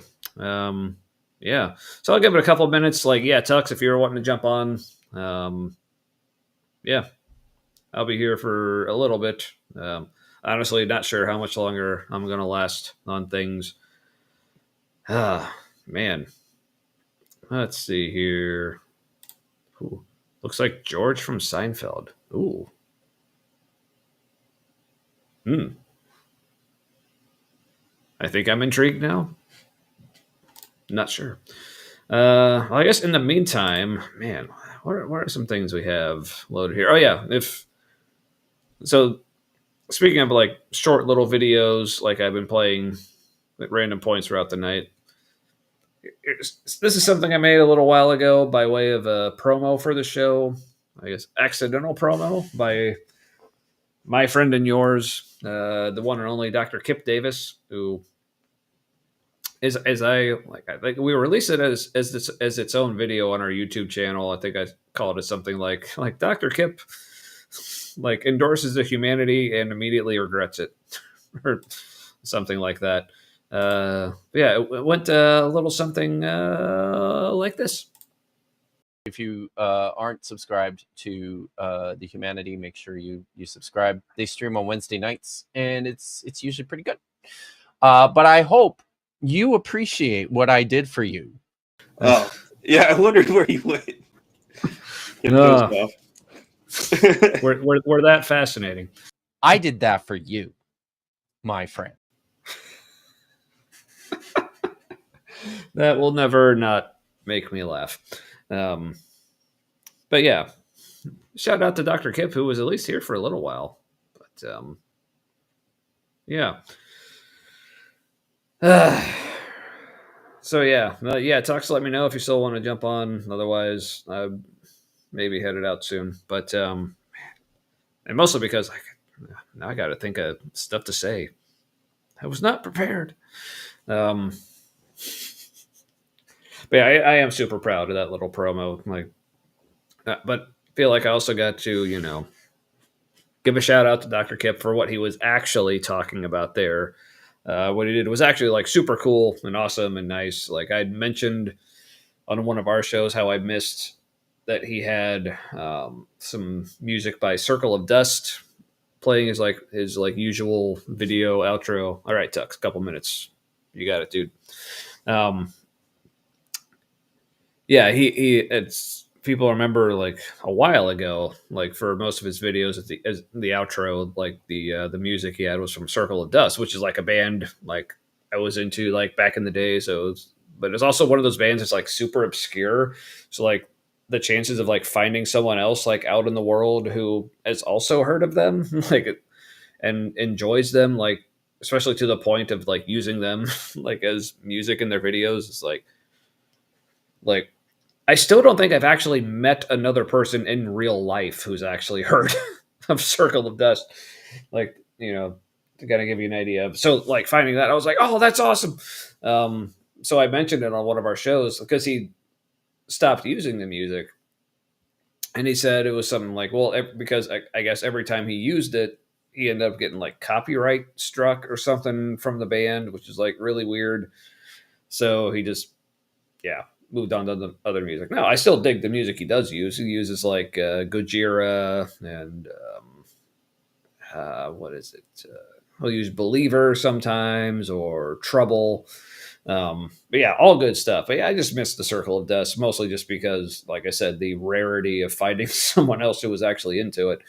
So, but what he was talking about, what he actually did for us, like he just made like another little video on his channel. It was like a GoPro video of him like biking through the woods with his dog, and he put some Circle of Dust in the background. And I remember watching it. I was like, oh, hey, I didn't think anything of it at the time. I was like, oh, hey, some Circle of Dust. I missed that. It's cool to see that he put that in. But yeah, it's okay. I won't tell him. It'll just be our little secret. But so that's what he was talking about. Apparently, he specifically put that music in like for me. So I appreciated that quite immensely. So all right, so I'm just about to finish my third drink here. And since there apparently is some more show going on here, like I feel like if I go to another beer at this point, like I'm gonna feel like absolute shit in the morning. So go back to my like non-alcoholic beer options because I've managed to find some that are actually good.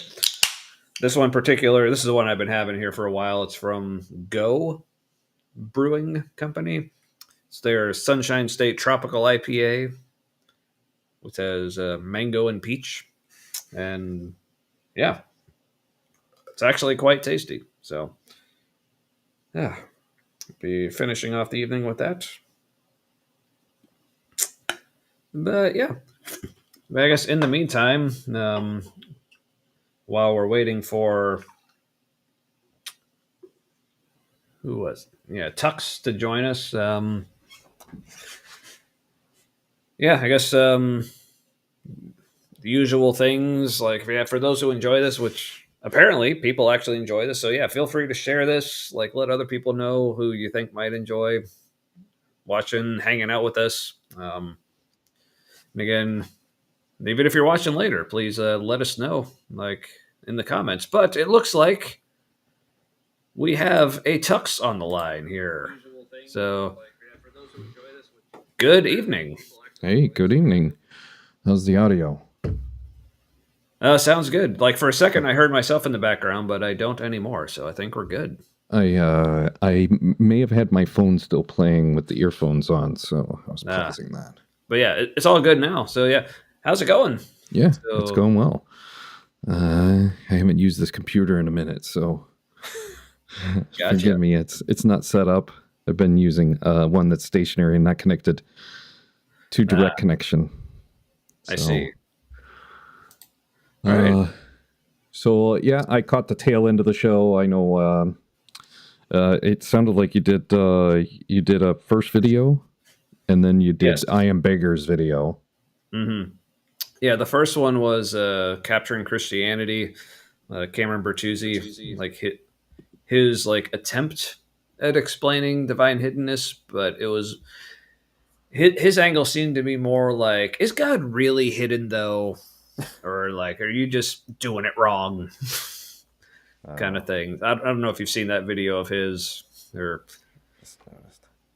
I think I've seen or at least I've seen somebody cover that video.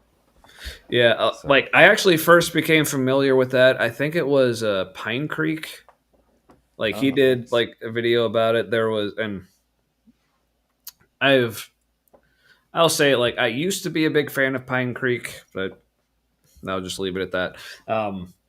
But there's one video he made. It was like a clip, because like pretty much what he does is like these like several hours long live streams, and he'll like do little clips. But he made a short little clip from an episode where he was covering that video, and like the title of it was something like "Mocking Theists About Divine Hiddenness" or something. And so like his whole attitude in it was like very, like the title says, like very mocking, like derogatory, like making fun of, making light of and everything. But when I watched it, because his whole angle is like the way most Christian apologists seem to be like handling this problem of divine hiddenness, for a lot of people, like, for me, like I said, like that was one of the big reasons for my deconversion, was like wanting so desperately for God to just like show up and like prove anything to me about like his existence, like what he wanted, like how he felt about me, like anything. And then just getting nothing.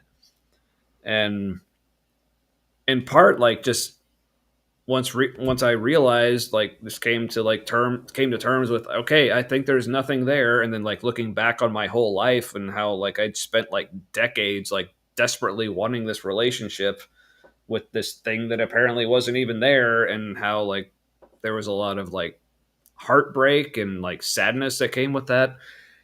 But the way like Doug from like Pine Creek was talking about this video is like the way Cameron was and so many other apologists approach this. It's like, well, maybe it's just because like you're not trying hard enough, or like, there's clearly something you're doing that's wrong, or like your faith is misplaced, or like you just have the wrong idea about God. Like this whole like, what's really your fault? But like how he was like kind of like mocking that and saying like, basically like talking to these people like they're children. But then me realizing like, but that's how I was being talked to, like as if I was a child. So it's like, so I remember like the first time watching him react to that, like I was like almost literally like in tears, because I was like, yeah, that's how I felt, like a child being told like, I want this relationship with my parents, but they're like, okay, I know they're not there for you, but it's really your fault that you're not feeling this love for them. It's like, that was just like crushing. So it's definitely not God's fault. It's not Jesus' fault. Because it definitely can't yours. be. Yeah. Right. And how many times do you think you'd pin down any of those accusing you of being the one on actually producing their relationship as legitimate, to back up that they know that Jesus is real and has actually met them? Usually for me results in some variation of the message of dying for a lie. Instead of going and finding the truth and the legitimacy, they'd rather just prove that they're willing to die that they believe. Yeah, exactly. It's like, because if the goal is, it's like in that community, like the highest ideal is how strong is your faith. Mm-hmm. It's like nothing else matters. But like, because this is something I even realized even before I had like officially like gone atheist and like completely left Christianity. Like something that occurred to me, it's like, it's almost like in this community, it's like the truest like test or like proof of how strong your faith is essentially how good are you at denying reality. Like it's always like, I believe, like I don't care what life looks like, I don't care what the evidence says or how reality seems to be, I'm gonna believe anyway. It's like, that's a really good way to like commit your life to things that aren't actually real and not know it. Yeah. So, but yeah. How long have you been out of? Because it's you mentioned earlier that you were pretty deep in Protestant. Yeah. Some So give brand like of Protestant. Yeah, I basically like through my life, I probably hit just about every brand of Protestantism. Like, I mean, I was never Catholic. Like, I kind of like was interested in like Orthodox faith, like as I was deconstructing, because that seemed to be kind of like the trendy thing, like in the deconstruction community, is like, oh, Orthodoxy, and like, but never really like fully committed. So yeah, but Protestantism, like basically, like I grew up very like fundamentalist Baptist. Then like went to college and started going to a little more, slightly more like progressive, but still very evangelical church. And then ended up at this like not quite full on like Pentecostal, but at least somewhat charismatic, like mega church, like here in Cincinnati. And then ended up deconstructing. I think in my final form, you call it like as a Christian, I considered myself a universalist panentheist. And then no idea what that means. Yeah, so universalist basically meaning like no one's going to hell, everyone's going to make it to heaven. So like universal salvation basically, and panentheism basically meaning God everything is God. Yeah, well, that's kind of like pantheism, and I still like even to this day, even though I considered myself a panentheist as opposed to a pantheist, I still couldn't tell you exactly what the difference is. It's like, well, it's not that God, everything is God. It's not that everything is God. It's that God is in everything. It's like, that to me, like now looking back on it, that almost seems like a distinction without a difference. But yeah. But basically what did it for me was like at age, so I'm 42 now, but at age 38, I had stage 4 cancer and then survived like while in the midst of like heavily deconstructing. But then after surviving it and that whole like spending a good couple months basically thinking I was going to die, but then all of a sudden I just wasn't. And then like reevaluating like literally everything and think, okay, I'm going to like take seriously like having this whole like, you know, new lease on life, you know, if you will, or whatever. It's like, going forward, if I'm going to build my life on anything, I want to be actually sure that it's real. So then as I like took like a much harder look at like Christianity or just really any belief in God at all, I was like, I'm just not convinced that any of this is real. So it was actually like something I mentioned like at the beginning of the show. So you probably missed, like it was actually during a prayer exercise, because at the time, about 4 years ago, me and Matt we're still in a Christian small group with some guys from a church of ours, and the assignment for that week was like, everyone this week just like spend an hour alone with God and like some time in prayer, like talking to him, see what he tells you, see what he reveals or whatever. So I basically took that time and said, okay, God, if you're real, if there's anything you want me to know about you, like show up, like let me know. So I spent the whole hour and heard nothing. Yeah. So basically, ever since I've been like, all right, God, if you're there, like show up, and if not, I'm just not going to waste my time anymore. Yeah. So the hiddenness problem does boil down to if there is a Jesus, there's undeniable and unmistakable. One of the things, you know, I don't like comparing him to Bigfoot, but the best evidence for Bigfoot is Bigfoot. Yeah. Everything else is nothing. Yeah, like it's you evidence. can have you can have this evidence. It's not exactly, yeah. You can have the stories of people who said they saw him. You can have like the super blurry, shaky videos, and but yeah, until like we have a carcass or something in captivity, yeah. Or he joins the podcast. Yeah, that's it. Yeah. I was gonna say like the link's out there if Bigfoot and or Jesus wants to join us right now. Feel free, but or anyone else if anyone else wants to jump on, like the links in the chat. So, but yeah, so looks like Jimmy, is it? I'm Jimmy Tux. Jimmy Tux, cool. Well, nice to meet you. Thank you. I guess BS turned me onto your channel about 6 months ago, I'd say. Oh, nice. And I poke in and lurk. I don't know. Yeah, we appreciate a good. Yeah, we appreciate a good poke and lurk. Yeah, We'll take that. But yeah, I mean, this is one of the things like me and Matt, like we've been like friends for like 20 years or something now, and like because like literally like as and like whatever, like we would get together and hang out, like discussions would always be, even like going back to like when we were both Christian, like because it was kind of nice, we both kind of like deconstructed and deconverted at pretty much like the same time, kind of like along with each other. So like 20 years ago we were both like still like heavily like evangelical, like super into it, but like whenever we hung out, like that would be what we do, like we'd have some beers and like have deep discussions about whether it's like religion, theology, politics, whatever.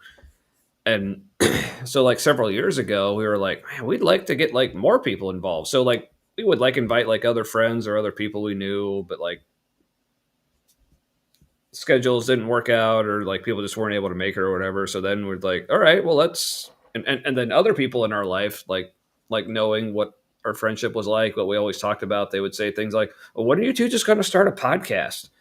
And we were like, oh, we could do that. And so if people aren't going to hang out with us, you know, we could just record ourselves and put it out there.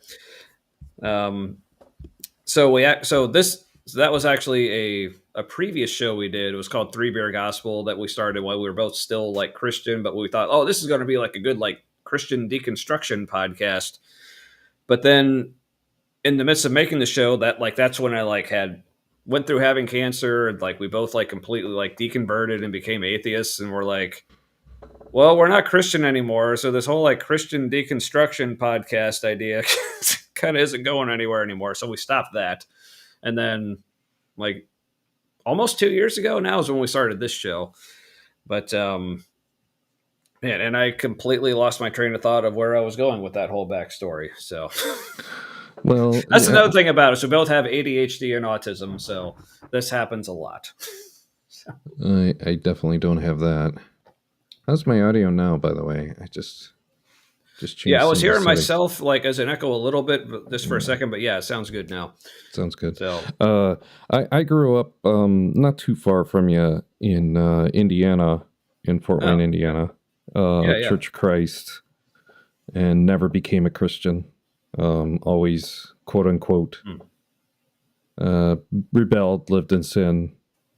To put a rosy little rose-colored glasses on the and so I definitely am dealing with all the things that justify my sins. No, when I was 11, I basically started reading the Bible before I got baptized, and realized that something's wrong. And when I would try to explain what was wrong, I would get reprimanded, or some variation of cut off, and somebody would start talking about evolution when I was talking about the Bible. Somebody would start talking about creationism when I would start talking about what's wrong with the Adam and Eve story. And never became a Christian. Was never satisfied with the answers to the questions of why there's deception in the Bible. And now I basically am an expert, or at least self-educated expert, on deception in the Bible. Yeah, there's a lot of it in there. Yeah, a lot of it. A lot. Yeah, I mean, like, yeah, almost like the person who wrote it knew more about deception than they knew about God. Yeah, I mean, there's like the passages that like where like God even takes credit for deception. Is like if like there has been a deceiving spirit in my prophets, I am the one who sent that spirit, or like something to that effect. I can't remember what book that was, but yeah, or like even Jesus, because like that's like the thing like Christians like to say, like, oh yeah, even the more like progressive ones, or like they may not be full like Marcionites or whatever, but there's still that whole day. Oh well, there's the Old Testament God, but Jesus, and like all the cool Jesus-y, lovey-dovey New Testament stuff. But even Jesus, I think it was in Mark, when like he was asked about like why he teaches in parables, and he basically says like, I teach in parables because otherwise people might hear and repent and believe. It's like, wait. Why are you not wanting that? But yeah. So yeah, it's all over the place in the Bible. Yeah. So, and Spooky here, just wanted to highlight this.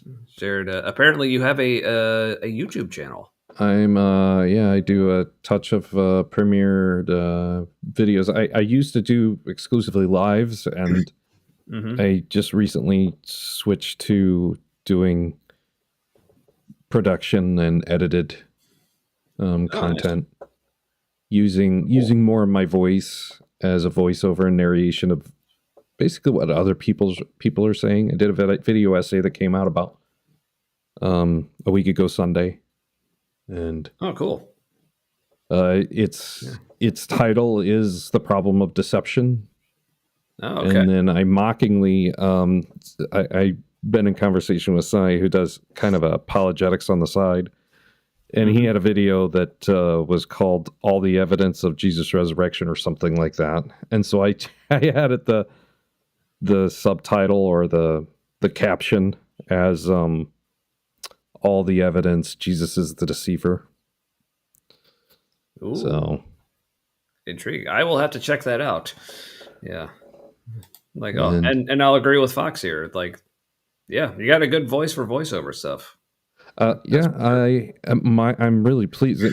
In fact, when I ran it through the editing software, there was an equalizer in there, EQ, and I, kind of got to customize it. And I was like, holy shit, my voice sounds amazing.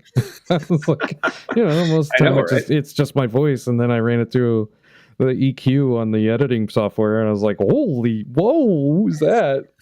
I like that guy. Yeah. Well, I'd say even like just here, like what I'm hearing now sounds good. So I'm like, I'd listen to this. So yeah, thank you. Yeah. So I'm working on a video now that is I got a new subscriber just now.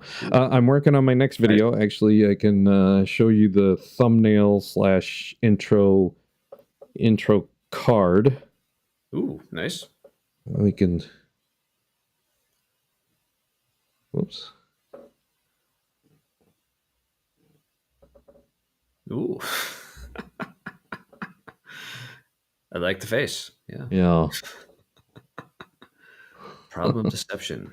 Nice. Problem of deception. How to spot trickster God, which is a subject that was in the video, and I'm going to expand on it a little bit. And it's only going to be more than 5, less than 10. Don't know. I'm on a flight. I'm on a flight this weekend, and I plan on doing some production before I leave, and then editing it on the flight out and editing it on the flight back, and putting it on YouTube sometime Sunday is the plan. Well, I will look for that. So yeah, and also encourage anyone in the crowd. Yeah, check out Jimmy Tux. Like he's in the chat here, so click on his name, picture, profile, whatever. Yeah, I will definitely be checking that out. So yeah. And so were you a hockey fan by chance in Cincy there? Watch the Cyclones at all? I've been to one Cyclones game. Like, didn't follow much. I actually got into hockey because, like, it's actually about 10 years ago. I actually, from Cincinnati, moved to Columbus. Oh, okay. But like, only lived there for about a year and a half. But literally, like, right as I moved up there, it was actually in the spring of 2014. It was like the first time the Blue Jackets had like made the playoffs in like years. So I got caught up in that, and so like I followed the Blue Jackets for years because apparently like they were actually good for a little while, but then several years ago they just kind of stopped being good anymore. So I just kind of dropped off of that. But plus, like in 2015, we moved back to Cincinnati. So unfortunately, I'm a Cincinnati sports fan.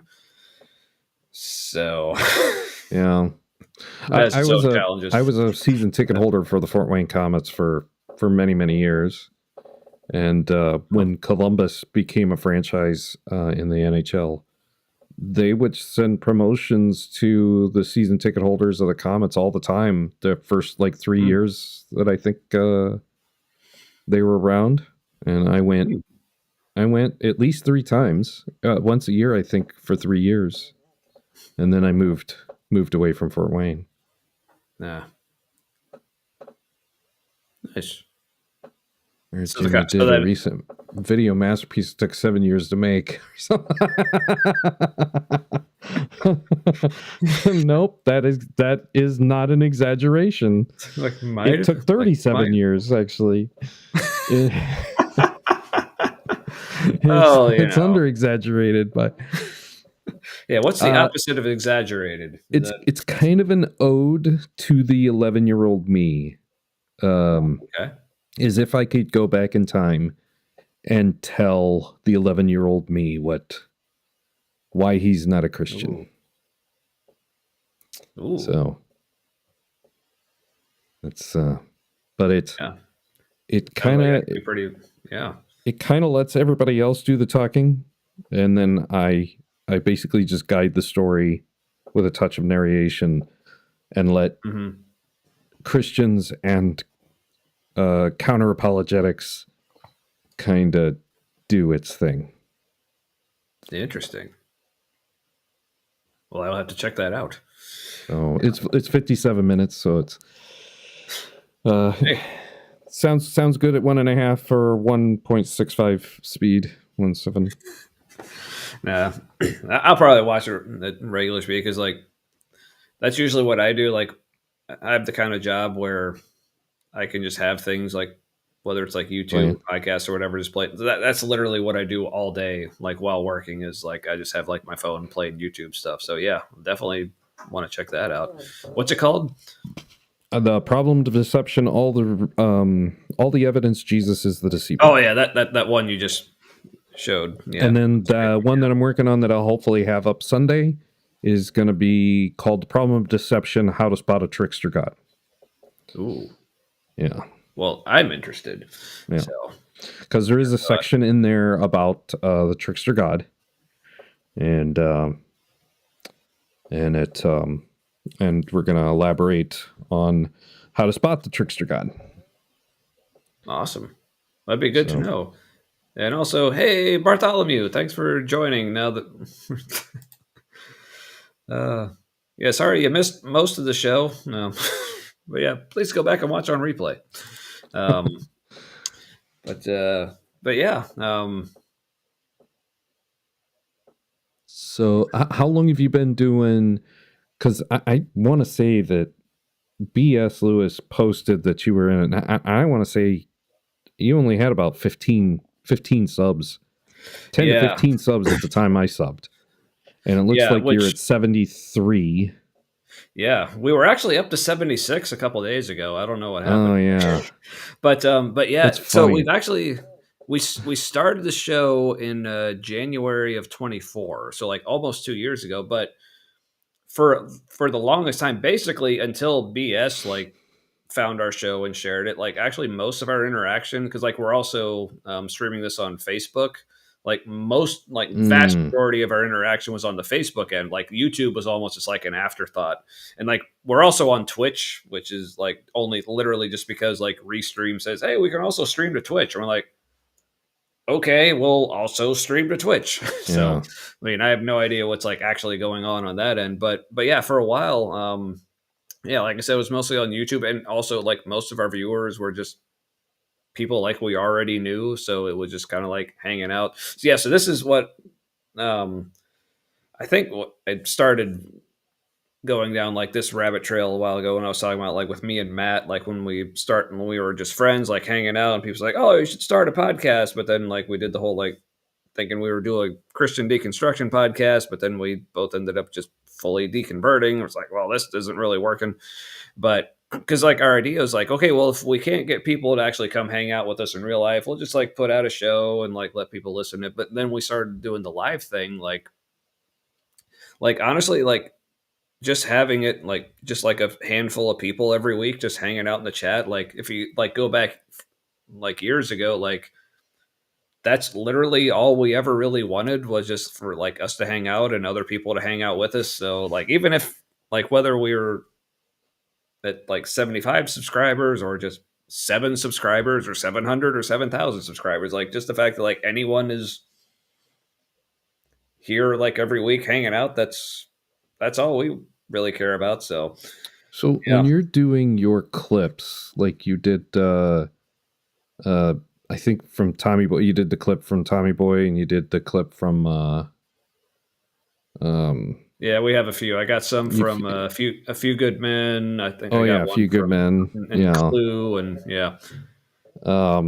So do you do that through Restream? What's your process on? Yeah, like literally, like I would just like find those videos online and then just basically do a screen share on Restream and record, hit play, and then and just cut off the beginning and the tail. So I used to use Restream, loved it.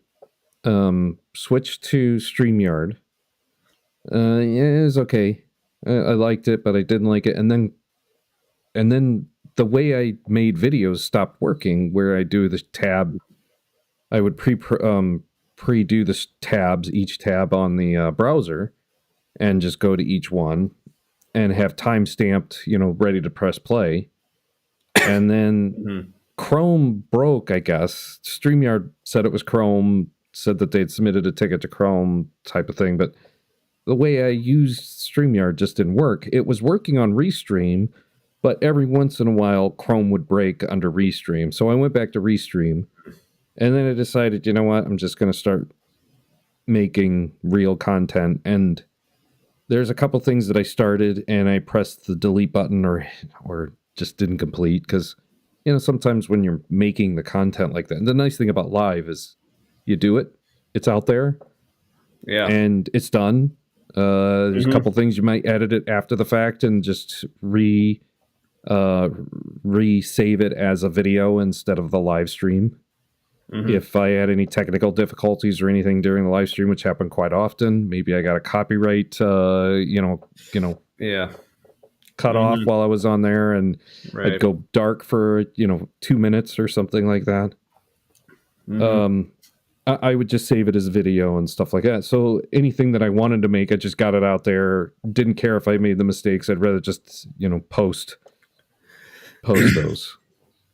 So when that style kind of got screwed up by Chrome kind of crashing the audio every time that I was doing it, I stopped doing it that way, and then I started a project that I thought was I started a project last December. I stopped making that project. I morphed that one into the next one. That next one became the one that just released a week and a half ago that took 7 to 37 years. So all in good time. All in good time. And so but the thing is there's a huge amount of learning curve using I used 2 different editing.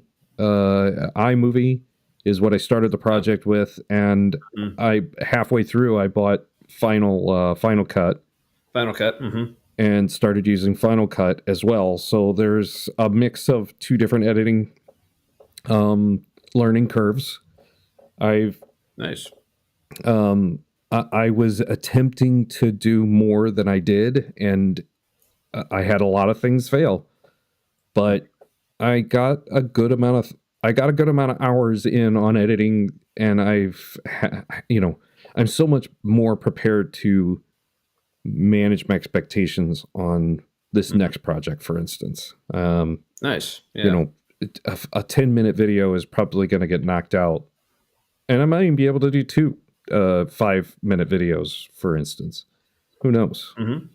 So Nice. we'll see. I had a learning curve, and so now I'm, much better prepared to going forward to hopefully have the thought process in my head and convert it to art much faster. So nothing takes 7 years anymore, ever again. Yeah. Yeah, I can relate to a lot of that because, like, one of the things with me and Matt, like we mentioned, like we both like have autism, and part of that being like there's one of the things that can go along with autism is called like pathological demand avoidance. I don't know if you're familiar with that. Pathological demand avoidance. I'm not familiar with it, but I feel like I have a kinsmanship with it. Yeah, the extremely crude way to put it is basically as soon as we feel like we have to do something, like all of a sudden we can't. Oh yeah. Like, yeah. Or we just really don't want to anymore. Like, even if it's something like I love doing it, but as soon as I feel like I have to, I'm suddenly no longer interested. Yes. Schrodinger's Schrodinger's demand. Yes. Yeah.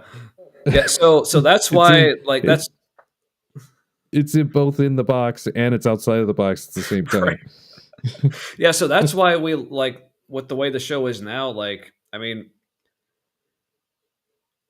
that's why as opposed to like before when we were just doing like a podcast, like we would record it and then like I would have to like edit it, like some of the episodes, depending, like I may not have to edit anything, or like because I remember like, but then sometimes I would have to do like a lot of editing because I remember when we did our very first episode, it was just supposed to be like just an intro, introducing the podcast, introducing ourselves episode, but we ended up recording for like 4 hours, and I had to cut it down to 2, and that was. But then other times we'd like record and we'd have to cut out a part where either it's like, we were like talking about like some personal stories and like mentioning some people by name who probably don't want to be mentioned by name, and like, or we maybe started talking about some topics that might be like potentially triggering. We might want to like cut that out or like different things. But then we started doing this, and it's like, so we're using Restream. It's actually really cool. Like, because another friend of ours who's like been doing like live streams and stuff is his name's Derek Day. This guy I got to know, like he used to be on a podcast called like the Heretic Happy Hour. I don't know if you've ever heard of that, but it's like really big in like the Christian, like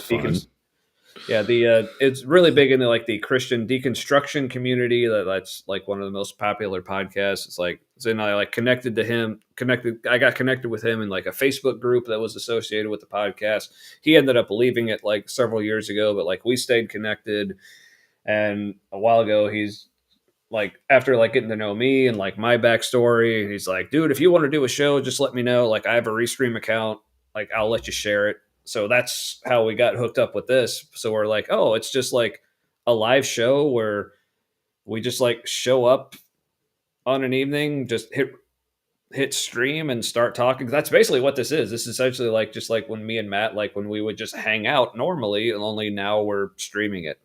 And and we're doing a lot more, like it's pretty much all the time we're doing like video reactions now, because like when we first started the show, it was literally like it wasn't video reactions, it would just be us just talking about different topics. But I don't know if it's just like we just feel like, I feel like we kind of talked about most things we wanted to like really talk about, so now let's just like do some video reactions more often. So that's kind of how it morphed. But yeah, it's like we really don't put much effort or work into it. It's like literally like the day of the show, like whether it's in the morning or early afternoon, like one of us will text the others like, hey, what do you want to talk about tonight? And like, here's a video I saw, you want to watch this? All right, cool. And then we just go live, and that's it. So so yeah, it's pretty so for us, yeah, it's like pretty minimal effort, as it were. But Matt, he started doing more as far as like, making like the short clips and like of different episodes and putting those out there. He started making thumbnails for a little while, but it's like most things, like we'll start doing something for a little while, but then just kind of stops. But yeah, I'm a Mac user, so I use Keynote for all of my stuff like that. Let's see. Yeah, sorry. I'm just looking through the chat here. All right, we got a message here from KIC or Kick. Don't recognize you, so but if you've been here before, sorry, but if not, yeah, welcome. Just arrived, you guys approaching this topic from how many seminaries and pastors and apologists use Gnostic philosophy to say God cannot be unseen because he's incorporeal. We were not approaching it from that angle, but that sounds interesting. But if you want to see what angle we were approaching it, feel free to go back and watch it. Leave us your thoughts, comments, whatever. But yes, most laid back production approach. Yeah, because that's because if this is one of those things like we have no, like I said, like the fact that we even have like 72 or whatever the subscriber count is now, like that completely blows my mind that we even have that many. So like we would have been happy with just like 5 people, whatever. But even as it is, like at least as far as people who are like active in the chat and hanging out, we got some regulars. It's just a handful of people, but we love it. Even if it was even like way before we had like the following, like some weeks like we would literally like have like 0 action in the chat like at all, but we're like, but this is just our hangout time, so like, all right, fuck it. We're having fun. So yeah, so that's just kind of what the show is. So yeah, you working on a so how does Facebook? I'm not on Facebook. So when you do anything but anything that's live, how does it show up on Facebook?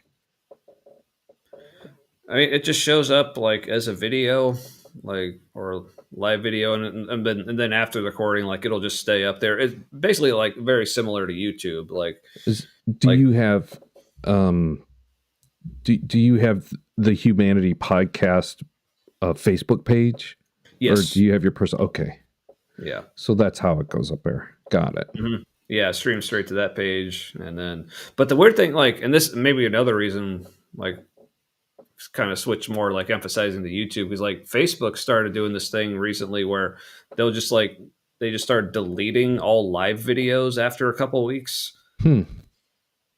But like not all of them. Like so are like when they started doing that, like all those videos are gone. But like before that, like so all our like really old episodes are still on Facebook, but none of the more recent ones. So yeah. Yeah. But is the lands I dare not tread. You know. I have I shut off my Facebook in 2017-18 area. I turned it back on for a brief period in 2018, and then I think I shut it off again about 3 months later, and I haven't had it back on since. Yeah. See, I've been active on Facebook like since like 2005 or whatever, like back in the days when it was only for college students. Like you literally had to have a college email address to even sign up. If anyone remembers those days. But then I remember when they started opening it up to like high school students and like anyone, we're like, what the hell's going on? But yeah, but now apparently, because I also have 2 kids, they're both teenagers. They like inform me, so apparently now Facebook is the place for the old people. That's for old people. So yeah, like, I heard that a long time ago. Yeah. So I guess I'm an old people. That's why Snapchat whatever. Was so popular like 10 years ago, is because Facebook was for old people. Right. I signed up early October of 2007. I was at a party and somebody's like, "Oh, you don't have a Facebook? Well, let's change that." And so I have Facebook. Yeah. I have Facebook. Yep. I was a MySpacer. I got MySpace. And apparently MySpace was old hat, and I want to say like a year later, MySpace wasn't even used. Facebook had pretty much dominated at that point. Yeah, pretty much. Yeah, but yeah, and I totally understand like a lot of the things people say about Facebook and like the problems they have with it, but I don't know. Like my experience, like it's been overall pretty positive, especially once I, learned how to use the block button. But yeah, I've actually met a lot of people. Like I said, like you could say basically the reason we even have this show right now boils down to a connection I made on Facebook with our friend Derek and several other friends I made through there. And yeah, because I'm pretty vocal on there about like my thoughts on stuff. So, but a lot of people seem to find that appealing. So I'm like, all right, cool. Let's see. So Kick here with another comment. Yeah, I just saw you reviewed Capturing Christianity's video. Yeah. He's Catholic, I believe. Yes, he is. He's now. Yeah.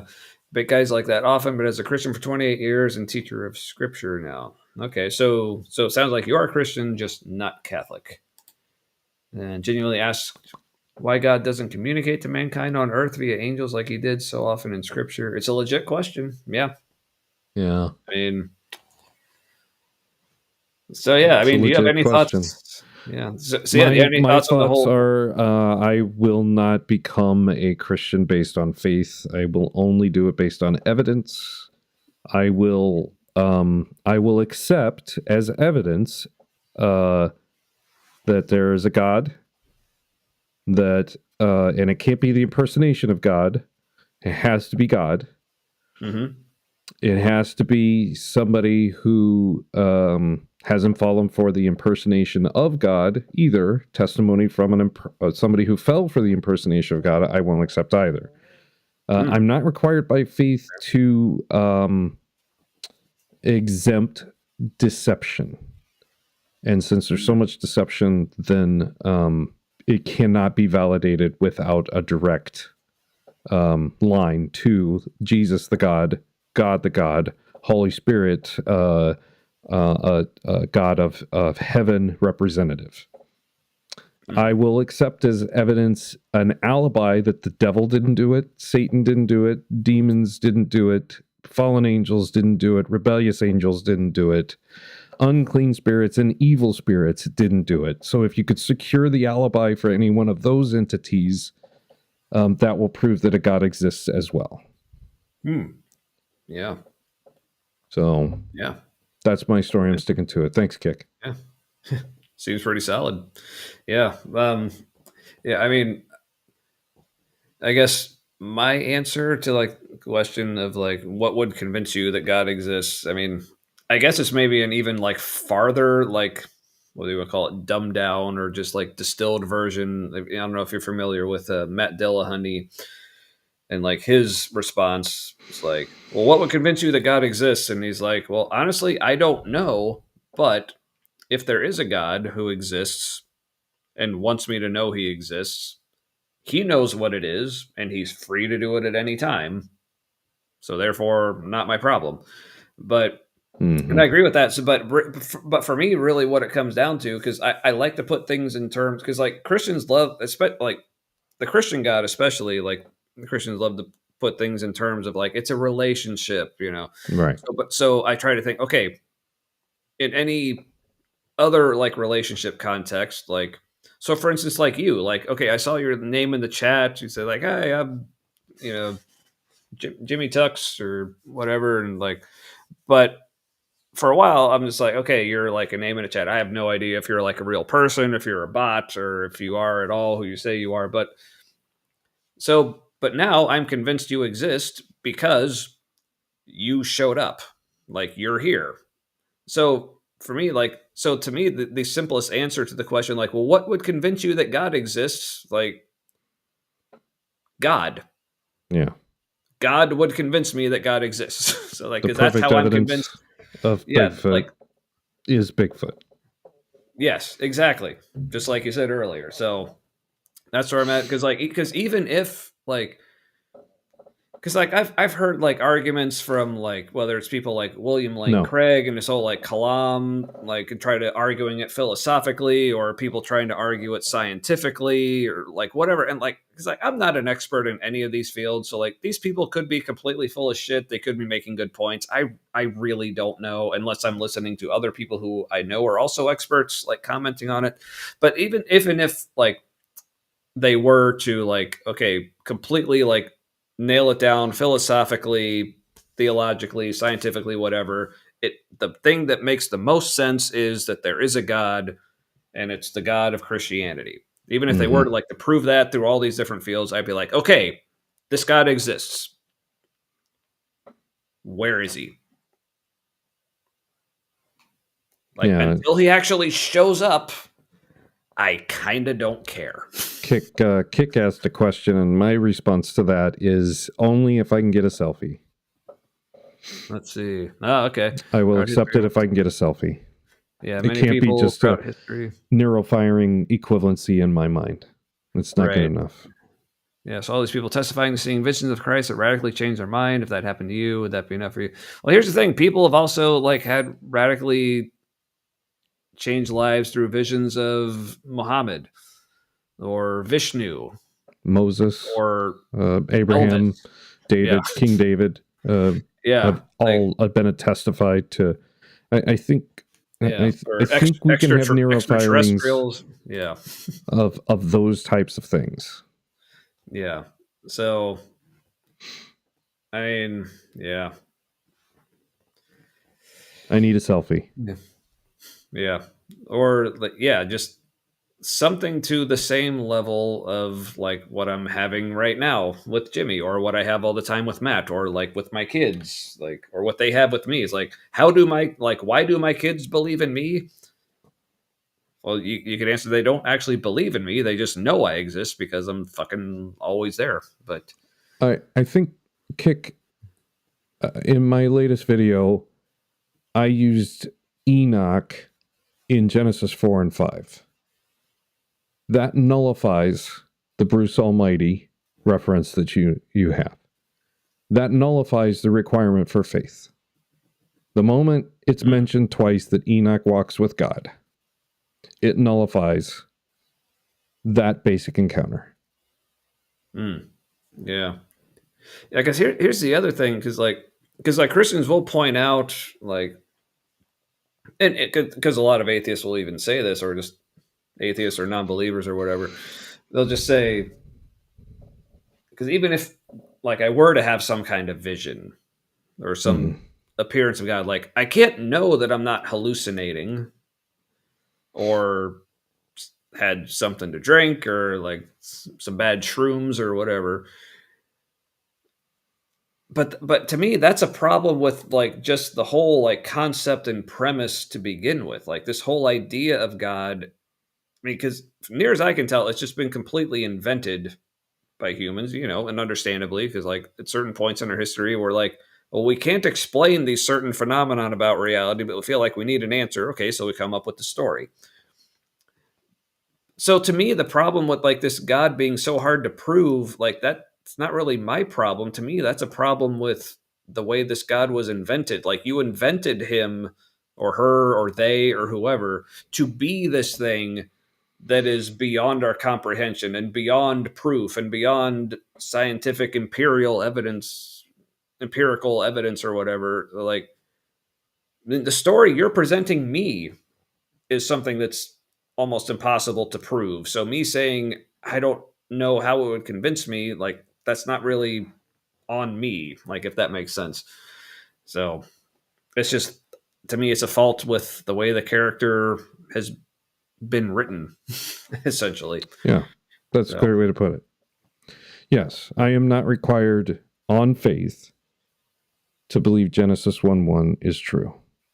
I am allowed to stop at the middle of that verse and verify that claim. There isn't a single book in human written history that I'm supposed to accept on faith the first sentence is true.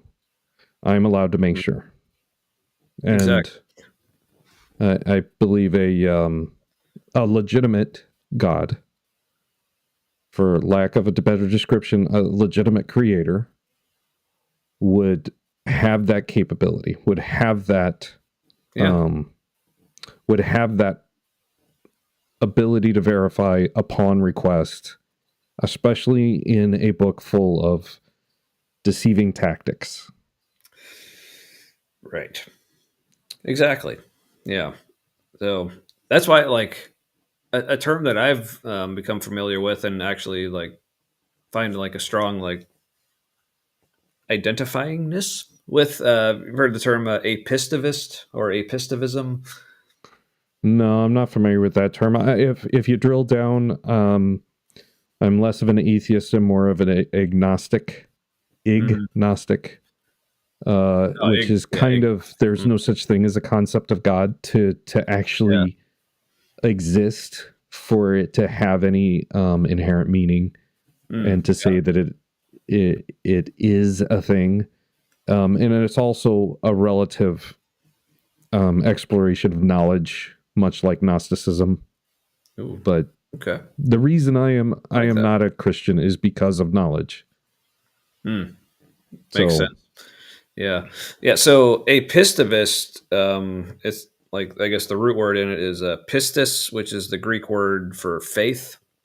So a pistivist meaning like without faith. So basically meaning like not using faith as like the basis for your perception of reality and like what you think is true. Like this is like, because again, this is me like coming off of like, surviving cancer, thinking I was going to die, but like now all of a sudden I'm not. So like, I'm like, what is everything now? So I'm basically just saying to myself, okay, from this point forward, if I'm going to be like building my life on something, I want it to be more than just faith. Like I want to actually know that this is true before this is what I'm making my life all about. So, and again, that's not to say like I don't have faith in anything, or like, because some things I just take on faith and I'm like, I don't have any hard evidence for this, but I'm like, sure, I'll accept it. But those are not the things that I am like actually structuring my life around. And,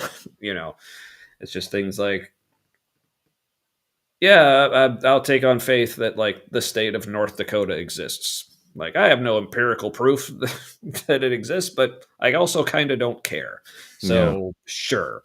But when it comes to like, how am I going to actually live my life? Like what kind of principles am I going to have? Am I going to be banking on some kind of afterlife, which I'm not.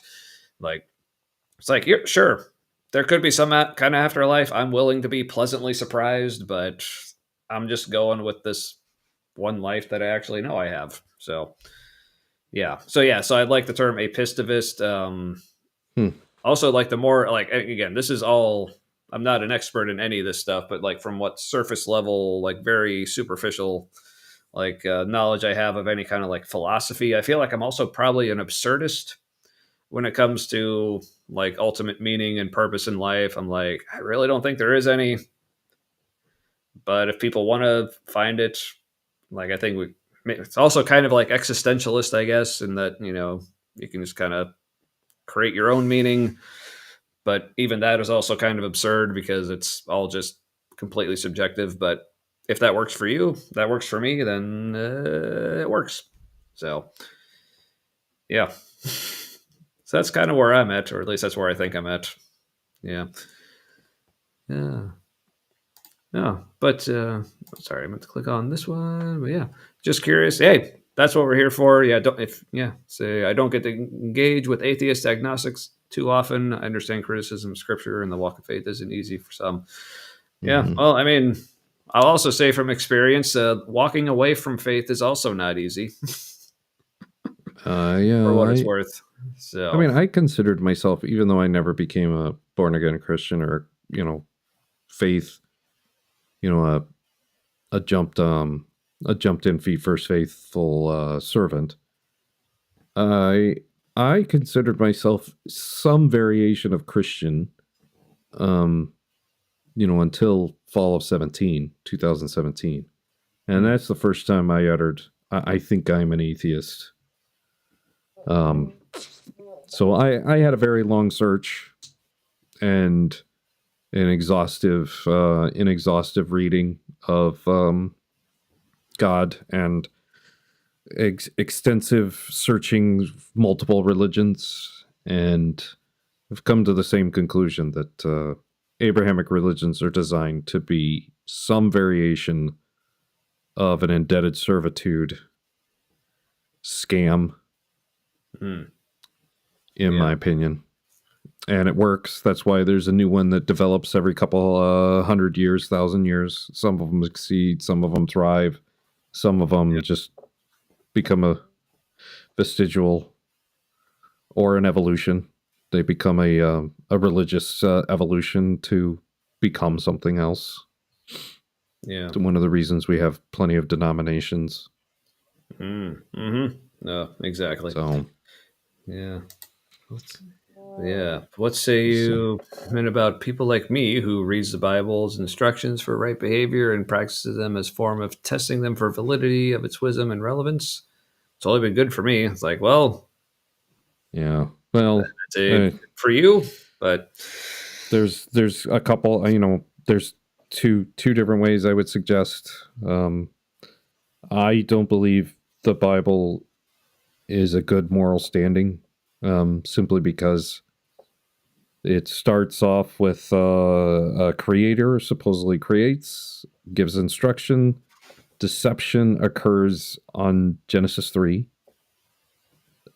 There's no protection of that deception in God's controlled environment. And as a result, subjugation of women is the first result.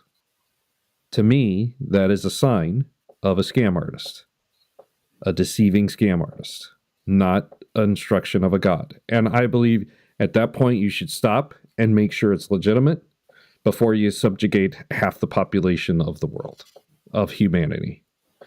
And if you are on the premise that this is something that came from an authority and you didn't make sure that it was a legit authority or a fake authority, then I believe you've been mentally conditioned to accept some variation of subjugation.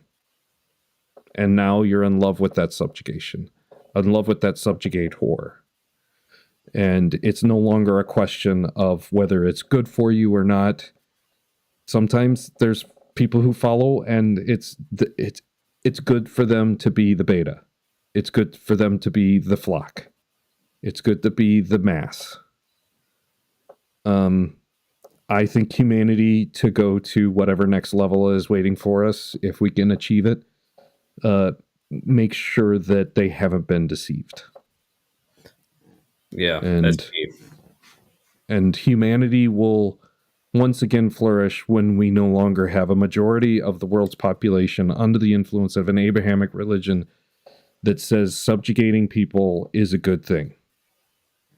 The moment that stops happening, I think we'll have a lot of growing pains, but we'll have to find a different path that's never been tried before or something. I don't have the answers to how to fix humanity, but I think humanity is broken under that biblical method that starts in Genesis 3. Yeah. Dare I say amen. Amen. But yeah, but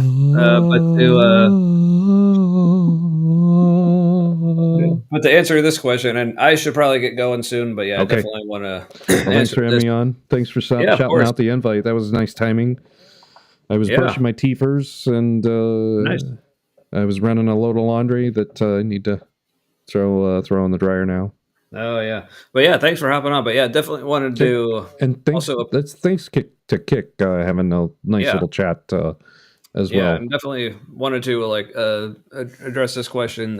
This is one we get, like me and Matt get asked a lot because people know us. Like we were both involved in this pretty hardcore prayer ministry at the church we went to, like healing prayer, casting things out of and off of people and all that kind of stuff. So how do we get a selfie? Yeah. Just get a selfie. So there's one of these right here in everybody's pocket these days. Mm-hmm. So if it's there, get a selfie. Yeah. If it's legit, it's legit. Exactly. So how do we view claims of demonic spirits, or as scripture calls them, the shades? I've literally seen them and had them speak to me or with other witnesses present. What are those? My honest question is I don't know. Yeah. But all I do know is just get a selfie. Yeah, but all I do know is people see lots of things. And I do, from the more we learn about human perception and senses, the more we learn how not exactly reliable and accurate they are. So, I mean, I'm not calling you crazy or delusional. I'm just saying we don't know about we don't know as much about what we think we see or perceive as we think we do. I'll just say that. So, but again, going back to what I said earlier about like if all these like apologists like can prove like logically, okay, these like God is real, like it makes perfect logical scientific sense, or like all these and these people like you, like I'm not saying like this is not me saying you didn't actually experience. It's like okay, you experienced what you experienced. The question is, what was it? And my answer is, I don't know. But so my thing is, okay, if these things were real, if these were real demonic spirits, if there is a real God, if there are real angels, okay, if they do exist, great. But they haven't convinced me that they exist, so I'm just not going to live my life as if they do until they prove otherwise. That's really where I'm at. So I'm pretty close. I'm pretty close to that as well. I've seen and felt things, and I could attribute them, or I could not attribute them to neural firings in my head, and that's not good enough for it to be real. I used to imagine that I saw tornado slides and in playgrounds because I wanted to go on a tornado slide when I was a kid. Ah, that does sound fun. So I didn't get to go on one until long after I had imagined I'd seen them. So the best way to find out whether or not there was a tornado slide to slide down when I was a kid was to actually find a tornado slide to slide down. Imagining it did not make it come true. And it's the same thing with devils, demons, angels, evil spirits, unclean spirits, Satan's devils. Yeah. Yeah, but apparently there is that glowing light, but it's okay. It is just a candle. But that's right. Yeah. But yeah, I mean, I am not saying you should throw out the text. Like, all I'm saying is, like, again, I could just make sure it's not deception. Just, you know what, Kick? Just make sure it's not deception. Yeah. If and again, I will become a Christian if I have the evidence that it's not deception. And you're not required by faith. You're not required by faith to accept. You are responsible, according to this book, to make sure it's not deception. So if you have the alibi that the devils didn't do it, the evil spirits didn't do it, the unclean spirits didn't do it, the devils and demons didn't do it, that Jesus isn't a devil and demon, that if you make sure all of those things couldn't have happened, you've secured the alibi that Satan didn't recruit Jesus, for instance, in Luke 4 and Luke 4 and Matthew 4. If you can provide the evidence that I believe 99.997% of the Bible is under suspect of being deception, with the exception of Genesis 1 and 2 and Revelations 21 and 22. Everything in between has some variation of a deceiver in between those four passages, four chapters.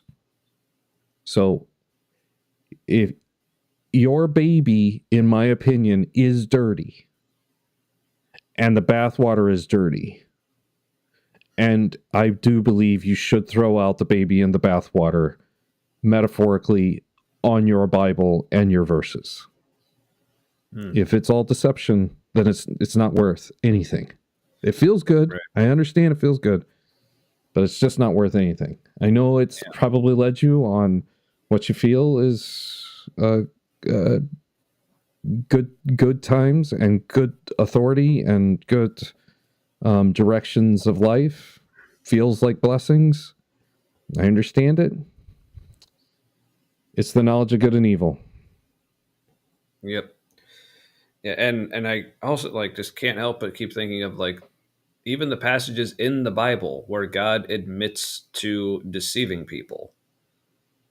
So it's like I don't know how anyone who's trying to have any kind of faith, whether it's in the Bible or like Christianity, Judaism, like any other religion, like how you can possibly know for sure that you are not being deceived, even based on the scriptures itself. But as far as like Kick what you're saying, like, okay, your scriptures have explanations for that. Like, I'm sure plenty of other scriptures have plenty of other very different explanations for the things you've experienced as well. I'm for sure, like, neurologists have different explanations probably for what you've experienced. So, like, I mean, like I said, like, if it works for you, like, that's what you choose to believe. If you can really choose what you believe, but that's a whole other topic, then, yeah, I don't know. I don't know. So, all right. Well, I do need to work tomorrow, so or today. I got to work tomorrow too. Yeah, I don't know what time zone you're I'm in in. Central. I'm in Eastern, so not too far off. But so it's only just barely today for you. So just barely. But thanks for hopping on. This is great. My pleasure. To know you, get in the chat. We always, like I said, love anyone like in the chat who loves to hop on, whether it's like Kick or Spooky or Fox or Jimmy in this case, whoever. So, but yeah, so. Yeah, next week we'll be back, I guess, getting to the video we didn't get to tonight, which was Gavin Ortland giving his take on the whole, like, divine hiddenness thing, which, again, one of my favorite topics to discuss, because for me, it was probably, if I had to nail it down, probably the issue that caused me to, like, deconvert and lose faith, all the things. But yeah, in the meantime, like, yeah, if you enjoy this, all the usual things the YouTubers are supposed to say, like, share, comment, subscribe, notification bell in there somewhere probably, if you like. But yeah, Jimmy, check out Tux TV and his channel. Like, I'm definitely going to check it out. The videos he was talking about, he's working on and has already done. I'm intrigued, so check those out as well. Any other parting thoughts, Jimmy, before we... I end every show with bow tie bless. Here's your moment of Zen. But you probably don't have a moment of Zen queued up, so just bow tie bless. I do not. But all right, well, like, I guess I'll give us like the parting thoughts that Matt usually gives. See, what is it? Yeah, may your things and stuff be forever with your people, and we will see you here next week. Good night, everybody.